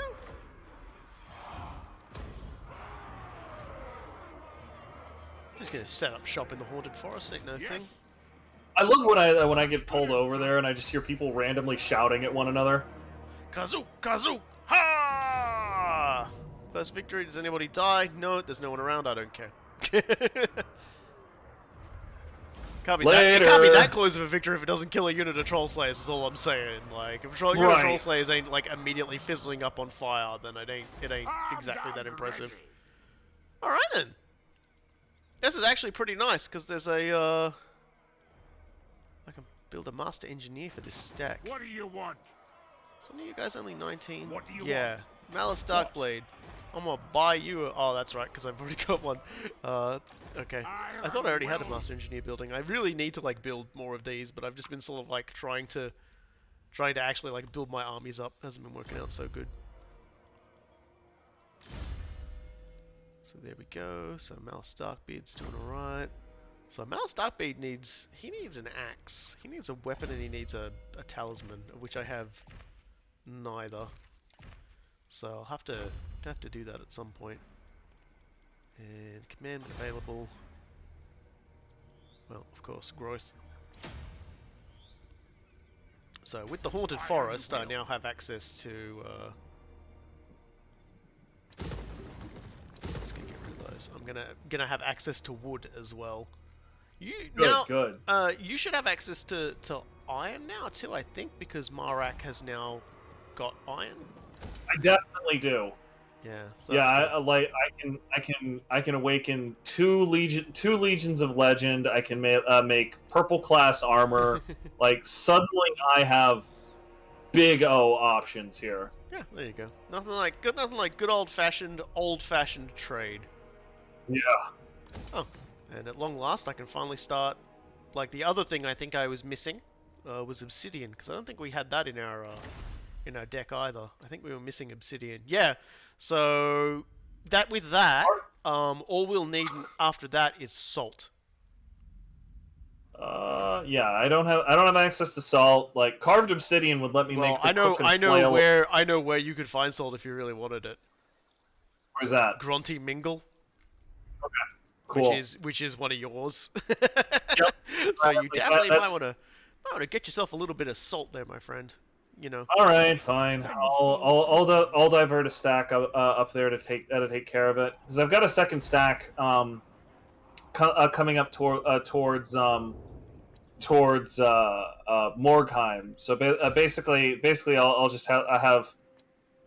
have King Penet circle back around and hit up Karak Azul the way I said I would, and then I'll move. I'll get my other stack, which is King Eosher's, over to Grunty Mingal. Sounds good.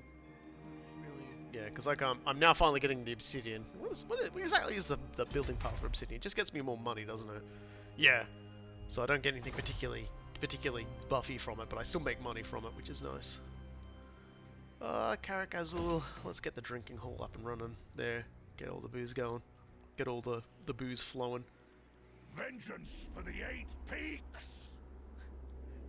Yeah, Thorek knows where he is. He's starting to yell vengeance for the 8 peaks. He knows where he is.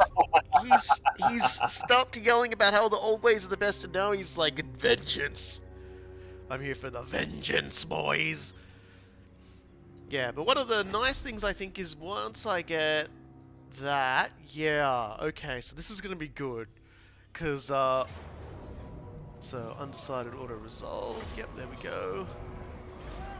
So, Come close to lose a bunch of stuff, but we don't actually lose anything. Yep, so that's a bunch of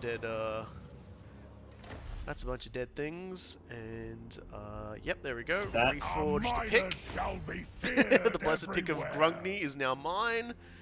Bada boom! So that's another one off the list. And that's gonna give me, Time for Grobcool! That's gonna be some fun. But I was just gonna say, one of the weapons I'll be able to construct now that I'm getting obsidian as well is Starbreaker, which is kind of nice because it's got +6 melee attack, +18% weapon strength. Attacks cause the discouraged effect, which reduces leadership, and it has the heroic killing blow ability. So I'll probably give that to Darkbeard since he doesn't have a weapon. You know. There we go. Friggin' Storm Riders of Khazar and Venom Knights of Asaf. I just dropped 550 canopic dollars this turn. Like, whatever. Pleasure doing Who gives business a fuck? with you, my friend. Yeah. You gave me some picks, I gave you the power of iron. True It's story. like, I will give you head of pick, you will give me the ability to summon most of my units. And I'm like, just hold on, man, because I'm about to bring up some obsidian, so your options are going to open up even more. Yeah, that'll let me make some pretty sick artifacts. Yeah. And then once we get the salt, that's pretty much it. I don't think there's anything we can't build, because I'm getting the wood soon too. So, the wood will be another big opener. But salt is pretty much the only thing I. Oh, and wine. I keep forgetting wine is a thing. We're gonna have to figure out where some wine is. I don't actually know where wine is. I don't think that's really a Badlands thing. I think that's like I've got to open up trade with like Bretonia kind of thing. It's either Bretonia or the High Elves. Yeah. I don't know exactly how much the High Elves are gonna want to talk to me after all the shit that I've pulled. The High Elves. Ugh. Yeah. Also that. Oh yeah, Al Haik as well also has salt. So depending on how you go, you can also take Al Haik, which is owned by Bretonians. Yeah, they're all sort of like clumped up over there. Agaron to trade? I might be able to. I'm gonna try now. Okay, never mind. Malekith doesn't want to talk a non-aggression pact, which I can't blame them. It's kind of weird. Aren't you in a trading pact with Talia? I seem to have lost contact with. Oh no, wait, no, I don't. I definitely do, and they're importing wine. Yeah, so you're getting wine. I'm importing yeah, wine. you're getting wine. I'm not. So I need to get to the Western Badlands.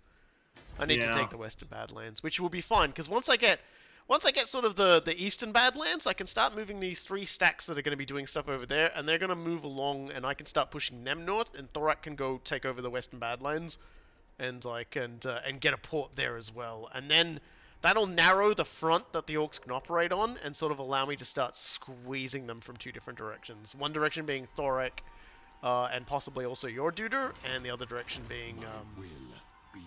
Although I worry about King Panet having to deal with Wurzag. Now that Wurzag's got a war going. He has not marched.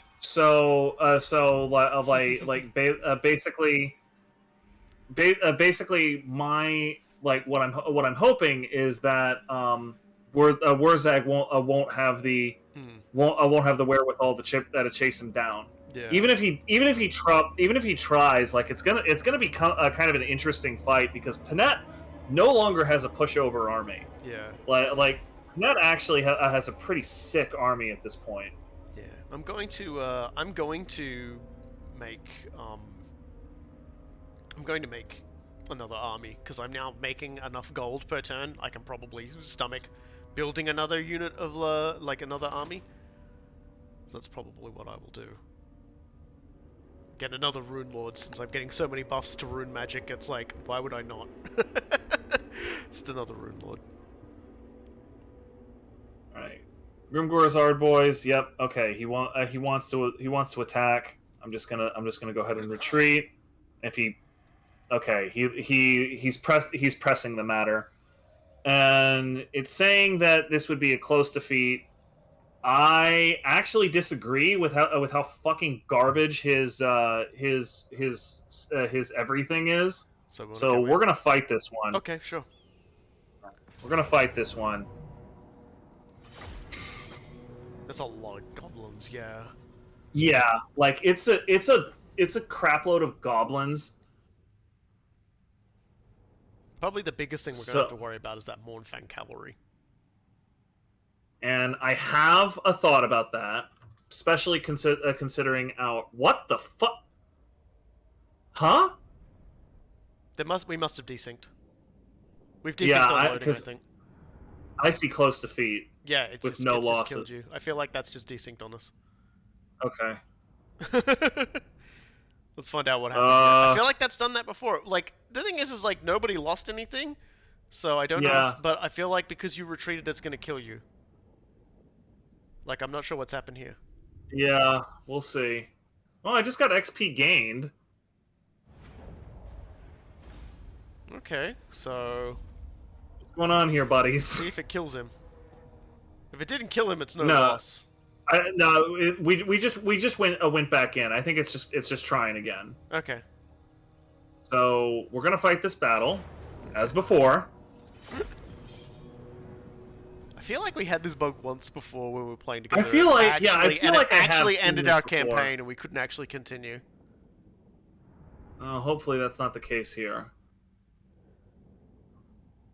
Because I feel like okay, here we go. No, okay, good. So he doesn't we do have artillery, and he doesn't. Yeah. So I'm gonna move everything back up onto this hill. Then I'm gonna give you basically everything ranged, sure, including the well, no, that's a Toon Prince. That's not a Lich thing. Yeah. So you get everything ranged. Yeah. I take care of melee. Okay, so I'm thinking here. Here, turn off skirmish mode. Horsemen up the side. Horsemen, I reckon, are probably just going to be a sacrificial lamb for the Mournfang cavalry if they try to flank, which I almost certainly will. Yeah, they're definitely gonna try to flank. The other thing that I'm doing is I intend to place this one set of halberd doom guards or tomb guards, not doom guards, on the side here. Yeah. And I'm So just wondering what I can get away with the Sepulchral Stalkers, because they are a ranged vanguard unit and should be fast enough to flee away. They don't have skirmisher though, so I might lose track of them, so I might hold them back. I feel like we'll just let them march in to their doom. I'm a little...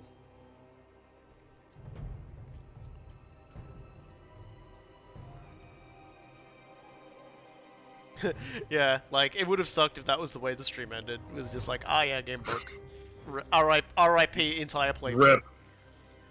Wouldn't surprise me though. Like, just like things like that happen from time to time. It kind of would have been total Warhammer.txt. We have. Like, I'm not gonna lie. We have had like a campaign we were playing together just get absolutely soft locked, because like it would, but it was like a hard crash, essentially. Okay. All right, I'm basically ready. I'm Yep. gonna need to make one quick move as Tomb Guard. Then. Yep, I'm ready to go when you are. Okay. So there they are. Do you want me to like rotate my arrows a little? Yeah, like the main thing we got to worry about is just the cav. Everything else, even if they want to hit basically straight on, I'll just collapse around them. Yeah, here they come. So I'm just sort of, because I'm just like, I want to maximize the amount of dudes actually able to hit these things with their arrows, so I kind of have to. This one.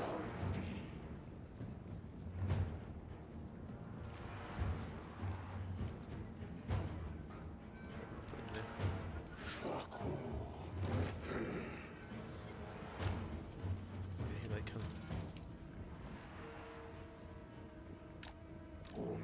So those guys are Goblin Wolf Riders, they're going to want to just like ride in like jerks, whereas those ones are Mournfang Cavalry. So that's the Mournfang Cavalry. Right, boys, start spinning. We've got Mournfang Cavalry out on the left flank. Wolf Rider. Not gonna lie, that Mournfang Cavalry is coming in hot. I'm gonna sacrifice the skeleton riders to them. They're not gonna win. Yeah, they're out of range. Okay, so the I Wolf can't Riders really are do going much in, with that. so let's just take a moment to spit acid at the Mournfang and hopefully kill them a little bit before I get jumped again. Because I can do damage with these things. Okay, I gotta move them out because there's like goblins with spears coming at them, and I don't want them to get caught up. Yeah, they're getting chased by goblins with spears.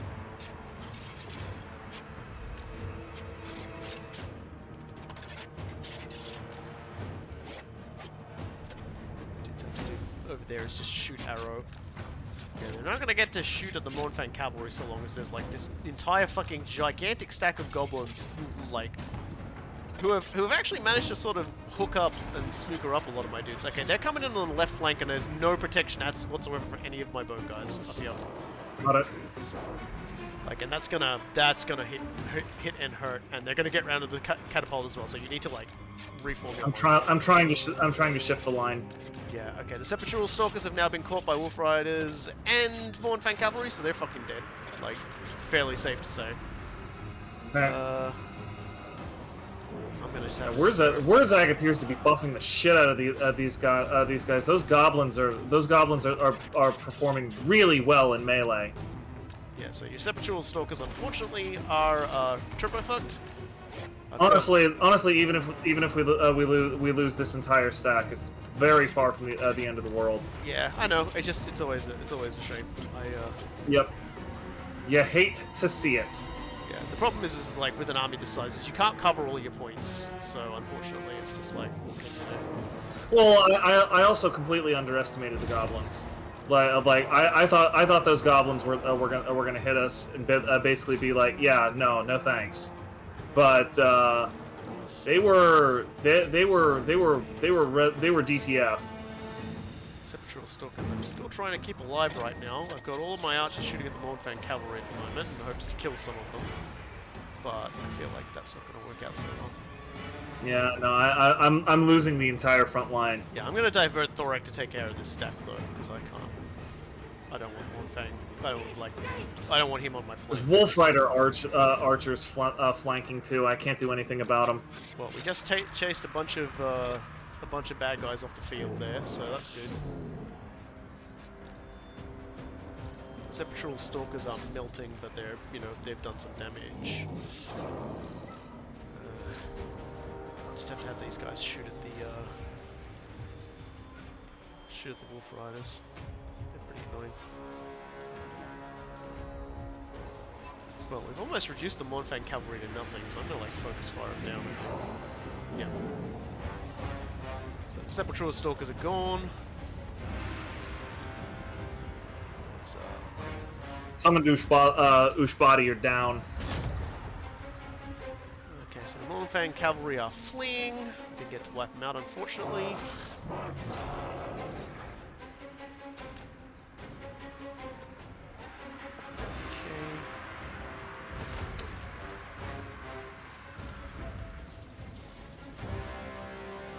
The entire front line's about to go out. Like I've got a rapidly fading set of Tomb Guard and some Nekihara warriors that are not going to last long against Goblin Archer bombardment.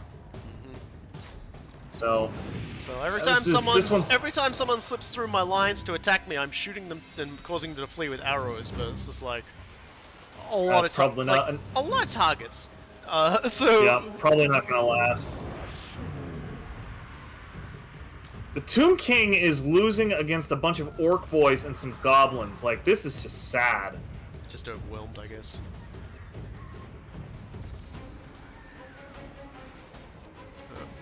And now there's Orc War Boss has gotten in amongst the Screaming Skull Catapult. Okay, boys, just guys, just start shooting at those problems.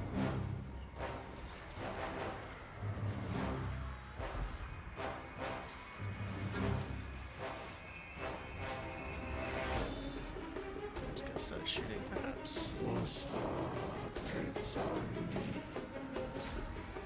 you're just gonna have to turn your attentions to the approaching horde. Yeah, we'll bloody their noses as best we can. Like I've got another stack coming up. So like ultimately this is fine. I've lost everything except the Tomb King at this point. So like we're about to go down.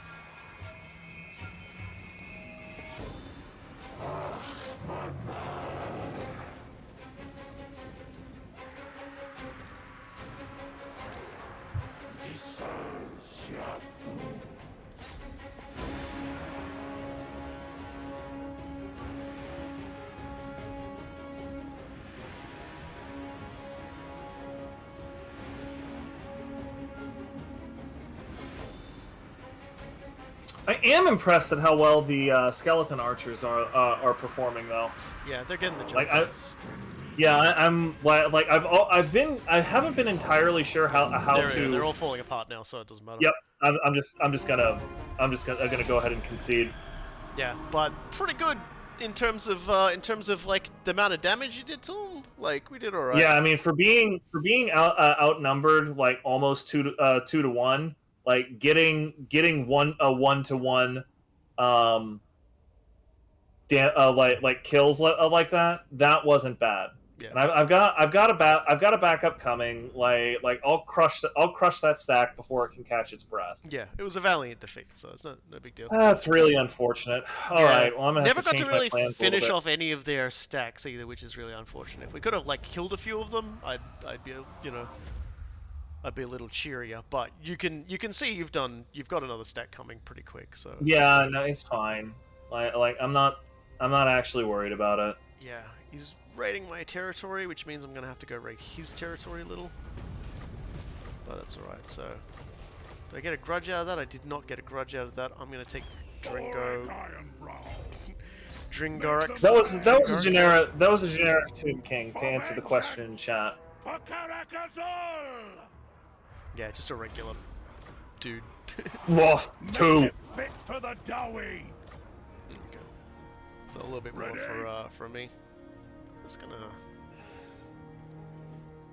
gonna leave it as it is, and I'm gonna go down here and I'm gonna buy myself an entire new stack of dwarves, I think. Again, another Rune Lord. So we've got Grimnir and we've got Valleya. I'm gonna go with Grimnir. Rune Lord, armed and ready.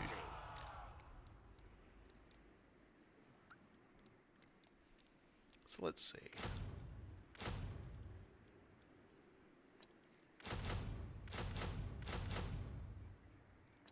And then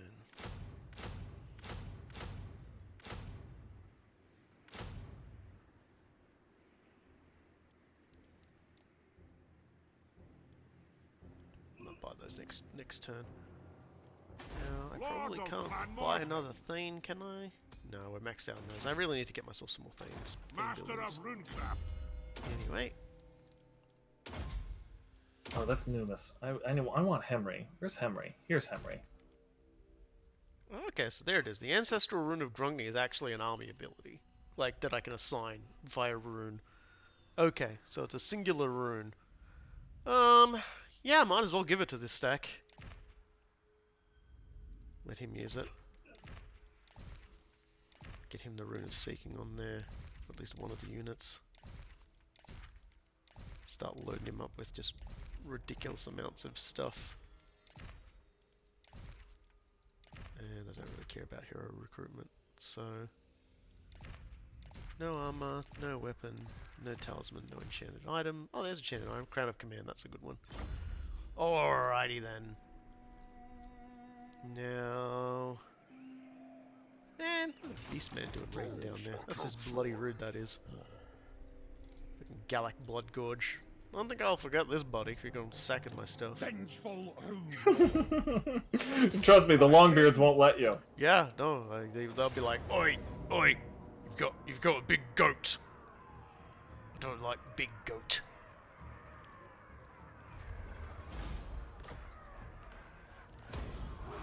There's a whole lot of entries about Big Goat in the Book of Grudges, let me tell you something. So, do I get the special building? Yeah. Tower of the Bloody Tooth, which will give me some money. Cost to construction will go down, but it adds vampiric corruption. Because, of course, Fortress of Vorag was an attempt by the some of the vampires to set up a vampire nation far from humans, so they wouldn't have to deal with human bullshit. Unfortunately, ended up having to deal with orc bullshit, and unsurprisingly, the orcs crushed them.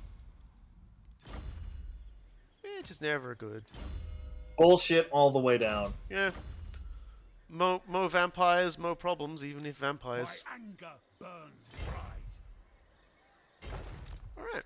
My anger burns bright. We've conquered very much the entirety of this area, so let's start making our way. Yeah, get me some wood. So when we get that, that'll do an upkeep reduction on Quarrelers, Rangers, Bolt Throwers, Grudge Thrower units. And anything else?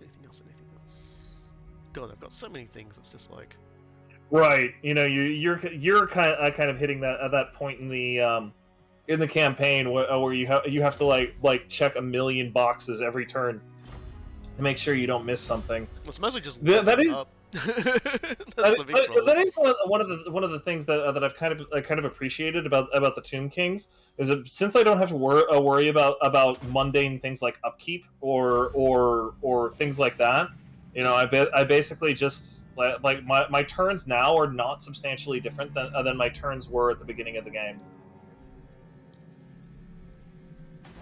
It's a question. Can I build another Rune Lord down here? No. So I started constructing a thing for it. Oh no, not that one. Over here. Yeah, so I can make another runesmith down here and send him up to link up. Okay, that's what I'll do next turn when I have money. Just get that runesmith and just huck him as hard as I can towards Karak Zorn so that I can have a double runesmith stack. Yup. Oh, stretch your legs. Alright. We'll see what Warzag does. I feel like Warzag's gonna... Well, he's not gonna replenish too fast because he's in my territory raiding it. but he'll probably make his way towards Crooked Fang Fort or whatever. But I mean, I will just he's leap gonna- there in angry dwarf underway stance and smack his shit up. He's gonna need to do something because King Aoshers is rolling up this turn. Yeah. Yeah, just be careful because he's still got pretty fat stacks. And he's probably got more growing in his Wa stack too. Yeah, that actually the Wa stack portion is like now that I think of this twice is something that I probably should have considered a little bit better. That's alright. I'm gonna, like I said, Also- Thorek's gonna head on over as well. Like, I don't think he's gonna resist Thorek. Like, he's gonna be like, oh yeah, look at that low tier army. Oh my god, I'm freaking dead again. As Thorek just like single-handedly like dismantles him and his entire bone structure. I like a big part of this also is that I do have a Lich Priest in this stack, which was one of the big faults with the last stack. Normally I include a Lich Priest with every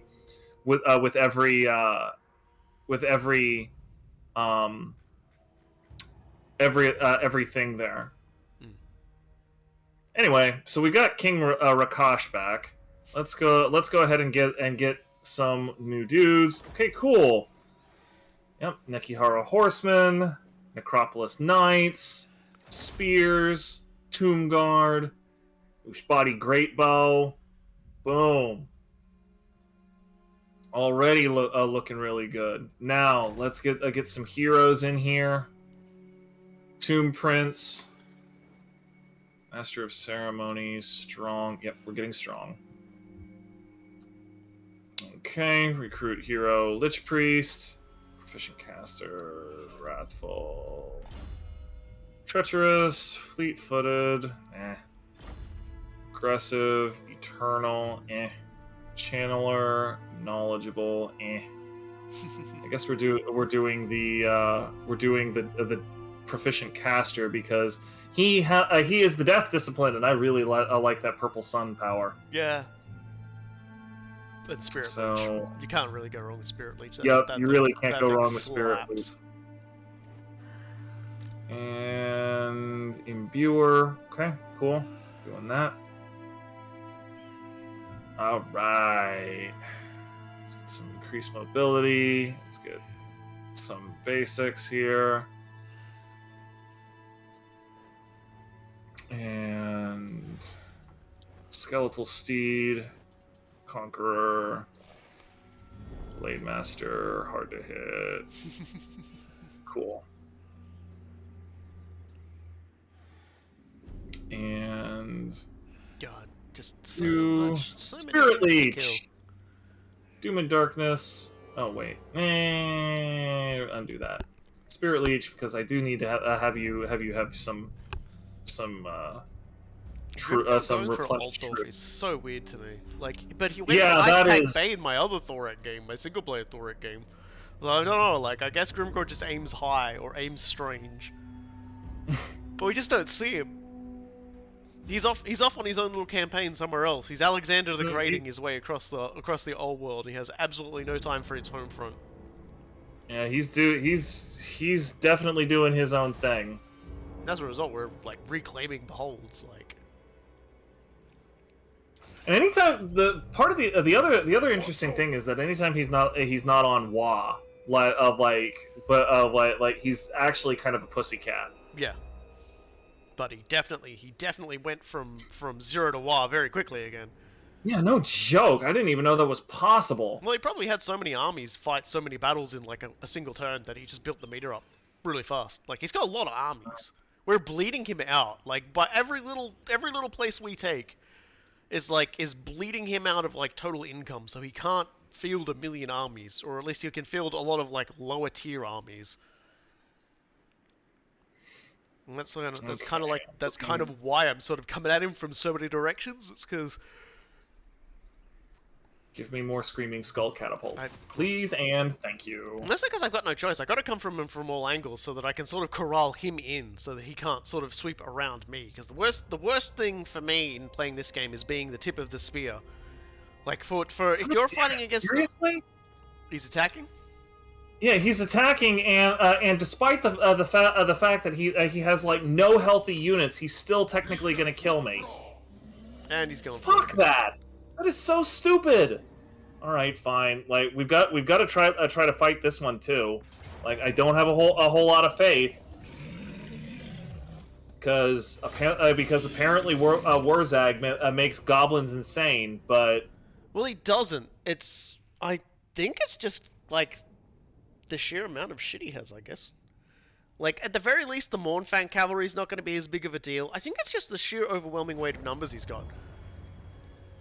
all right. Well, let's try to get this done. So like I've got this stuff for you. Do you also want the Lich Priest? No, you keep Lich Priest. I will give you the Tomb Prince though. The Tomb Prince is mounted. Okay, I'll have him running with the horseman then. I'm gonna try and get him into a position where he just hits the enemy flanks at like all speed, and the sepulchral stalkers as well. So. Okay, here we go. If we can start a panic in their ranks, like it's not gonna stop. Yeah, well, like But a lot of these goblins are gonna big break if. really easily. So I'm just gonna like hammer them from the get-go with range. Yeah, and that's our big play basically. Yeah, I'm mostly hoping I can catch their Mournfang with ranged attacks, and if they goes for the stalkers, I'll hit him with the Tomb Prince and the cavalry. Well, where's the stalkers? They're up on the hill. Okay, hang on. How long does this? Okay, duration is 32 seconds. I'm going to open with Incantation of Righteous Smiting. So that's gonna make those make the stalkers do ridiculous amounts of missile damage. Okay. No worries. Well, hopefully they can like the Mournfang come in quick then, because I don't know where they are. Okay. So just know they're gonna turn up. Okay, so the enemy are a lot. Yeah, the Mournfang are over on this side. You're enchanted. Yeah, so let's get going. Let's go. Right, that cavalry. Okay, boys, spit on those. Spit on those. Yeah, look at that. Look at that spit. That's some good Oh spit. wow.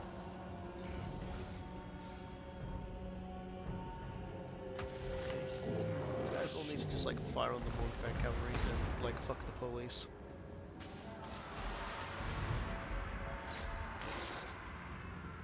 Boom, Prince.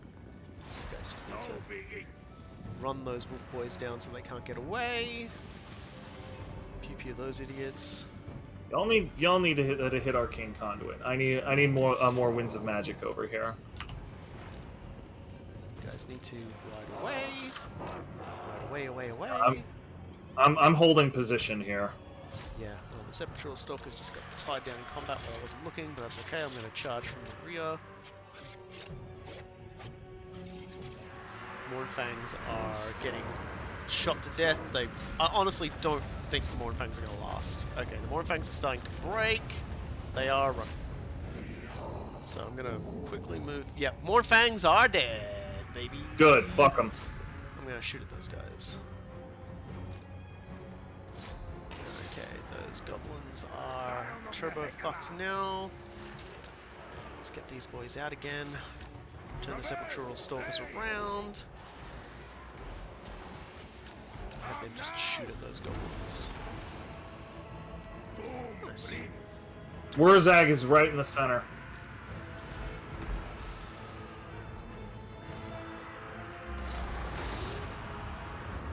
Put those skeletons down. Yeah, they're the horsemen are doing a very good job. I'm just gonna say this now. but they are starting to sort of work onto your flanks. Okay, cool. At least one enemy unit has completely broken.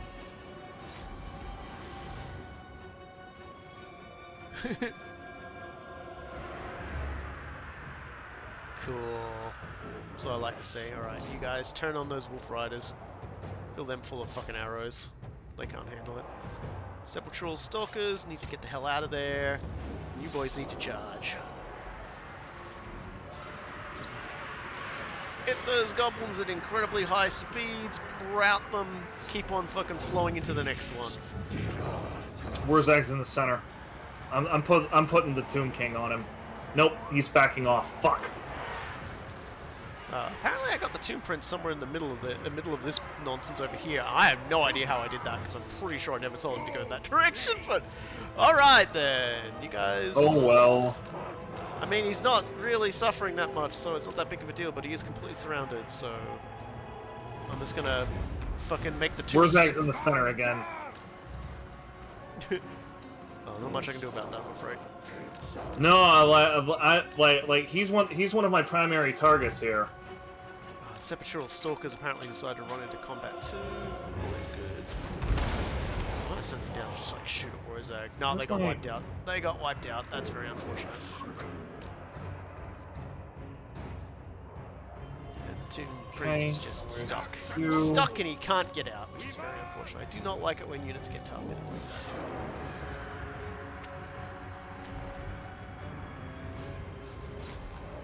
Always charge those goblins. I don't care if they're wagging. Unwag them.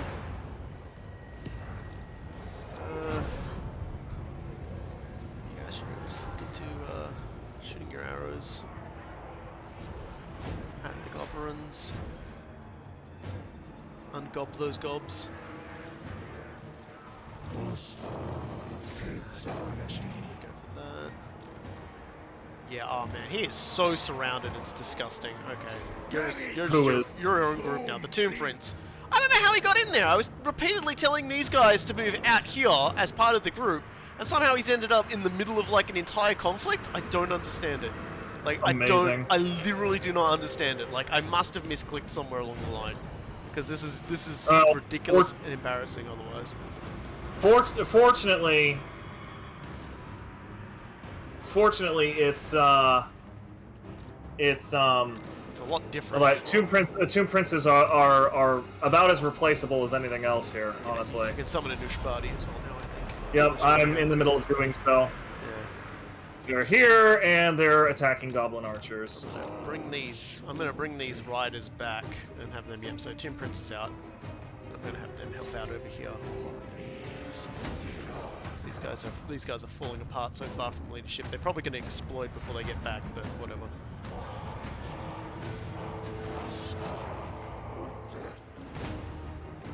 God. Yeah. Speaking of getting tar pitted, the caster is tar pitted pretty bad. Yeah, looks like he's gonna fizzle and fade. I'm gonna try and help out with some arrows. See what I can do. Since the lion's share of like the goblins are starting to flee now. At least in terms of like the nearby ones that we were shooting at before. Yep. They decided they want to fire at a completely different group of goblins, which is weird, but whatever. You guys just ride in and shoot. Ride in and okay, the Tomb King has finally gotten his mitts on Wurzag. Yeah, it looks like he's dying pretty handily. Okay. So is the caster, unfortunately. Yeah, so we're horsemen definitely are almost entirely all of them out of arrows, so I'm just charging them into the backs of those goblins around your Lich Priest. I feel like it's not going to save your Lich Priest, but it is going to hopefully put some pressure on it.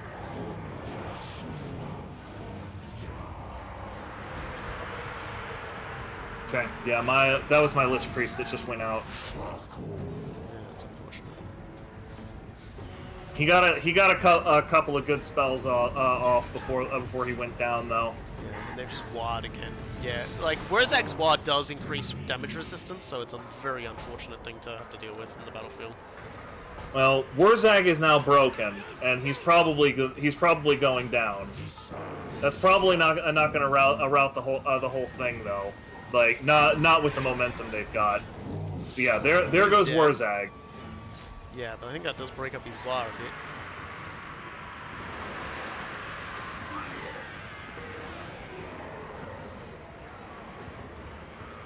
Where's the Nekihara warriors? So there's his boys.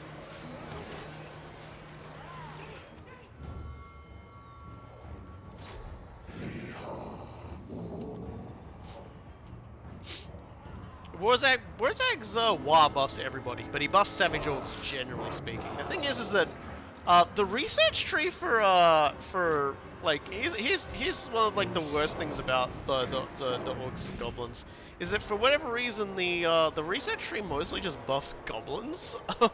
The goblins are actually like terrifying a lot more than you might think. But I think the other thing is I've done an alright job of sort of holding them up for a long time, but I think we're pretty much at the breaking point now. Yeah, like if we could get in on those goblin archers, like I think we could handle this, but I don't think we've got a real chance of that. Yeah, there's too many of them, and unfortunately they're sticking around for whatever reason. It would also be fine if the Tomb King was actually a good melee unit, but he's not. No, he's mostly just a tanky boy. Yeah, he just army losses just kicked in. Everything's going down. God damn it! Again, another pretty close fight. Like we've technically wiped out the entirety of his first army. It was just the War stacks that did the damage. I'm pretty salty about that one. Yeah. Honestly. No, I'm not even remotely surprised that you're annoyed, because it is annoying when that sort of thing happens, because like the sheer amount of killing that got done by us was kind of ridiculous. But unfortunately, just Tomb King armies, like that's why I tend to send Tomb King armies in stacks of 2 or 3, because I just don't feel like they can stand up against any other army in a 1-to-1 fight. Like they really can't. Like that. That's honestly the big lesson that I'm walking away with here. Yeah. Here is that. You know, Tomb King armies are just not actually that good. No, they are. Once you get constructs, that's when it's like shit gets wild. Even then, man, even then, they're just not getting things done. Yeah, they are a weak army to trade off the fact that you can, basically eventually have like as many as you want with like ridiculous numbers of like monsters and shit in them. So yeah, I'm going to send Thorek in their direction, because they give me the shits. They're still raiding my lands, technically, and he's probably thinking about heading towards Death Gorge right now, which I don't like. Knowing him, the bum that he is. Alright, Auric. Just head there. Spend another turn getting your health up. Same with Malice, although Malice doesn't really need it, so he can go full speed. How are we doing over here? Yep, Mordem's still more or less recovering.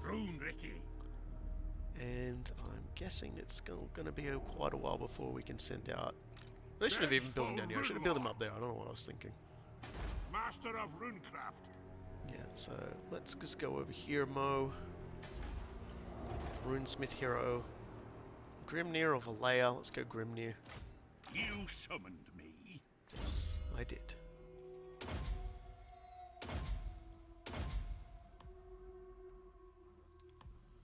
There we go.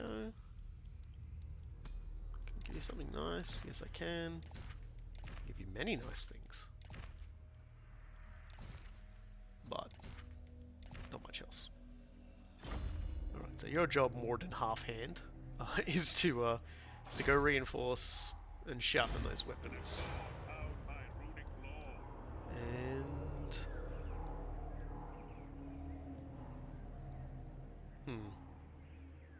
tough choices here.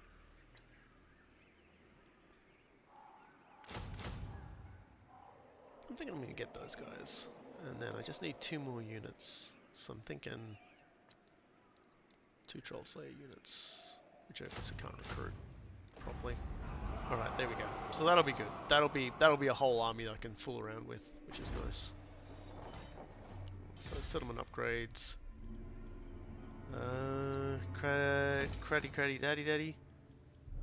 Skill point for Thorek. So that's more missile strength for my missile unit. So now my quarrels do 64. They were doing 58 a moment ago. It's absolutely insane. Yeah, I'd like to see Wurzag physical resistance his way out of this one. That's all I'm saying. I don't think he's gonna enjoy what I've got for him when I get my pointed sticks on that guy. So Okri, Modern, Malice, everyone's in pretty good position. The Haunted Forest, I should definitely build a garrison at. Everyone's got garrisons too, which is nice, except for at Flayed Rock, but that's okay. We don't talk about Flayed Rock. Dear. Yeah, research is really what buffs orcs, buffs goblins up so much. I think they do get the research does get done by the AI. Because we see the research lords, they come out, so we actually also killed the free war boss he got with the thing. The Wa. Yes, thank you. Yeah, so he is. Yeah, so it's just Urk now. It's just Urk, and he's very gradually gonna be like I don't like his odds right now. He's not. His forces. Not that I've got anything left in the tank to go in on. Don't worry. Just focus on rebuilding. I've got another stack of dwarves in production, and they are going to be mean. I really should have built them further up north. I keep forgetting that's a thing I should do. I went like a fucking idiot. I just went straight building them in my own capital. Yeah, so they're about 3 turns out from being completed, which is pretty good rapid production. And then they're gonna surge north, and they're gonna start punching dudes in the snoot. The very good thing about Thorek is I only really need 2 buildings in their early stages to start producing king hitters, so that's nice. Although the army won't be as strong, they'll fill their purpose pretty good. They will get stronger once I get the right runes, but for now they're just like smaller. I'm sitting here wondering where all of my tomb guards went to. You're in the tomb guard area. Yeah. Apparently, like Henry doesn't have a tomb guard producing thing, so I do though. Oh no, wait, no, I need to upgrade the royal barracks to do that. No wonder I'm so confused. Yeah. You'll get there. So, all right, so plate of bones, I think. Recruit Lord, tough, cunning, blah blah blah, King Panat. I should probably just chill out for a turn or two to wait for King Panat to or King Aoshers to recover. Yeah. Honestly, I'm almost in range of Karaza Karak to start opening up with them, because apparently they hold Mount Silverspear in the Wolflands, which is just north of the Bones, the Plane of Bones, where I'm fucking around. So I may divert one of my dwarf stacks to try and make contact with him, because if I make contact with him in military alliance, things are gonna improve. We'll start being able to reach out to the rest of the world and start making friends. Mm-hmm. Assuming the dwarves don't get too pissed at you. Well, the good news is, at the very least, Karaza Karak will not be confederating the prospectors, so you won't end up with an angry dwarf stack deciding that they belong in the Southlands and competing with you. Because that's always yeah.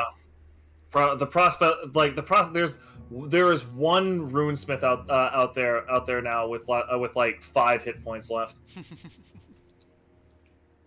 It's like he can do what it is he's gonna do, but it's not gonna work out real well.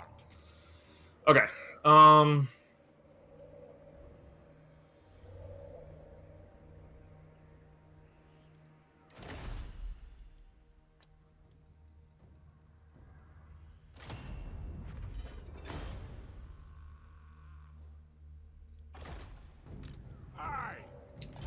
All right.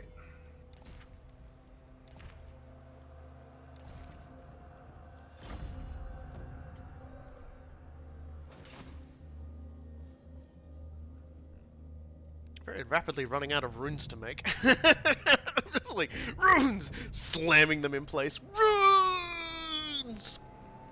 Oh my. He's come in swinging for other regions. For Galbaraz. Yeah. Okay, so yeah, so here he comes. It's two full stacks with WoW reinforcements. Yeah, so he's definitely coming for your territories. I think he sees you as the. This is actually fine because like this entire area was supposed to be yours anyhow. In these dark times. They want a defensive alliance, and I don't care. So yeah. Looted it? They didn't actually take it. They just looted it. Dumal. What do you guys want? Oh, the Ripperhorn tribe has declared war on me. I guess they're gonna start causing whatever. problems. Yeah, so they're gonna cause a defeat there, and I suspect put up a blood grounds. yeah. They've sacked it and then gone into ambush stance. Okay, so that's gonna be annoying.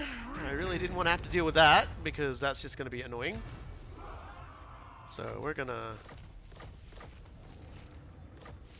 God, and they're somehow raiding Karak Asgal? Where are they? I don't see them. Oh god, that's annoying. So they're in my territory somewhere on the periphery, probably down south, down here. Oh, they're over there. Fuck, that was a miscalculation. Whatever. I've got to go down to take care of Death Gorge. I mean, I've got a few turns to take care of it anyway. Like, just the Beastmen picked their moment, unfortunately. Unfortunately. Yeah. Well, the good news is that the stack that I'm raising with King Rakash will be ready turn after this one, and he will be moving out with King Alcazar II. Yeah, I'm not particularly heartbroken because I always lose Death Gorge like multiple times over a campaign. It's like the Valaya thing; it just pokes out there, and some arsehole always sweeps in and goes, "Oh yeah, here we go. This one's mine. This one belongs to me." And it's like, yeah, of course you'd think that. So there we go. So yeah, 2 more turns, and Hugram's gonna be ready to go up there and deal with that anyway. So whatever. We just gotta make sure everywhere else isn't gonna get absolutely brutalized by beastmen. Got a garrison there, it should be okay. It's the places where we don't have garrison, we've got to expect problems. Gonna spend money on what growth and what cash we can, because I need money. There we go. And yeah, you. That just improves growth though, but that's okay, it's still a resource I can make use of for trading purposes, and that's more money. Okay. Alright.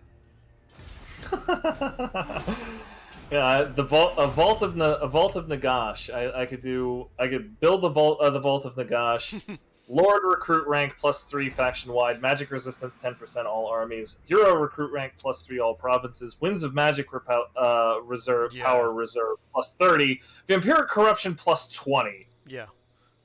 Yeah, it's +50 for his fucking tomb too in Nagash's ass. I probably won't build that because I don't want to have to deal with that flow-on effect. Like, Yeah, there's already passive vampire corruption, I think, on it. Yeah, it's got like a populace of 3 of it. So if you build that thing, you've actually got corruption of 53. So I don't know how you'd actually hold that back. Yeah, no, but I know what I would have to do. I would have to build the anti-corruption building that I have in like all of the provinces around it, and even then it wouldn't be perfect. That's just what I would have to do, and I don't know that I care that much. Yeah, I mean I've got 2 turns before I've got like untainted +3, so that'll like help bury down a lot of that taintedness, you know, like. But it's just like dealing with that shit's so annoying. Like, there's no way I would deal with 50. That's just ridiculous. 50 corruptions, just like that's no joke. The last charge of Oldor Ironbeard. See you, dude. I'll pour out a thing of Bugmans directly into my mouth.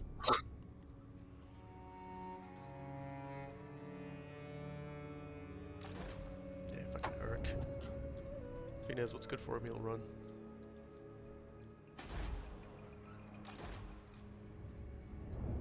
Okay, so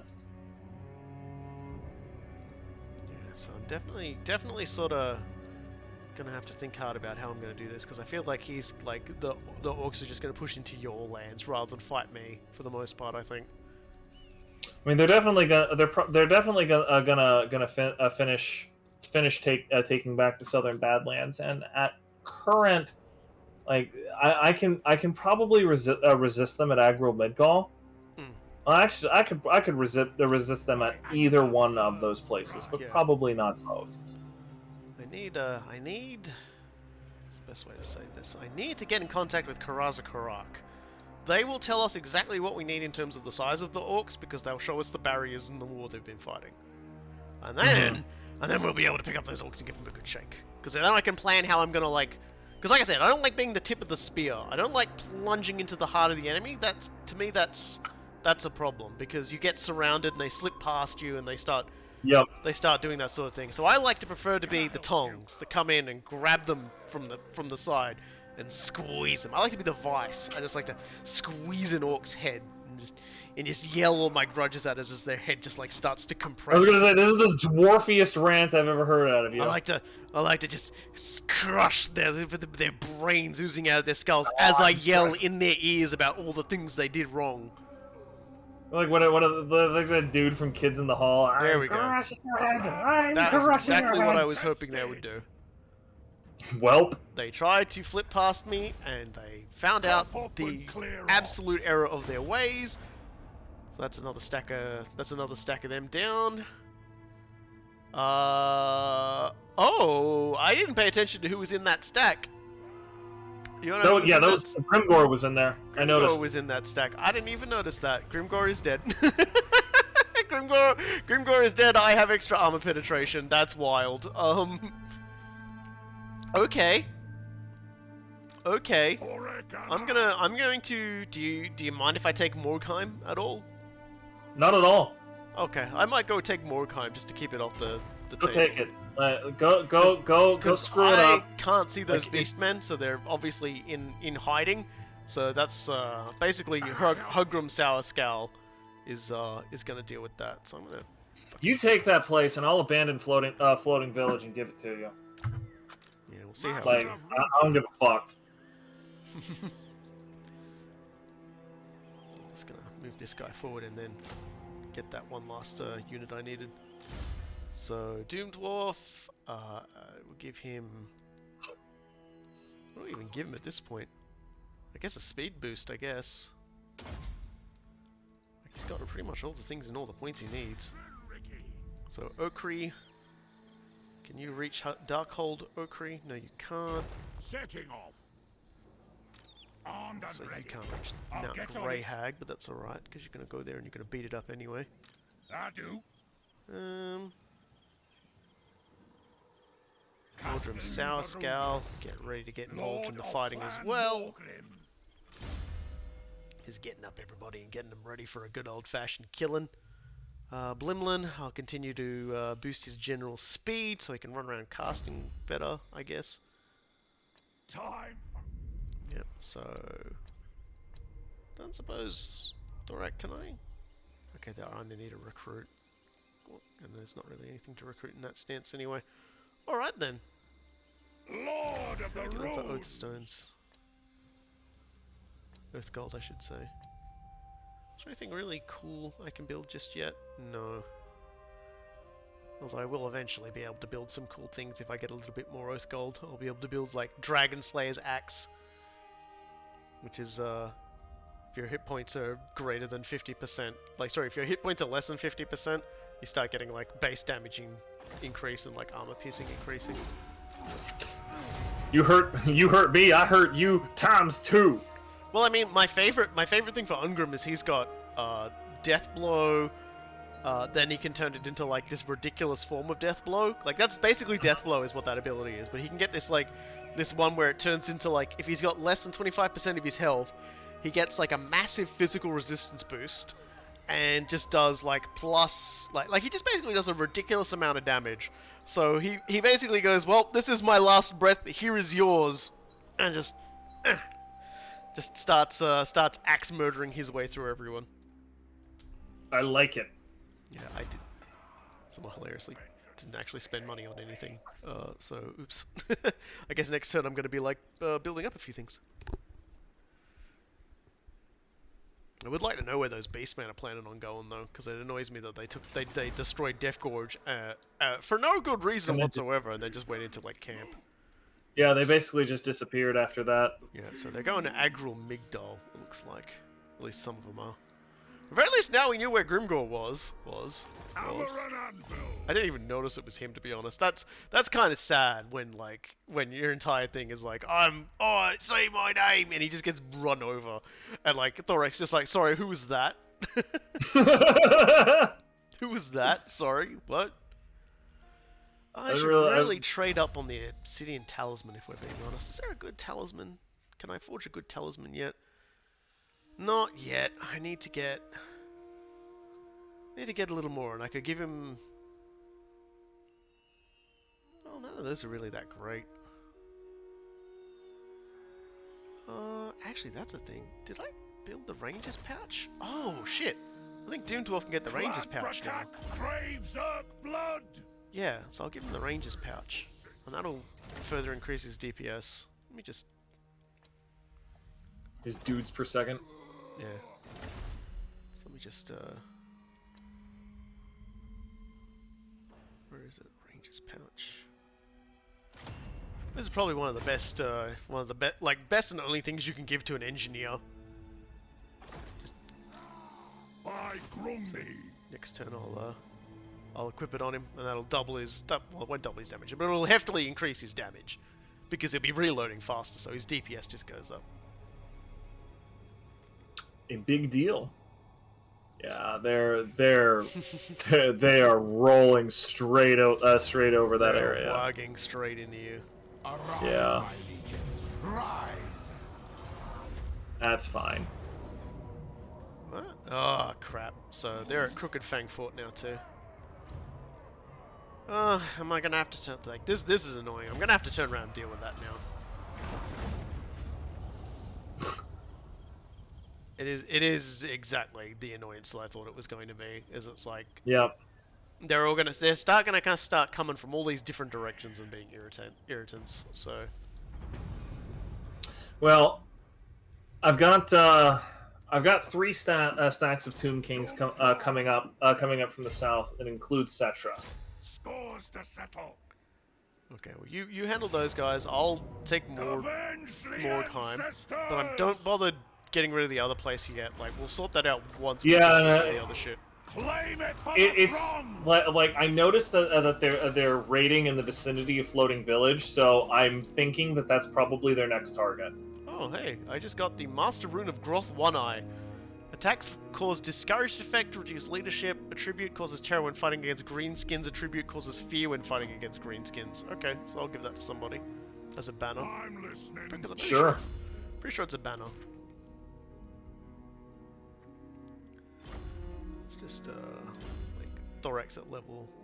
All right, so we got our final thing. So now they do missile strength of 66 for the Quarrelers, which feels good. We got that at least. And yeah, that guy's gonna basically rampage over my back line. That's annoying. I hope Karakazgal can stand up to it though. Because I don't really got much in the way of things that can handle it. At least not right now. Hugrin is not in position to deal with this shit. I am going to move him as quickly as I can to do it though.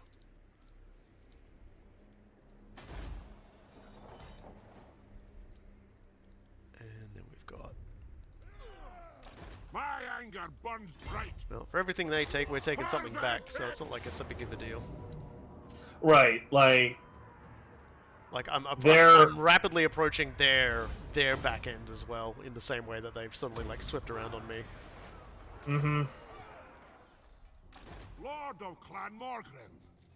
What? Got? Yep, some Dark Hold. Yes. Can I make anything cool in Dark Hold? Yeah. the Grave of Dragons. Few dwarves can resist the lure of a dragon's glittering horde, especially when the dragon is long dead. And this will piss off high elves. So I'll probably definitely take advantage of that. It's kind of funny in that sort of way. It's like, yeah, no, the high elves are kind of mad that you're looting the dead, and it's like, well, I'm kind of happy. Vengeance! Sound Mount Grey Hag. Thank you very much.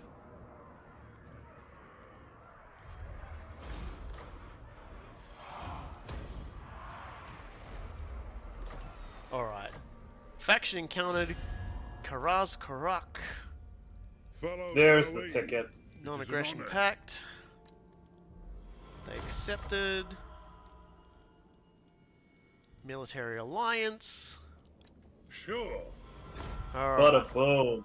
Now we know where we're at. I could actually make them join my confederation, but I'm not ready for that yet. The secrets So of Smedmere now we are know written within kind this of puzzle where the box. orcs are at. We've essentially got them surrounded. And I got one piece of my puzzle, so I got the puzzle It box. has been lost to our people for far too long.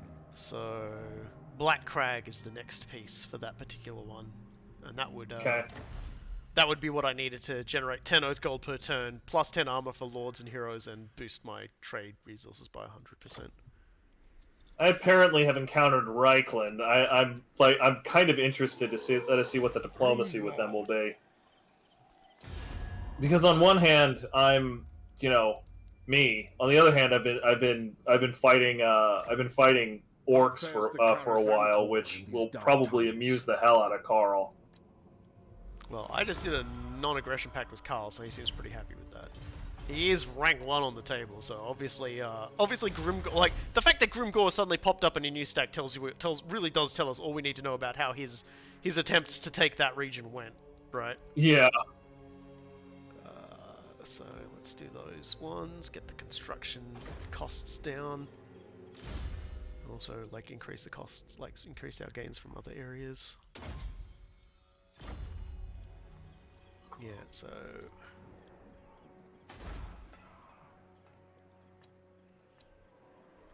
Okay, Desolation and Nagash really desperately needs buildings. I'm not ready for that though. Labaris, Spice Market, Marak. Yeah, we definitely want to get that because that'll reduce the costs there. Doomglade. Yeah, wood. Definitely want wood. Definitely want to start constructing wood-based good. We should build the wood-based good. Okay, so that's a lot of whoomp whoomp wah going on there. Oh, and I didn't equip the thing, but I can do that while you're having your turn. There we go. There we go. King and Panette and Eoshers are ready to rock and roll again. Excellent. So Thick. Panette, here you come. Ward save. And- Burdick can get that ward save. The lesser one. There we go. Oh, only one. Oh, okay. Only one lord can be recruited in a province per turn. Okay, fine. Yeah, unfortunate. And Eoshers. There we go. I really should have had more of these going on. So, recruit heroes.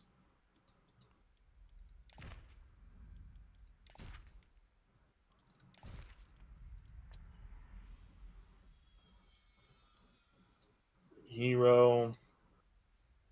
No, wait.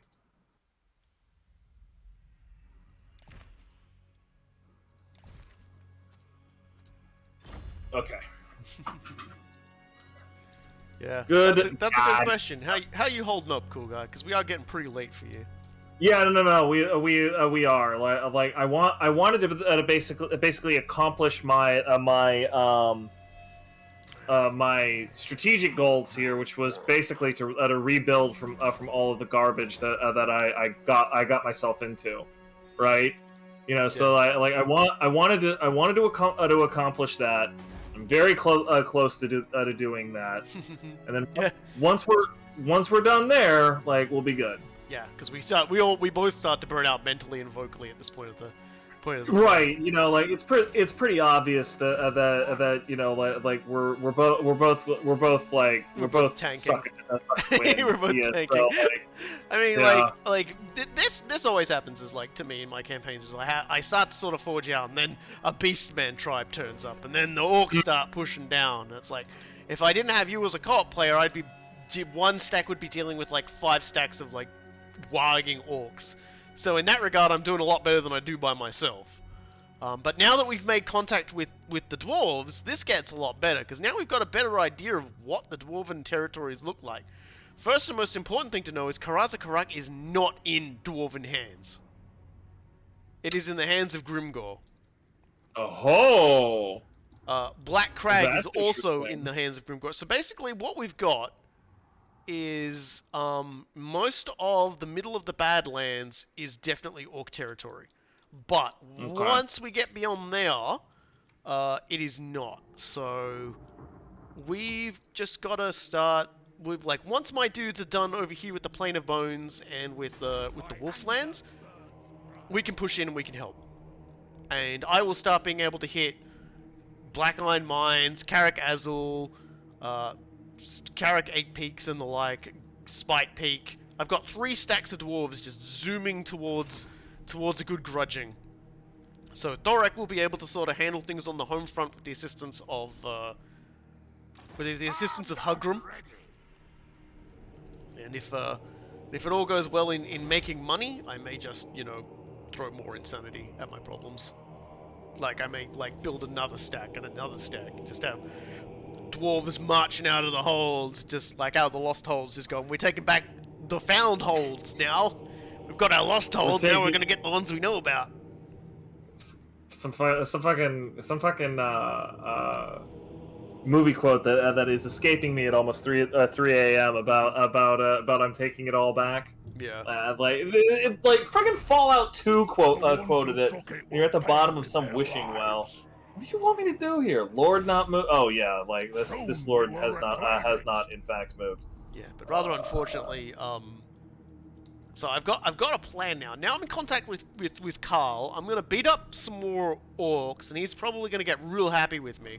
For some reason, he was like kind of yellowish, neutralish on that. But the fact I'm allying with the dwarves, other dwarves, and I'm beating up those guys, I've got a good feeling about this. Once I take out Grimgor, I'll confederate, and then I'll have access to like Thorgrim and that. I've got no idea of how Umgrim's doing. I don't see him either, but his territories are definitely not being held by yeah, they're like they've got Nazrak's lair, but they don't see anybody up north, which is kind of weird. You would think they would have a bit more of a vision of that region, but they don't. So we'll see. Yeah, Carl is pretty pissed at me, but you know it's just like Yeah, he so basically doesn't know who I am yet. Yeah. Like, what the hell is this?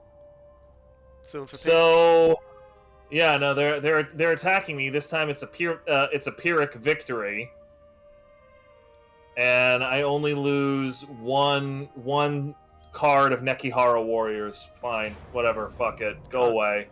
big fight. Nekihara will be mine. Poor Nagbad headbutt. Yeah, like I don't know exactly what his plan there was, but Well, guess I'll die then.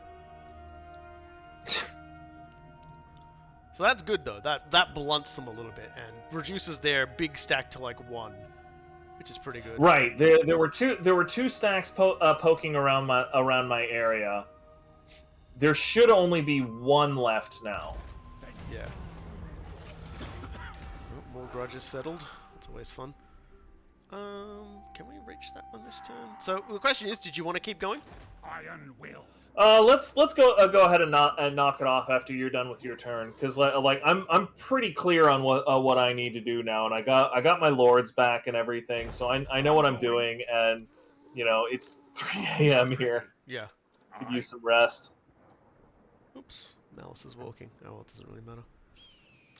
Master of runecraft. Yeah, that was it. Thank you, Fahrenheit. That was the Goonies. Vengeful runelord.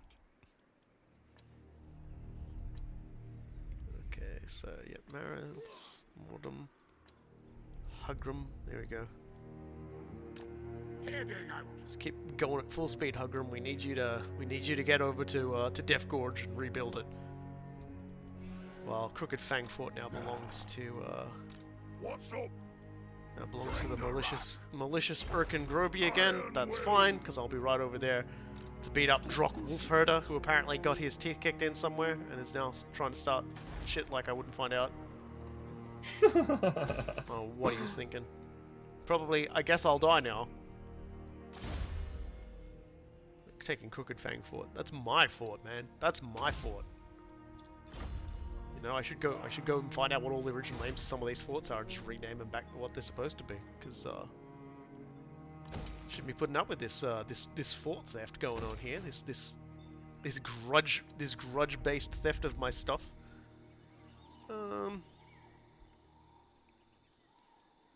Good resource thing to upgrade. No, that's just more resources. Darkhold. Oh, that's right.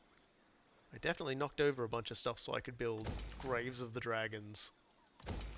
So in 4 turns I'll have a bit more money, more gems, more golden idols, Oath Gold, and Angry High Elves. I mean, could you ask for anything more? So yeah, so I'll save it now before I end my turn. Okay, cool, man. Yeah, So, we'll pick it up next time, and it'll be my turn. I'll be a little bit more lucid. All right. So Well, I definitely hit a wall about half an hour ago. yeah. The game like at 3 a.m. is fun, but also you're just like you're dying. You're dying. Yeah, no, it's like this always happens when I'm playing this game. It's always very much like I'm just gonna finish what I'm doing, and then I'm gonna go to bed. But you can finish what you're doing, but there's always something right after it. Like it is the one more turn trap, and man, I am vulnerable to it with this game. Yeah. But we're out now. I'm friggin' exhausted. I'm gonna go take an 8-hour nap. Yeah. Appreciate everybody for hanging out with us tonight. I'm gonna see y'all soon. Yeah. No worries. Thanks, Coolguye, and thank you Thanks, everybody buddy. for joining us. I'll see you all middle of the week for more Toroks. It will probably be the end of the campaign because at this point all I'm going to be doing is running around Ulthuan killing everybody. And also, and I just need to do more rituals. So yeah, well, you know that'll be that.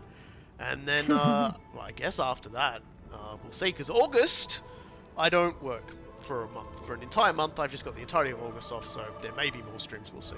But until then, have yourselves a good one. I'll see y'all next time.